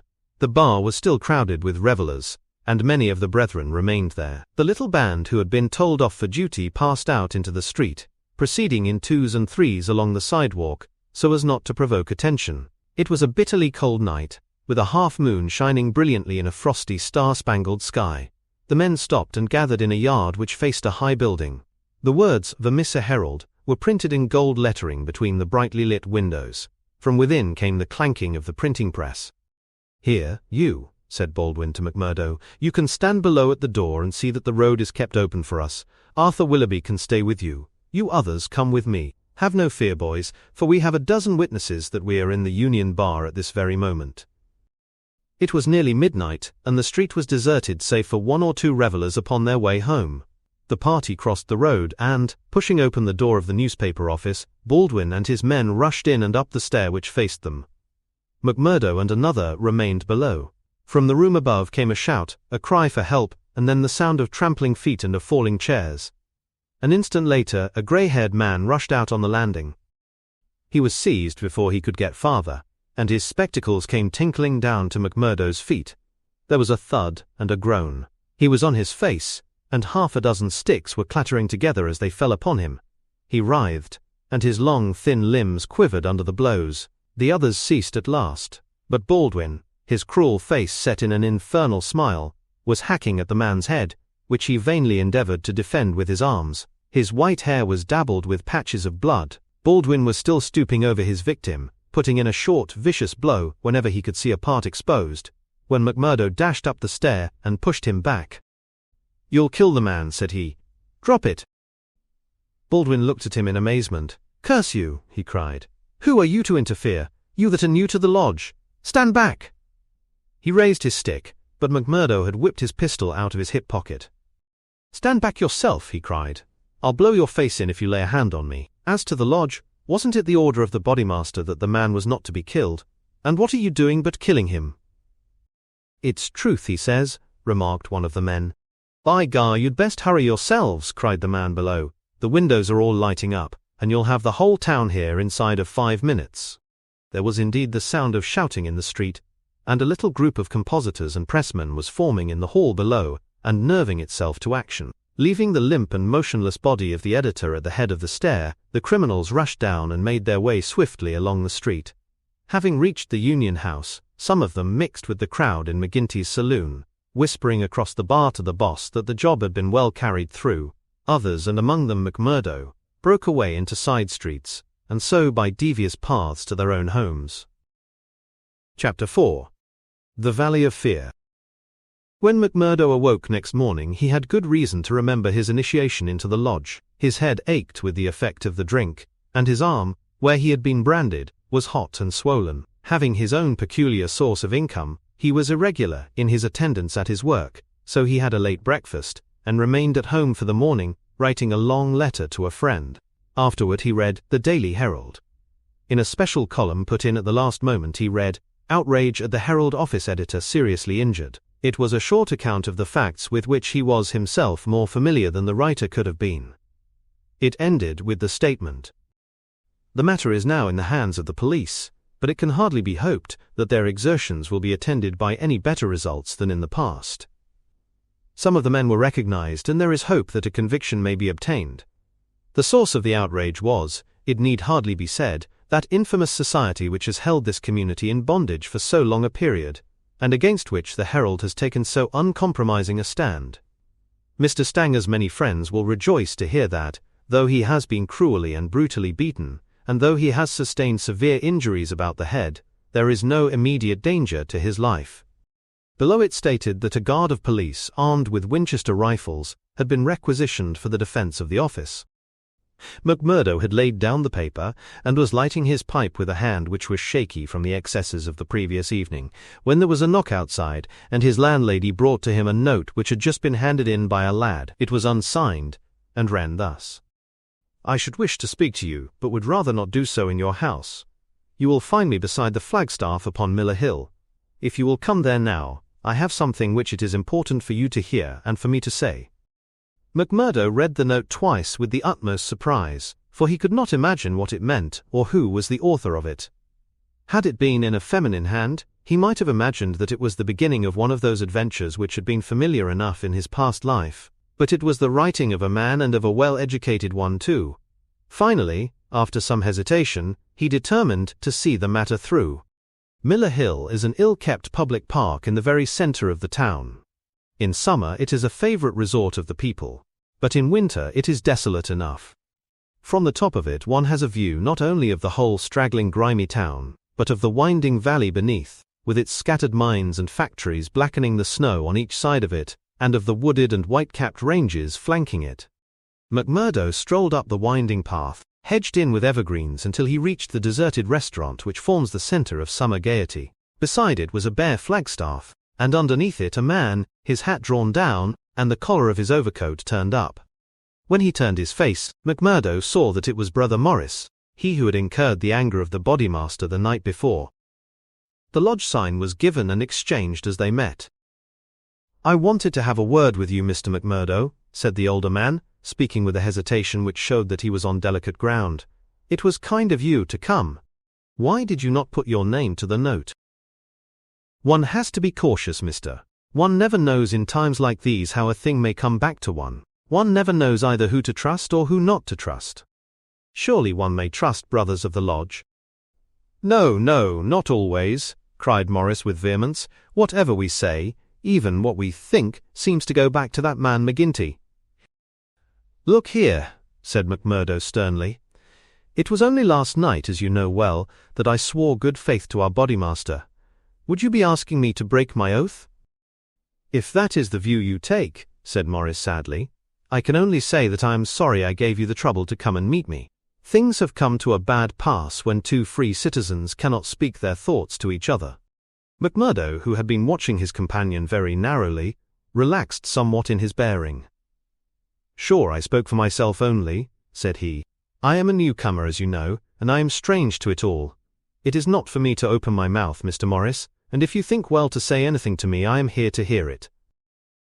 "And to take it back to Boss McGinty," said Morris bitterly. "Indeed then you do me injustice there," cried McMurdo. "For myself I am loyal to the lodge, and so I tell you straight, but I would be a poor creature if I were to repeat to any other what you might say to me in confidence. It will go no further than me, though I warn you that you may get neither help nor sympathy." "I have given up looking for either the one or the other," said Morris. "I may be putting my very life in your hands by what I say, but, bad as you are, and it seemed to me last night that you were shaping to be as bad as the worst, still you are new to it, and your conscience cannot yet be as hardened as theirs. That was why I thought to speak with you." "Well, what have you to say?" "If you give me away, may a curse be on you." "Sure, I said I would not." "I would ask you then, when you joined the Freeman Society in Chicago and swore vows of charity and fidelity, Did ever it cross your mind that you might find it would lead you to crime? If you call it crime, McMurdo answered. Call it crime, cried Morris, his voice vibrating with passion. You have seen little of it if you can call it anything else. Was it crime last night when a man old enough to be your father was beaten till the blood dripped from his white hairs? Was that crime? Or what else would you call it? There are some would say it was war, said McMurdo, a war of two classes with all in, so that each struck as best it could. Well, did you think of such a thing when you joined the Freemen's Society at Chicago? No, I'm bound to say I did not. Nor did I when I joined it at Philadelphia. It was just a benefit club and a meeting place for one's fellows. Then I heard of this place. Curse the hour that the name first fell upon my ears, and I came to better myself. My God, to better myself. My wife and 3 children came with me. I started a dry goods store on Market Square, and I prospered well. The word had gone round that I was a freeman, and I was forced to join the local lodge, same as you did last night. I've the badge of shame on my forearm, and something worse branded on my heart. I found that I was under the orders of a black villain, and caught in a meshwork of crime. What could I do? Every word I said to make things better was taken as treason, same as it was last night. I can't get away, for all I have in the world is in my store. If I leave the society, I know well that it means murder to me, and God knows what to my wife and children. Oh man, it is awful, awful. He put his hands to his face, and his body shook with convulsive sobs. McMurdo shrugged his shoulders. You were too soft for the job, said he. You are the wrong sort for such work. I had a conscience and a religion, but they made me a criminal among them. I was chosen for a job. If I backed down, I knew well what would come to me. Maybe I'm a coward. Maybe it's the thought of my poor little woman, and the children that makes me one. Anyhow, I went. I guess it will haunt me forever. It was a lonely house 20 miles from here, over the range yonder. I was told off for the door, same as you were last night. They could not trust me with the job. The others went in. When they came out, their hands were crimson to the wrists. As we turned away, a child was screaming out of the house behind us. It was a boy of 5 who had seen his father murdered. I nearly fainted with the horror of it, and yet I had to keep a bold and smiling face, for well I knew that if I did not, it would be out of my house that they would come next with their bloody hands, and it would be my little Fred that would be screaming for his father. But I was a criminal then, part sharer in a murder, lost forever in this world, and lost also in the next. I am a good Catholic, but the priest would have no word with me when he heard I was a scourer, and I am excommunicated from my faith. That's how it stands with me. And I see you going down the same road, and I ask you what the end is to be. Are you ready to be a cold-blooded murderer also, or can we do anything to stop it? What would you do? Asked McMurdo abruptly. You would not inform. God forbid, cried Morris. Sure, the very thought would cost me my life. That's well, said McMurdo. I'm thinking that you are a weak man and that you make too much of the matter. Too much? Wait till you have lived here longer. Look down the valley. See the cloud of 100 chimneys that overshadows it. I tell you that the cloud of murder hangs thicker and lower than that, over the heads of the people. It is the valley of fear, the valley of death. The terror is in the hearts of the people, from the dusk to the dawn. Wait, young man, and you will learn for yourself. Well, I'll let you know what I think when I have seen more, said McMurdo carelessly. What is very clear is that you are not the man for the place, and that the sooner you sell out, if you only get a dime a dollar for what the business is worth, the better it will be for you. What you have said is safe with me. But by gar, if I thought you were an informer— No, no, cried Morris piteously. Well, let it rest at that. I'll bear what you have said in mind, and maybe someday I'll come back to it. I expect you meant kindly by speaking to me like this. Now I'll be getting home. One word before you go, said Morris. We may have been seen together. They may want to know what we have spoken about. Ah, that's well thought of. I offer you a clerkship in my store. And I refuse it. That's our business. Well, so long, Brother Morris, and may you find things go better with you in the future. That same afternoon, as McMurdo sat smoking, lost in thought, beside the stove of his sitting room, the door swung open, and its framework was filled with the huge figure of Boss McGinty. He passed the sign, and then seating himself opposite to the young man, he looked at him steadily for some time, a look which was as steadily returned. "I'm not much of a visitor, Brother McMurdo," he said at last. "I guess I am too busy over the folk that visit me. But I thought I'd stretch a point and drop down to see you in your own house." "I'm proud to see you here, Counselor," McMurdo answered heartily, bringing his whiskey bottle out of the cupboard. "It's an honor that I had not expected." "How's the arm?" asked the boss. McMurdo made a wry face. "Well, I'm not forgetting it," he said, "but it's worth it." "Yes, it's worth it," the other answered, "to those that are loyal and go through with it and are a help to the lodge. What were you speaking to Brother Morris about on Miller Hill this morning?" The question came so suddenly that it was well that he had his answer prepared. He burst into a hearty laugh. "Morris didn't know I could earn a living here at home. He shan't know either, for he has got too much conscience for the likes of me. But he's a good-hearted old chap. It was his idea that I was at a loose end, and that he would do me a good turn by offering me a clerkship in a dry goods store." "Oh, that was it?" "Yes, that was it." "And you refused it?" "Sure, couldn't I earn 10 times as much in my own bedroom with 4 hours' work?" "That's so. But I wouldn't get about too much with Morris." "Why not?" "Well, I guess because I tell you not. That's enough for most folk in these parts." "It may be enough for most folk, but it ain't enough for me, Counselor," said McMurdo boldly. "If you are a judge of men, you'll know that." The swarthy giant glared at him, and his hairy paw closed for an instant round the glass, as though he would hurl it at the head of his companion. Then he laughed in his loud, boisterous, insincere fashion. "You're a queer card for sure," said he. "Well, if you want reasons, I'll give them. Did Morris say nothing to you against the lodge?" "No." "Nor against me?" "No." "Well, that's because he dare not trust you. But in his heart he is not a loyal brother, we know that well. So we watch him, and we wait for the time to admonish him. I'm thinking that the time is drawing near. There's no room for scabby sheep in our pen. But if you keep company with a disloyal man, we might think that you were disloyal too. See?" "There's no chance of my keeping company with him, for I dislike the man," McMurdo answered. "As to being disloyal, if it was any man but you, he would not use the word to me twice." "Well, that's enough," said McGinty, draining off his glass. "I came down to give you a word in season, and you've had it." "I'd like to know," said McMurdo, "how you ever came to learn that I had spoken with Morris at all." McGinty laughed. "It's my business to know what goes on in this township," said he. "I guess you'd best reckon on my hearing all that passes.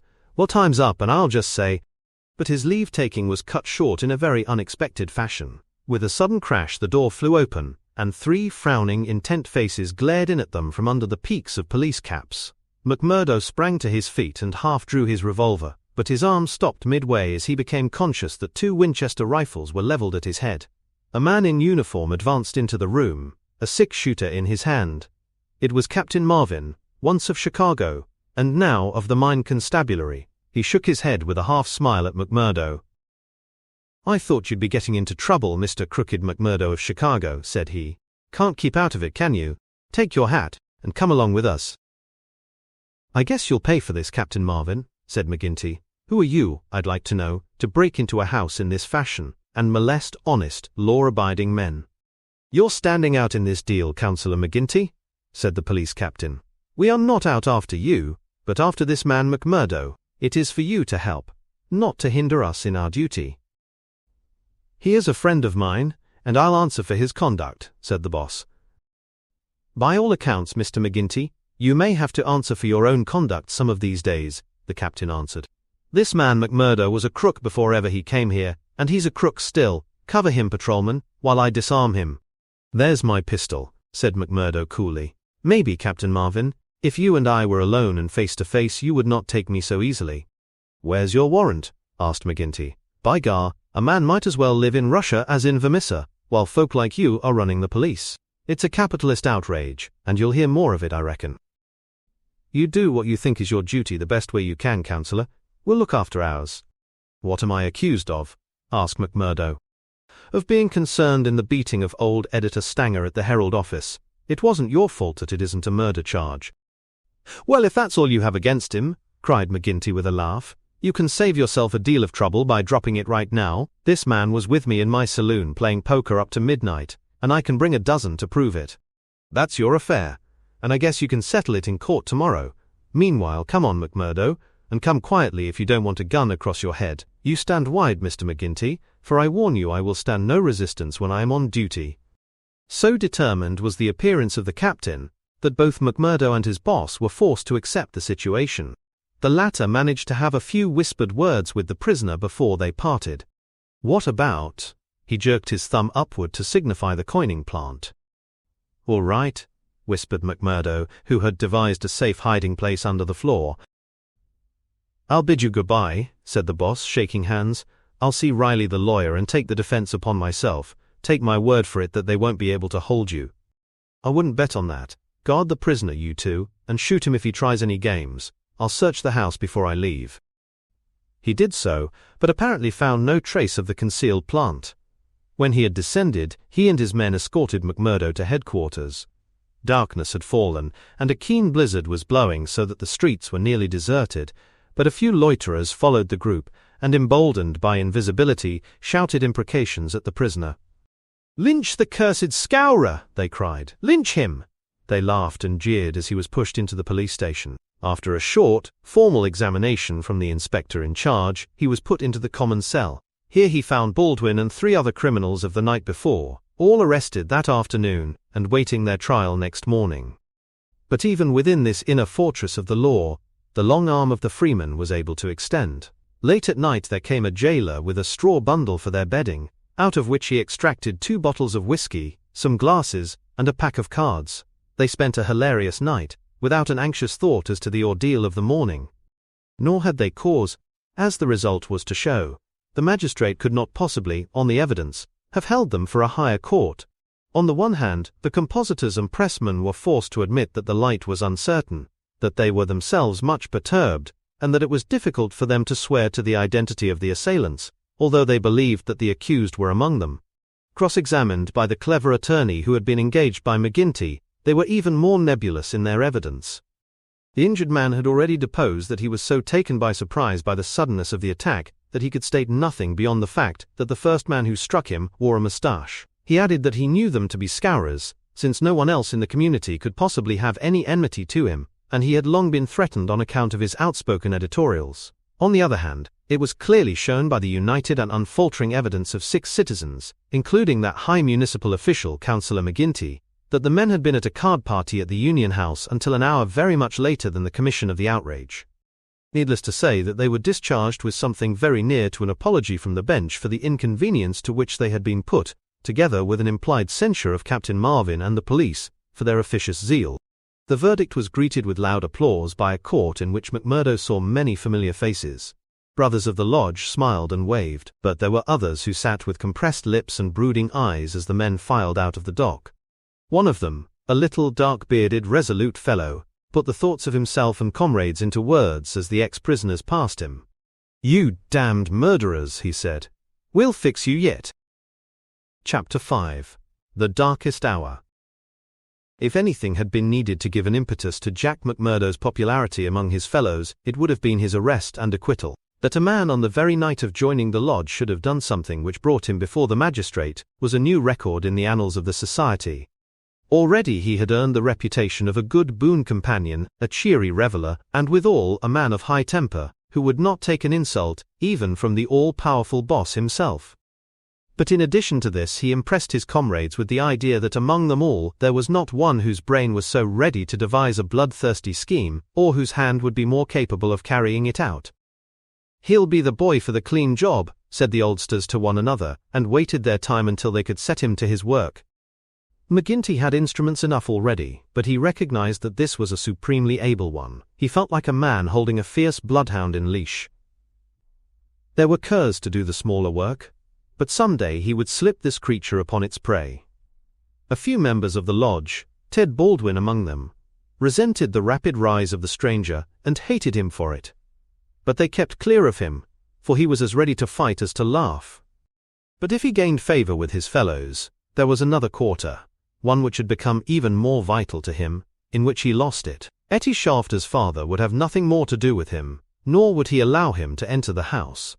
Etty herself was too deeply in love to give him up altogether, and yet her own good sense warned her of what would come from a marriage with a man who was regarded as a criminal. One morning after a sleepless night, she determined to see him, possibly for the last time, and make one strong endeavor to draw him from those evil influences which were sucking him down. She went to his house, as he had often begged her to do, and made her way into the room which he used as his sitting room. He was seated at a table with his back turned and a letter in front of him.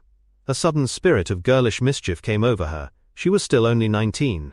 He had not heard her when she pushed open the door. Now she tiptoed forward and laid her hand lightly upon his bended shoulders. If she had expected to startle him, she certainly succeeded, but only in turn to be startled herself. With a tiger spring he turned on her, and his right hand was feeling for her throat. At the same instant, with the other hand he crumpled up the paper that lay before him. For an instant he stood glaring, then astonishment and joy took the place of the ferocity which had convulsed his features, a ferocity which had sent her shrinking back in horror, as from something which had never before intruded into her gentle life. "It's you," said he, mopping his brow, "and to think that you should come to me, heart of my heart, and I should find nothing better to do than to want to strangle you. Come then, darling," and he held out his arms, "let me make it up to you." But she had not recovered from that sudden glimpse of guilty fear which she had read in the man's face. All her woman's instinct told her that it was not the mere fright of a man who is startled. Guilt, that was it, guilt and fear. "What's come over you, Jack?" she cried. "Why were you so scared of me? Oh, Jack, if your conscience was at ease you would not have looked at me like that." "Sure, I was thinking of other things, and when you came tripping so lightly on those fairy feet of yours—" No, it was more than that, Jack." Then a sudden suspicion seized her. "Let me see that letter you were writing." "Ah, Etty, I couldn't do that." Her suspicions became certainties. "It's to another woman," she cried. "I know it. Why else should you hold it from me? Was it to your wife that you were writing?" "How am I to know that you are not a married man, you, a stranger that nobody knows?" "I am not married, Etty. See now, I swear it. You're the only one woman on earth to me. By the cross of Christ, I swear it." He was so white with passionate earnestness that she could not but believe him. "Well then," she cried, "why will you not show me the letter?" "I'll tell you, acushla," said he. "I'm under oath not to show it, and just as I wouldn't break my word to you, so I would keep it to those who hold my promise. It's the business of the lodge, and even to you it's secret, and if I was scared when a hand fell on me, can't you understand it when it might have been the hand of a detective?" She felt that he was telling the truth. He gathered her into his arms and kissed away her fears and doubts. "Sit here by me then. It's a queer throne for such a queen, but it's the best your poor lover can find. He'll do better for you some of these days, I'm thinking. Now your mind is easy once again, is it not?" "How can it ever be at ease, Jack, when I know that you are a criminal among criminals, when I never know the day that I may hear you are in court for murder? McMurdo the Scourer, that's what one of our boarders called you yesterday. It went through my heart like a knife." "Sure, hard words break no bones." But they were true. "Well, dear, it's not so bad as you think. We are but poor men that are trying in our own way to get our rights." Etty threw her arms round her lover's neck. "Give it up, Jack. For my sake. For God's sake, give it up. It was to ask you that I came here today. Oh, Jack, see, I beg it of you on my bended knees. Kneeling here before you, I implore you to give it up." He raised her and soothed her with her head against his breast. "Sure, my darling, you don't know what it is you are asking. How could I give it up when it would be to break my oath and to desert my comrades? If you could see how things stand with me, you could never ask it of me. Besides, if I wanted to, how could I do it? You don't suppose that the lodge would let a man go free with all its secrets? I've thought of that, Jack. I've planned it all. Father has saved some money. He is weary of this place where the fear of these people darkens our lives. He is ready to go. We would fly together to Philadelphia or New York, where we would be safe from them." McMurdo laughed. "The lodge has a long arm. Do you think it could not stretch from here to Philadelphia or New York?" "Well then, to the west, or to England, or to Germany, where father came from. Anywhere to get away from this valley of fear. Trulia Calais." McMurdo thought of old Brother Morris. "Sure, it is the second time I have heard the valley so named," said he. "The shadow does indeed seem to lie heavy on some of you. It darkens every moment of our lives. Do you suppose that Ted Baldwin has ever forgiven us? If it were not that he fears you, what do you suppose our chances would be? If you saw the look in those dark, hungry eyes of his when they fall on me. By gar, I'd teach him better manners if I caught him at it. But see here, little girl, I can't leave here. I can't. Take that from me once and for all. But if you will leave me to find my own way, I will try to prepare a way of getting honorably out of it. There is no honor in such a matter. Well, it's just how you look at it, but if you'll give me 6 months, I'll work it so that I can leave without being ashamed to look others in the face. The girl laughed with joy. 6 months, she cried. Is it a promise? Well, it may be 7 or 8, but within a year at the furthest we will leave the valley behind us. It was the most that Etty could obtain, and yet it was something. There was this distant light to illuminate the gloom of the immediate future. She returned to her father's house more light-hearted than she had ever been since Jack McMurdo had come into her life. It might be thought that as a member, all the doings of the society would be told to him, but he was soon to discover that the organization was wider and more complex than the simple lodge. Even Boss McGinty was ignorant as to many things, for there was an official named the county delegate, living at Hobson's Patch farther down the line, who had power over several different lodges which he wielded in a sudden and arbitrary way.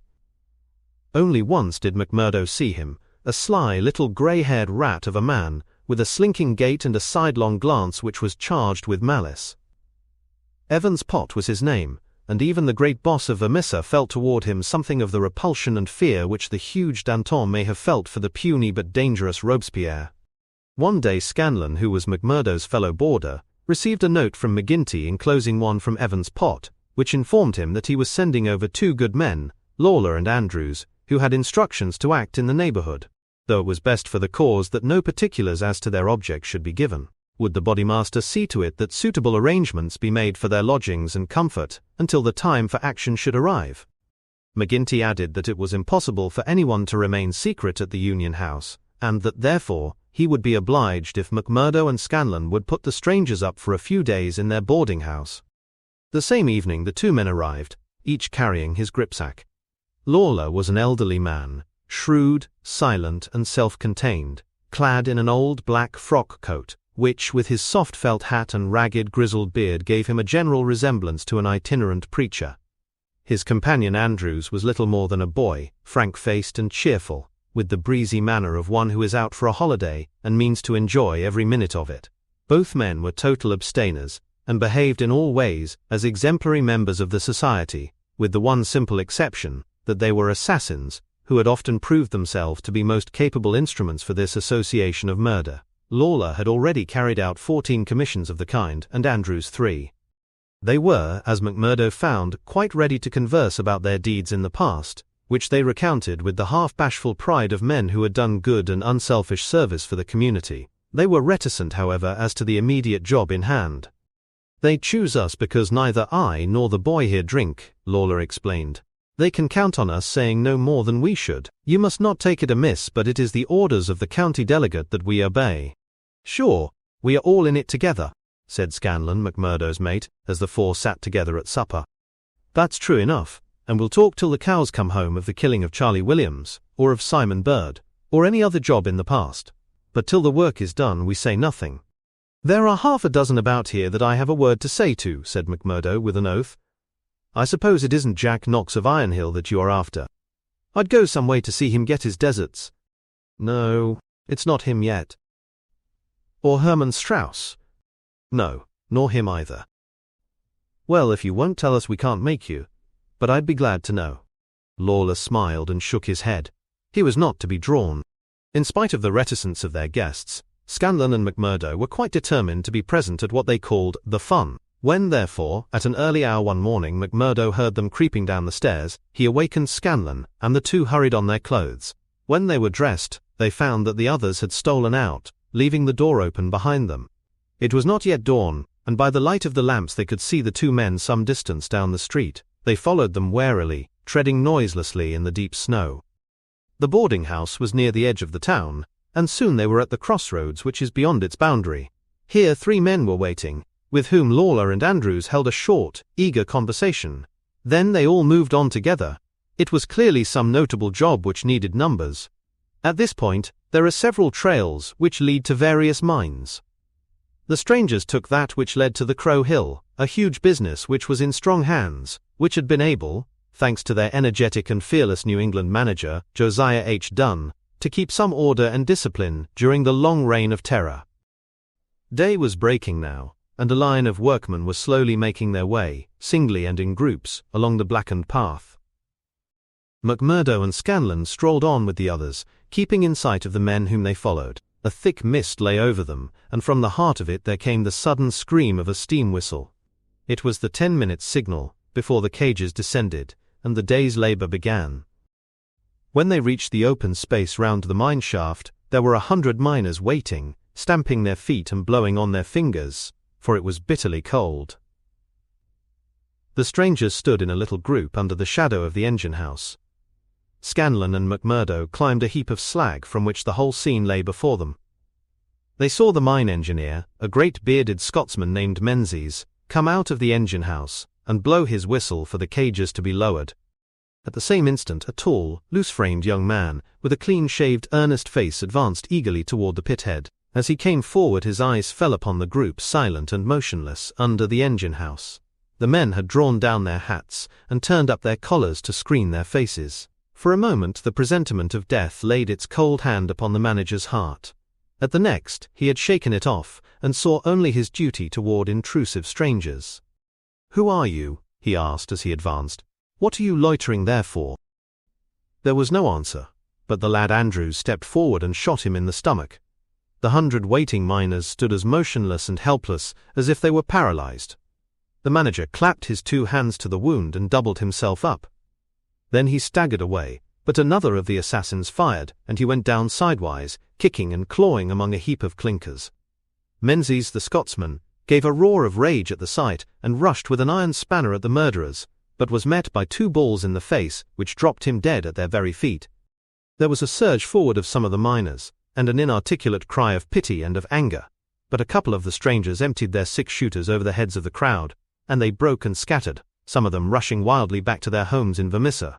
When a few of the bravest had rallied, and there was a return to the mine, the murderous gang had vanished in the mists of morning, without a single witness being able to swear to the identity of these men, who in front of 100 spectators had wrought this double crime. Scanlon and McMurdo made their way back. Scanlon somewhat subdued, for it was the first murder job that he had seen with his own eyes, and it appeared less funny than he had been led to believe. The horrible screams of the dead manager's wife pursued them as they hurried to the town. McMurdo was absorbed and silent, but he showed no sympathy for the weakening of his companion. "Sure, it is like a war," he repeated. "What is it but a war between us and them? And we hit back where we best can." There was high revel in the lodge room at the Union House that night, not only over the killing of the manager and engineer of the Crow Hill mine, which would bring this organization into line with the other blackmailed and terror-stricken companies of the district, but also over a distant triumph, which had been wrought by the hands of the lodge itself. It would appear that when the county delegate had sent over 5 good men to strike a blow in Vermissa, he had demanded that in return 3 Vermissa men should be secretly selected and sent across to kill William Hales of Stake Royal, one of the best-known and most popular mine owners in the Gilmerton district, a man who was believed not to have an enemy in the world, for he was in all ways a model employer. He had insisted, however, upon efficiency in the work, and had therefore paid off certain drunken and idle employees who were members of the all-powerful society. Coffin notices hung outside his door had not weakened his resolution, and so in a free, civilized country he found himself condemned to death. The execution had now been duly carried out. Ted Baldwin, who sprawled now in the seat of honor beside the bodymaster, had been chief of the party. His flushed face and glazed, bloodshot eyes told of sleeplessness and drink. He and his 2 comrades had spent the night before among the mountains. They were unkempt and weather-stained. But no heroes, returning from a forlorn hope, could have had a warmer welcome from their comrades.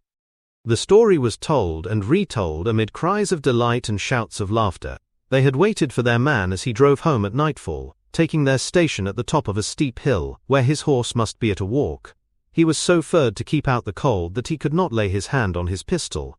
They had pulled him out and shot him again and again. he had screamed for mercy. The screams were repeated for the amusement of the lodge. "Let's hear again how he squealed," they cried. None of them knew the man. But there is eternal drama in a killing, and they had shown the Scourers of Gilmerton that the Vermissa men were to be relied upon.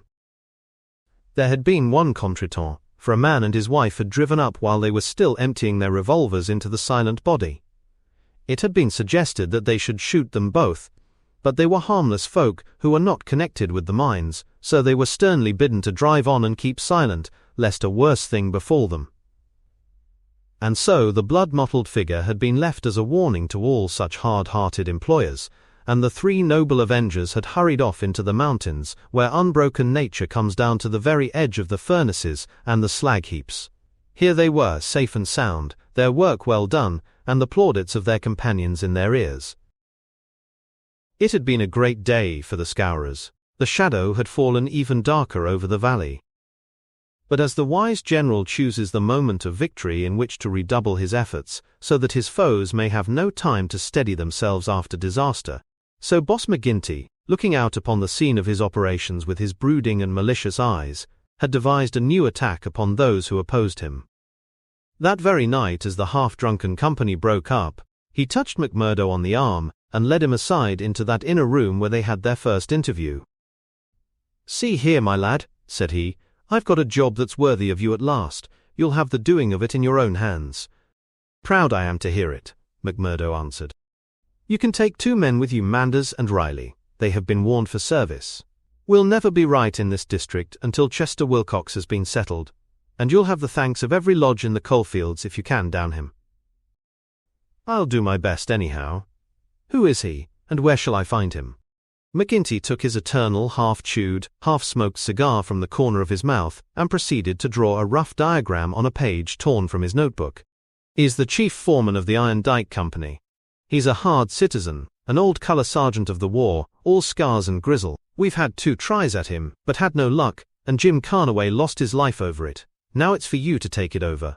That's the house, all alone at the Iron Dike crossroad, same as you see here on the map, without another within earshot. It's no good by day. He's armed and shoots quick and straight, with no questions asked. But at night, well, there he is with his wife, 3 children and a hired help. You can't pick or choose. It's all or none. If you could get a bag of blasting powder at the front door with a slow match to it." "What's the man done?" "Didn't I tell you he shot Jim Carnaway?" "Why did he shoot him? What in thunder has that to do with you? Carnaway was about his house at night and he shot him. That's enough for me and you. You've got to set the thing right. There's these 2 women and the children. Do they go up too?" "They have to, else how can we get him?" "It seems hard on them, for they've done nothing." "What sort of fool's talk is this? Do you back out?" "Easy, counsellor, easy. What have I ever said or done that you should think I would be after standing back from an order of the bodymaster of my own lodge? If it's right or if it's wrong, it's for you to decide." "You'll do it then?" "Of course I will do it." "When?"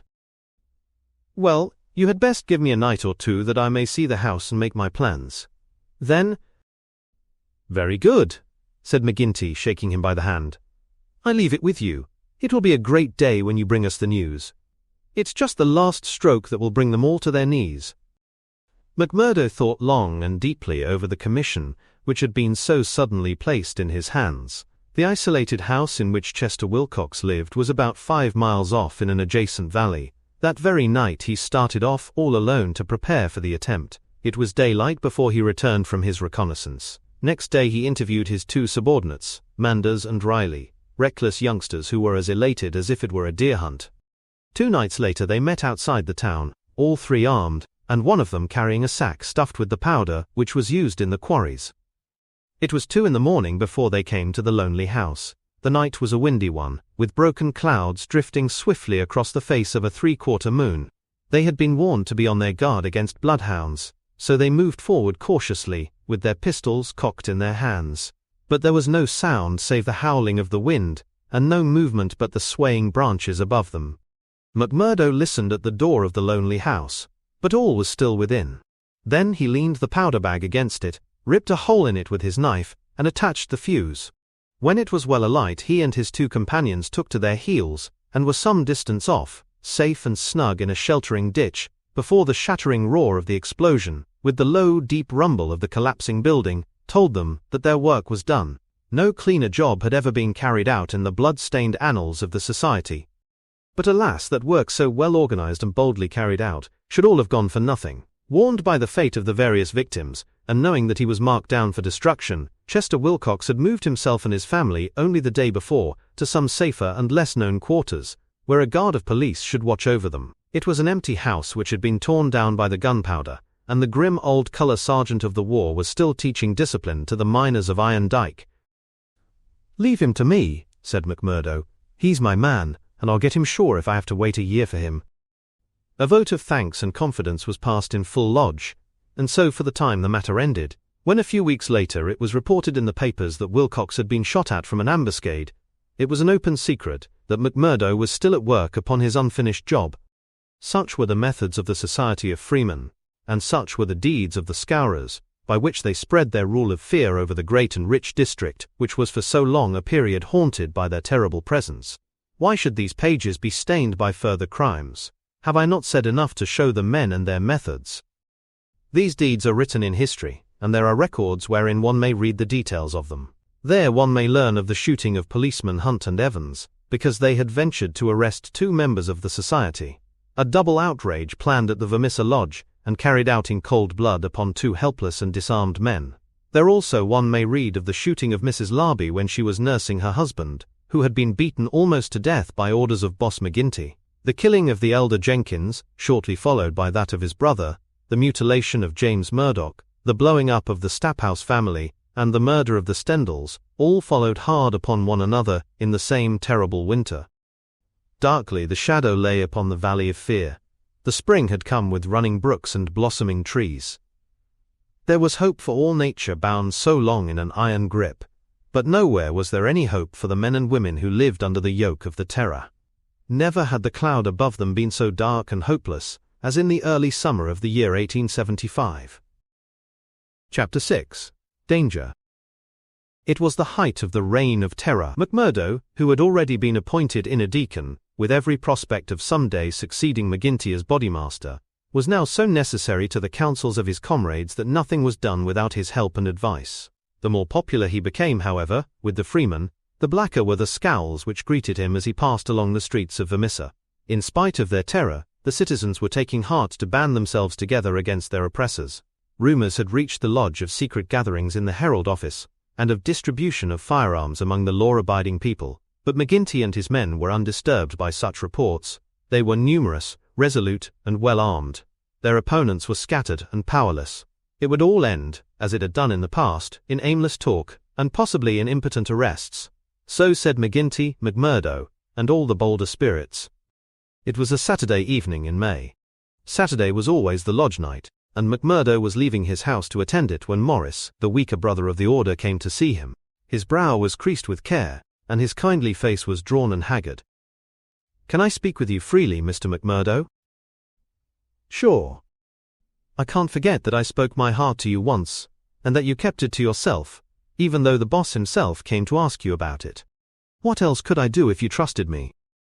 It wasn't that I agreed with what you said. I know that well. But you are the one that I can speak to and be safe. I've a secret here." He put his hand to his breast. "And it is just burning the life out of me. I wish it had come to any one of you but me. If I tell it, it will mean murder, for sure. If I don't, it may bring the end of us all. God help me. But I am near out of my wits over it." McMurdo looked at the man earnestly. He was trembling in every limb. He poured some whiskey into a glass and handed it to him. "That's the physic for the likes of you," said he. "Now let me hear of it." Morris drank, and his white face took a tinge of color. "I can tell it to you all in one sentence," said he. "There's a detective on our trail." McMurdo stared at him in astonishment. "Why, man, you're crazy," he said. "Isn't the place full of police and detectives, and what harm did they ever do us?" No, it's no man of the district. As you say, we know them, and it is little that they can do. But you've heard of Pinkertons?" "I've read of some folk of that name." "Well, you can take it from me you've no show when they are on your trail. It's not a take-it-or-miss-it government concern. It's a dead earnest business proposition that's out for results and keeps out till by hook or crook it gets them. If a Pinkerton man is deep in this business, we are all destroyed. We must kill him. Ah, it's the first thought that came to you. So it will be up at the lodge. Didn't I say to you that it would end in murder? Sure, what is murder? Isn't it common enough in these parts? It is indeed, but it's not for me to point out the man that is to be murdered. I'd never rest easy again. And yet it's our own necks that may be at stake. In God's name, what shall I do? He rocked to and fro in his agony of indecision. But his words had moved McMurdo deeply. It was easy to see that he shared the other's opinion as to the danger and the need for meeting it. He gripped Morris' shoulder and shook him in his earnestness. "See here, man," he cried, and he almost screeched the words in his excitement. "You won't gain anything by sitting keening like an old wife at a wake. Let's have the facts. Who is the fellow? Where is he? How did you hear of him? Why did you come to me?" "I came to you, for you are the one man that would advise me. I told you that I had a store in the East before I came here. I left good friends behind me, and one of them is in the telegraph service. Here's a letter that I had from him yesterday. It's this part from the top of the page. You can read it yourself." This was what McMurdo read. "How are the Scourers getting on in your parts? We read plenty of them in the papers. Between you and me, I expect to hear news from you before long. 5 big corporations and the 2 railroads have taken the thing up in dead earnest. They mean it, and you can bet they'll get there. They are right deep down into it. Pinkerton has taken hold under their orders, and his best man, Bertie Edwards, is operating. The thing has got to be stopped right now. Now read the postscript. Of course, what I give you is what I learnt in business, so it goes no further. It's a queer cipher that you handle by the yard every day and can get no meaning from." McMurdo sat in silence for some time, with the letter in his listless hands. The mist had lifted for a moment, and there was the abyss before him. "Does anyone else know of this?" he asked. "I have told no one else." "But this man, your friend, has he any other person that he would be likely to write to?" "Well, I dare say he knows 1 or 2 more." "Of the lodge?" "It's likely enough. I was asking because it is likely that he may have given some description of this fellow Bertie Edwards. Then we could get on his trail." "Well, it's possible, but I should not think he knew him. He is just telling me the news that came to him by way of business. How would he know this Pinkerton man?" McMurdo gave a violent start. "By gar," he cried, "I've got him. What a fool I was not to know it. Lord, but we're in luck. We will fix him before he can do any harm. See here, Morris, will you leave this thing in my hands?" "Sure, if you will only take it off mine." "I'll do that. You can stand right back and let me run it. Even your name need not be mentioned. I'll take it all on myself, as if it were to me that this letter has come. Will that content you?" "It's just what I would ask." "Then leave it at that and keep your head shut. Now I'll get down to the lodge, and we'll soon make old man Pinkerton sorry for himself." "You wouldn't kill this man?" "The less you know, friend Morris, the easier your conscience will be, and the better you will sleep. Ask no questions, and let these things settle themselves. I have hold of it now." Morris shook his head sadly as he left. "I feel that his blood is on my hands," he groaned. "Self-protection is no murder anyhow," said McMurdo, smiling grimly. "It's him or us. I guess this man would destroy us all if we left him long in the valley. Why, Brother Morris, we'll have to elect you bodymaster yet, for you've surely saved the lodge." And yet it was clear from his actions that he thought more seriously of this new intrusion than his words would show. It may have been his guilty conscience. It may have been the reputation of the Pinkerton organization. It may have been the knowledge that great, rich corporations had set themselves the task of clearing out the Scourers. But whatever his reason, his actions were those of a man who is preparing for the worst. Every paper which would incriminate him was destroyed before he left the house. After that, he gave a long sigh of satisfaction, for it seemed to him that he was safe. And yet the danger must still have pressed somewhat upon him, for on his way to the lodge, he stopped at old man Shafter's. The house was forbidden him, but when he tapped at the window, Etty came out to him. The dancing Irish deviltry had gone from her lover's eyes. She read his danger in his earnest face. "Something has happened," she cried. "Oh, Jack, you're in danger." "Sure, it is not very bad, my sweetheart, and yet it may be wise that we make a move before it is worse." "Make a move?" I promised you once that I would go someday. I think the time is coming. I had news tonight, bad news, and I see trouble coming. The police? Well, a Pinkerton. But sure, you wouldn't know what that is, Akushla, nor what it may mean to the likes of me. I'm too deep in this thing, and I may have to get out of it quick. You said you would come with me if I went. Oh, Jack, it would be the saving of you. I'm an honest man in some things, Etty. I wouldn't hurt a hair of your bonny head for all that the world can give, nor ever pull you down 1 inch from the golden throne above the clouds where I always see you. Would you trust me? She put her hand in his without a word. Well then, listen to what I say, and do as I order you, for indeed it's the only way for us. Things are going to happen in this valley. I feel it in my bones. There may be many of us that will have to look out for ourselves. I'm one anyhow. If I go by day or night, it's you that must come with me. I'd come after you, Jack. No, no, you shall come with me. If this valley is closed to me, and I can never come back, how can I leave you behind, and me perhaps in hiding from the police, with never a chance of a message? It's with me you must come. I know a good woman in the place I come from, and it's there I'd leave you till we can get married. Will you come? Yes, Jack, I will come. God bless you for your trust in me. It's a fiend out of hell that I should be if I abused it. Now mark you, Etty, it will be just a word to you, and when it reaches you, you will drop everything and come right down to the waiting room at the depot, and stay there till I come for you. Day or night, I'll come at the word, Jack. Somewhat eased in mind, now that his own preparations for escape had been begun, McMurdo went on to the lodge. It had already assembled, and only by complicated signs and countersigns could he pass through the outer guard and inner guard who close-tiled it. A buzz of pleasure and welcome greeted him as he entered. The long room was crowded, and through the haze of tobacco smoke he saw the tangled black mane of the bodymaster, the cruel, unfriendly features of Baldwin, the vulture face of Harroway, the secretary, and a dozen more who were among the leaders of the lodge. He rejoiced that they should all be there to take counsel over his news. "Indeed, it's glad we are to see you, brother," cried the chairman. "There's business here that wants a Solomon in judgment to set it right." "It's Lander and Egan," explained his neighbor as he took his seat. "They both claim the head money given by the lodge for the shooting of Old Man Crab over at Stylestown, and who's to say which fired the bullet?" McMurdo rose in his place and raised his hand. The expression of his face froze the attention of the audience. There was a dead hush of expectation. "Eminent Bodymaster," he said in a solemn voice, "I claim urgency." "Brother McMurdo claims urgency," said McGinty. "It's a claim that by the rules of this lodge takes precedence. Now, brother, we attend you." McMurdo took the letter from his pocket.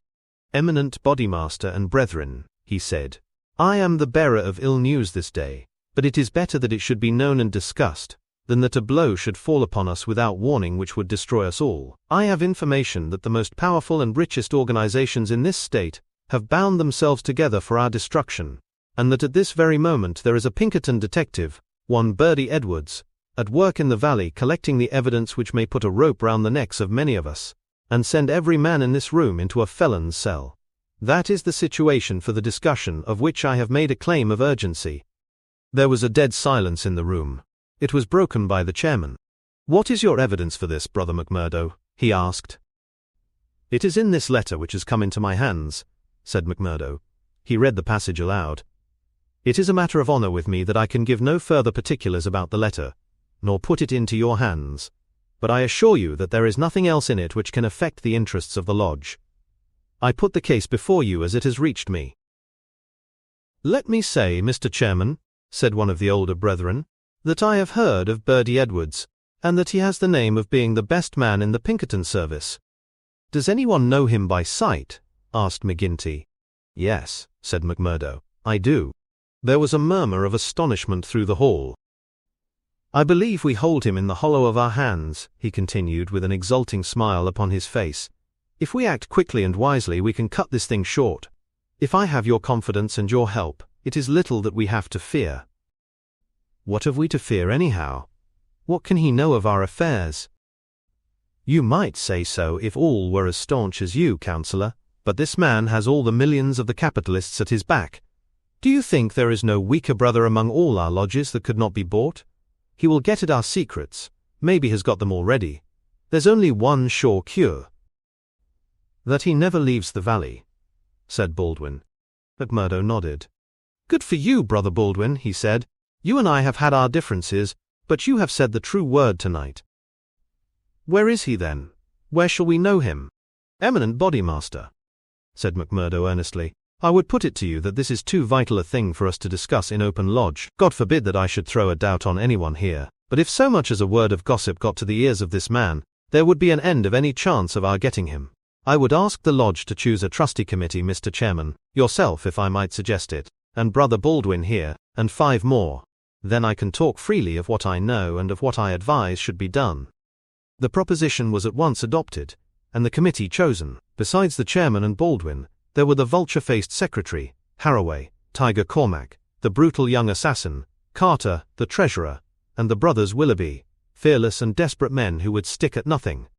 The usual revelry of the lodge was short and subdued, for there was a cloud upon the men's spirits, and many there for the first time began to see the cloud of avenging law drifting up in that serene sky under which they had dwelt so long. The horrors they had dealt out to others had been so much a part of their settled lives that the thought of retribution had become a remote one, and so seemed the more startling now that it came so closely upon them. They broke up early and left their leaders to their counsel. Now, McMurdo, said McGinty when they were alone. The 7 men sat frozen in their seats. I said just now that I knew Bertie Edwards, McMurdo explained. I need not tell you that he is not here under that name. He's a brave man but not a crazy one. He passes under the name of Steve Wilson, and he is lodging at Hobson's Patch. How do you know this? Because I fell into talk with him. I thought little of it at the time, nor would have given it a second thought but for this letter, but now I'm sure it's the man. I met him on the cars when I went down the line on Wednesday, a hard case if ever there was one. He said he was a reporter. I believed it for the moment. Wanted to know all he could about the Scourers and what he called the outrages, for a New York paper. Asked me every kind of question so as to get something. You bet I was giving nothing away. I'd pay for it and pay well, said he, if I could get some stuff that would suit my editor. I said what I thought would please him best, and he handed me a $20 bill for my information. There's 10 times that for you, said he, if you can find me all that I want. What did you tell him then? Any stuff I could make up. How do you know he wasn't a newspaper man? I'll tell you. He got out at Hobson's Patch and so did I. I chanced into the telegraph bureau, and he was leaving it. See here, said the operator after he'd gone out, I guess we should charge double rates for this. I guess you should, said I. He had filled the form with stuff that might have been Chinese, for all we could make of it. He fires a sheet of this off every day, said the clerk. Yes, said I. It's special news for his paper, and he's scared that the others should tap it. That was what the operator thought, and what I thought at the time. But I think differently now. By gar, I believe you are right, said McGinty. But what do you allow that we should do about it? Why not go right down now and fix him? Someone suggested.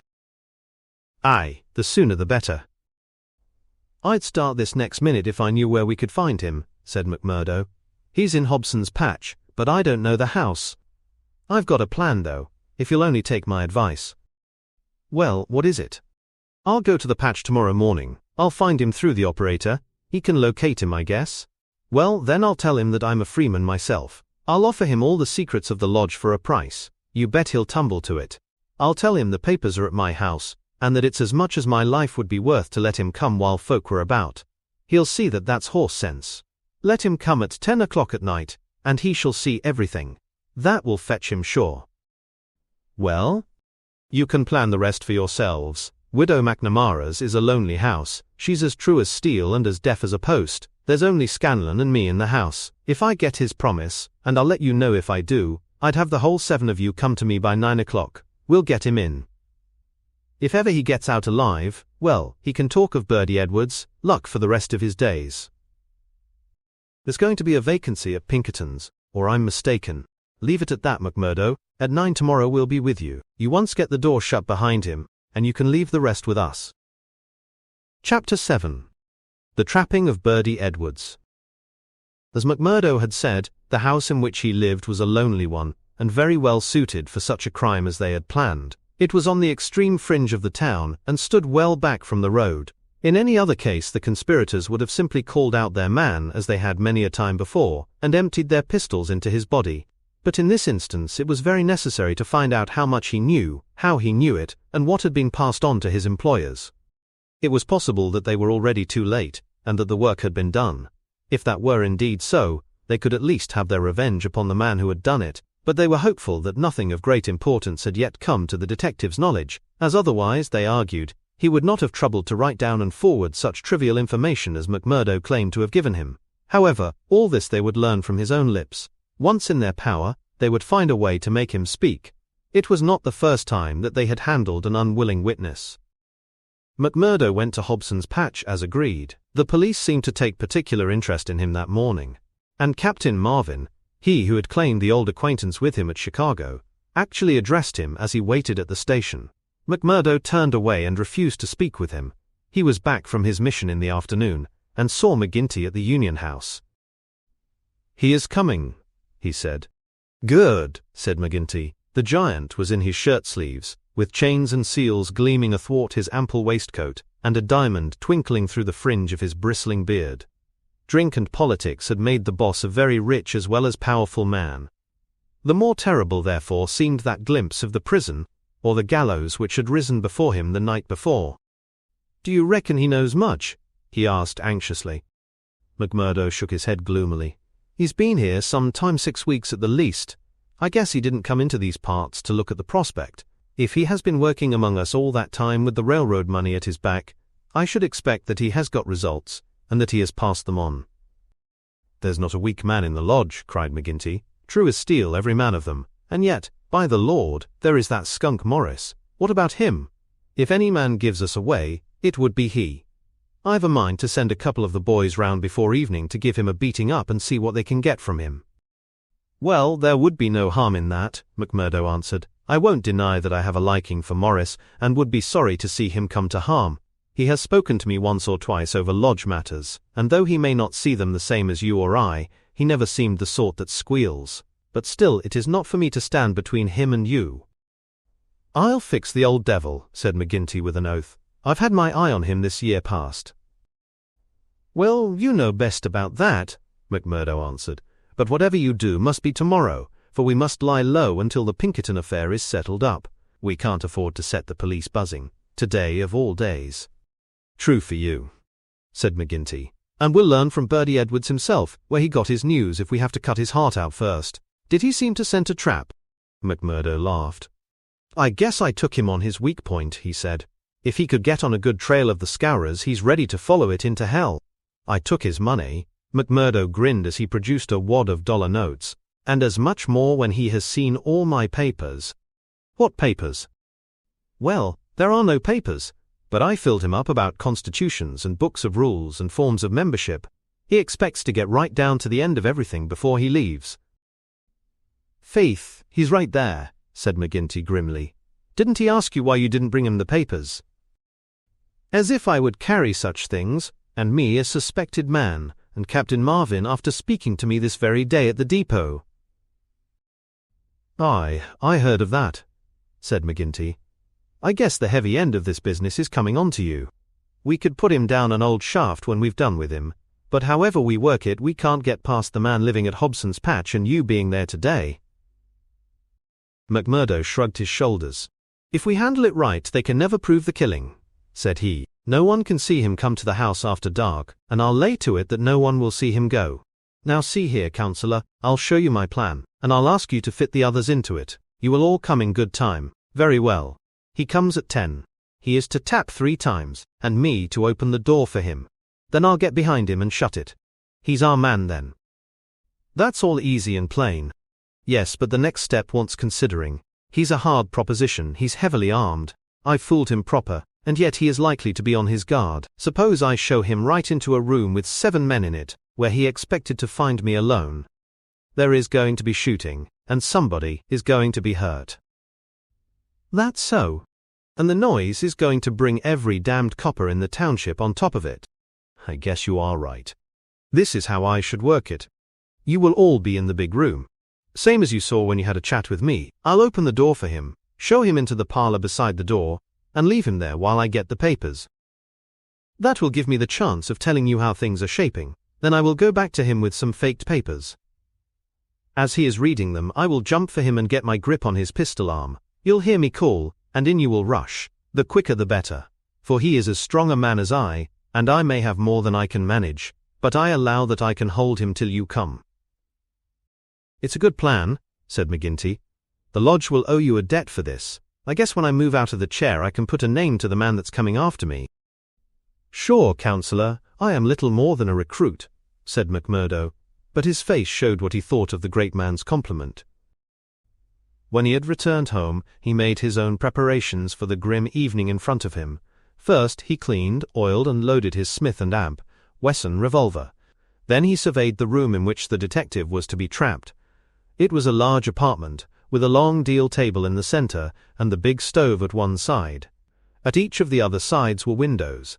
There were no shutters on these, only light curtains which drew across. McMurdo examined these attentively.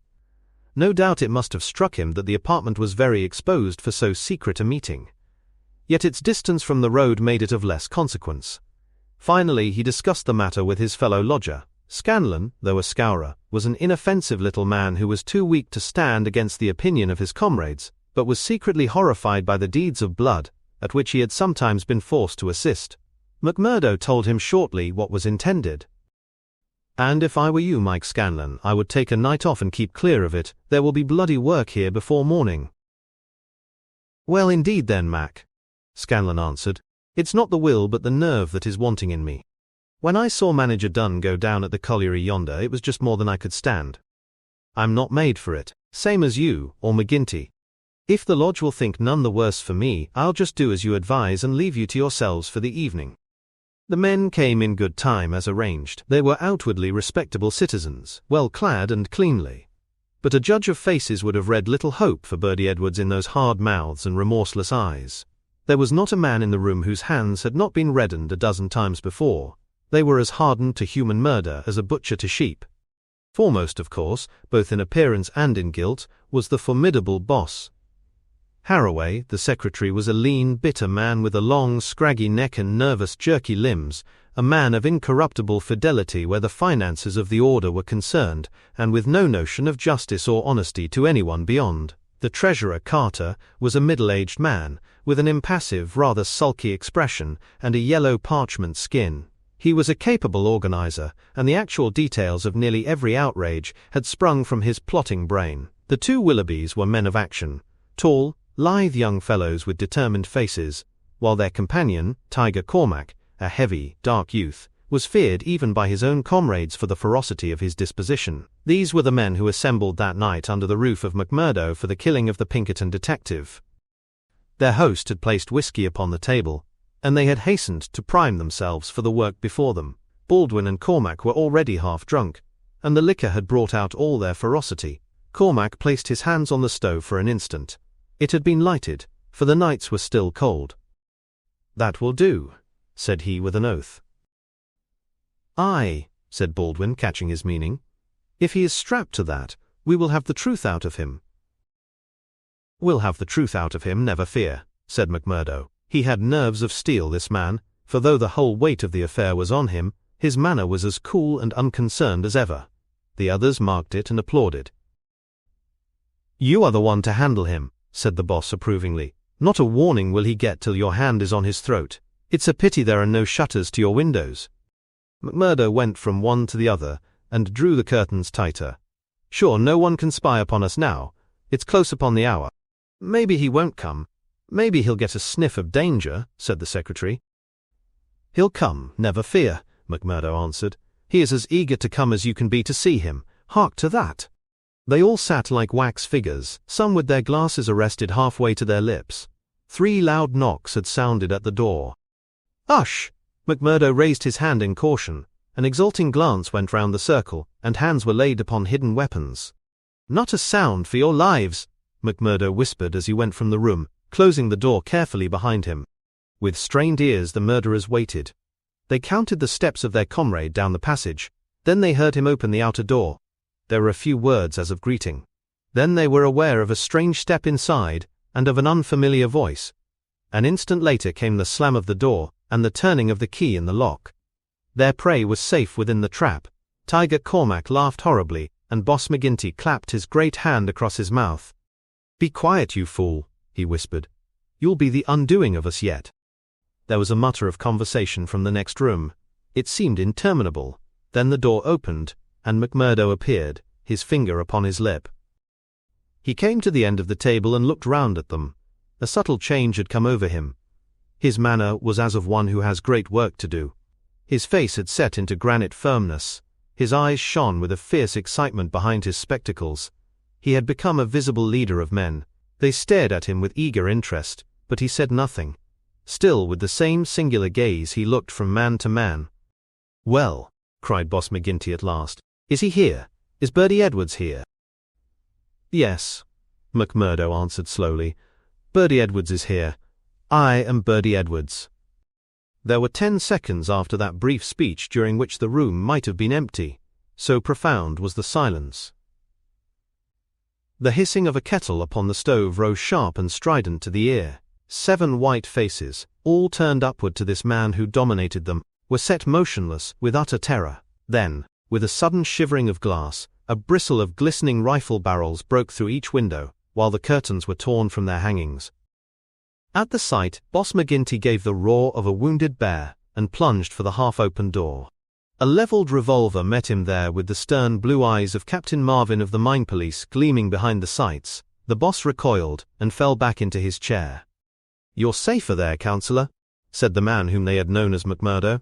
"And you, Baldwin, if you don't take your hand off your pistol, you'll cheat the hangman yet.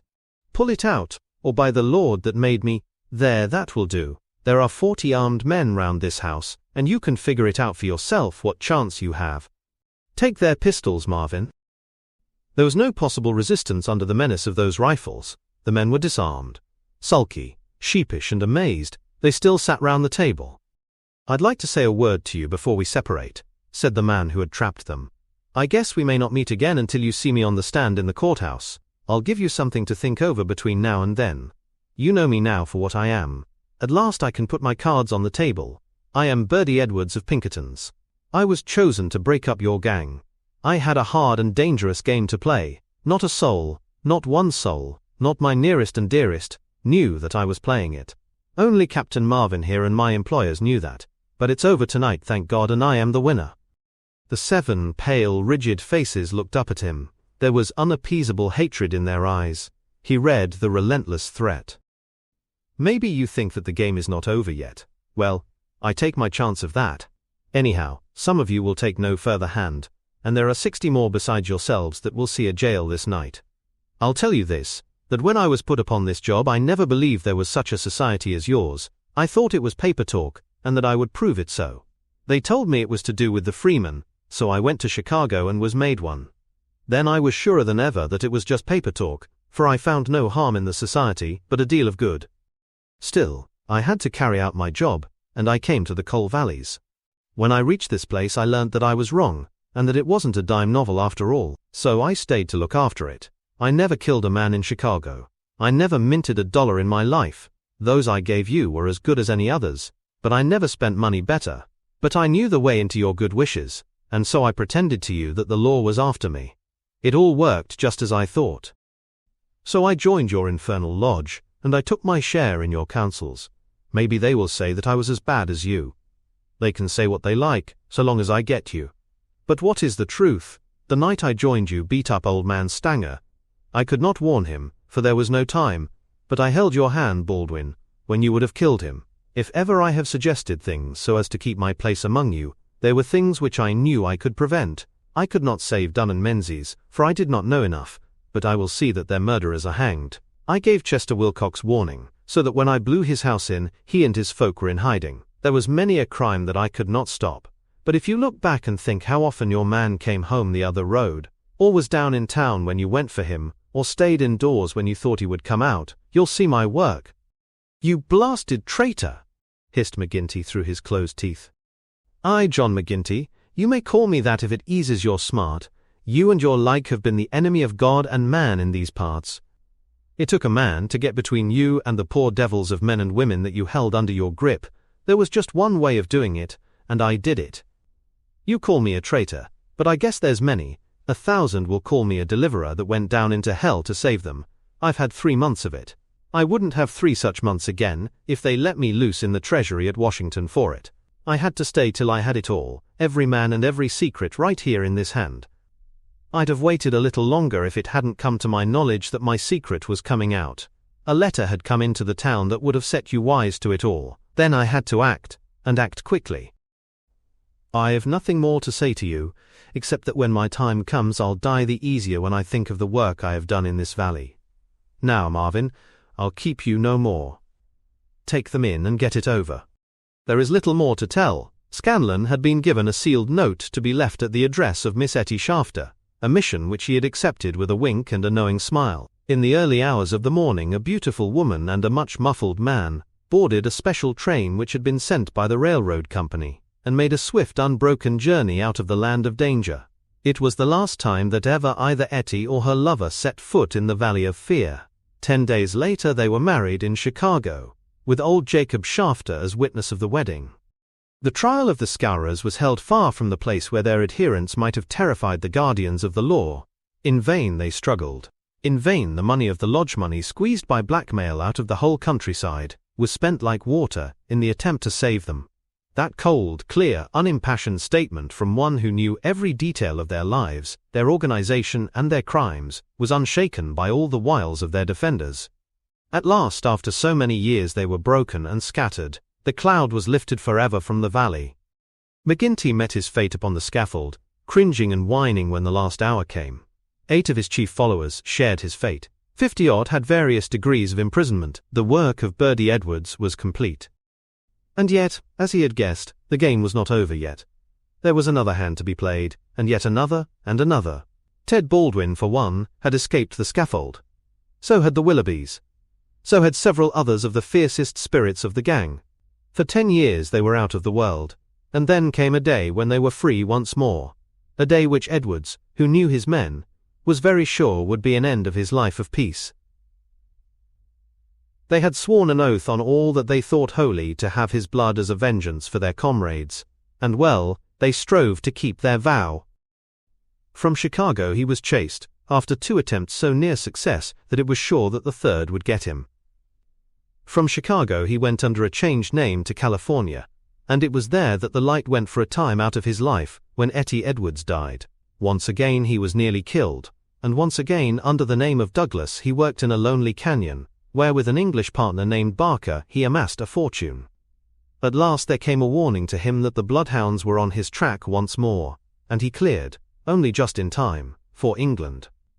And thence came the John Douglas who for a second time married a worthy mate, and lived for 5 years as a Sussex county gentleman, a life which ended with the strange happenings of which we have heard.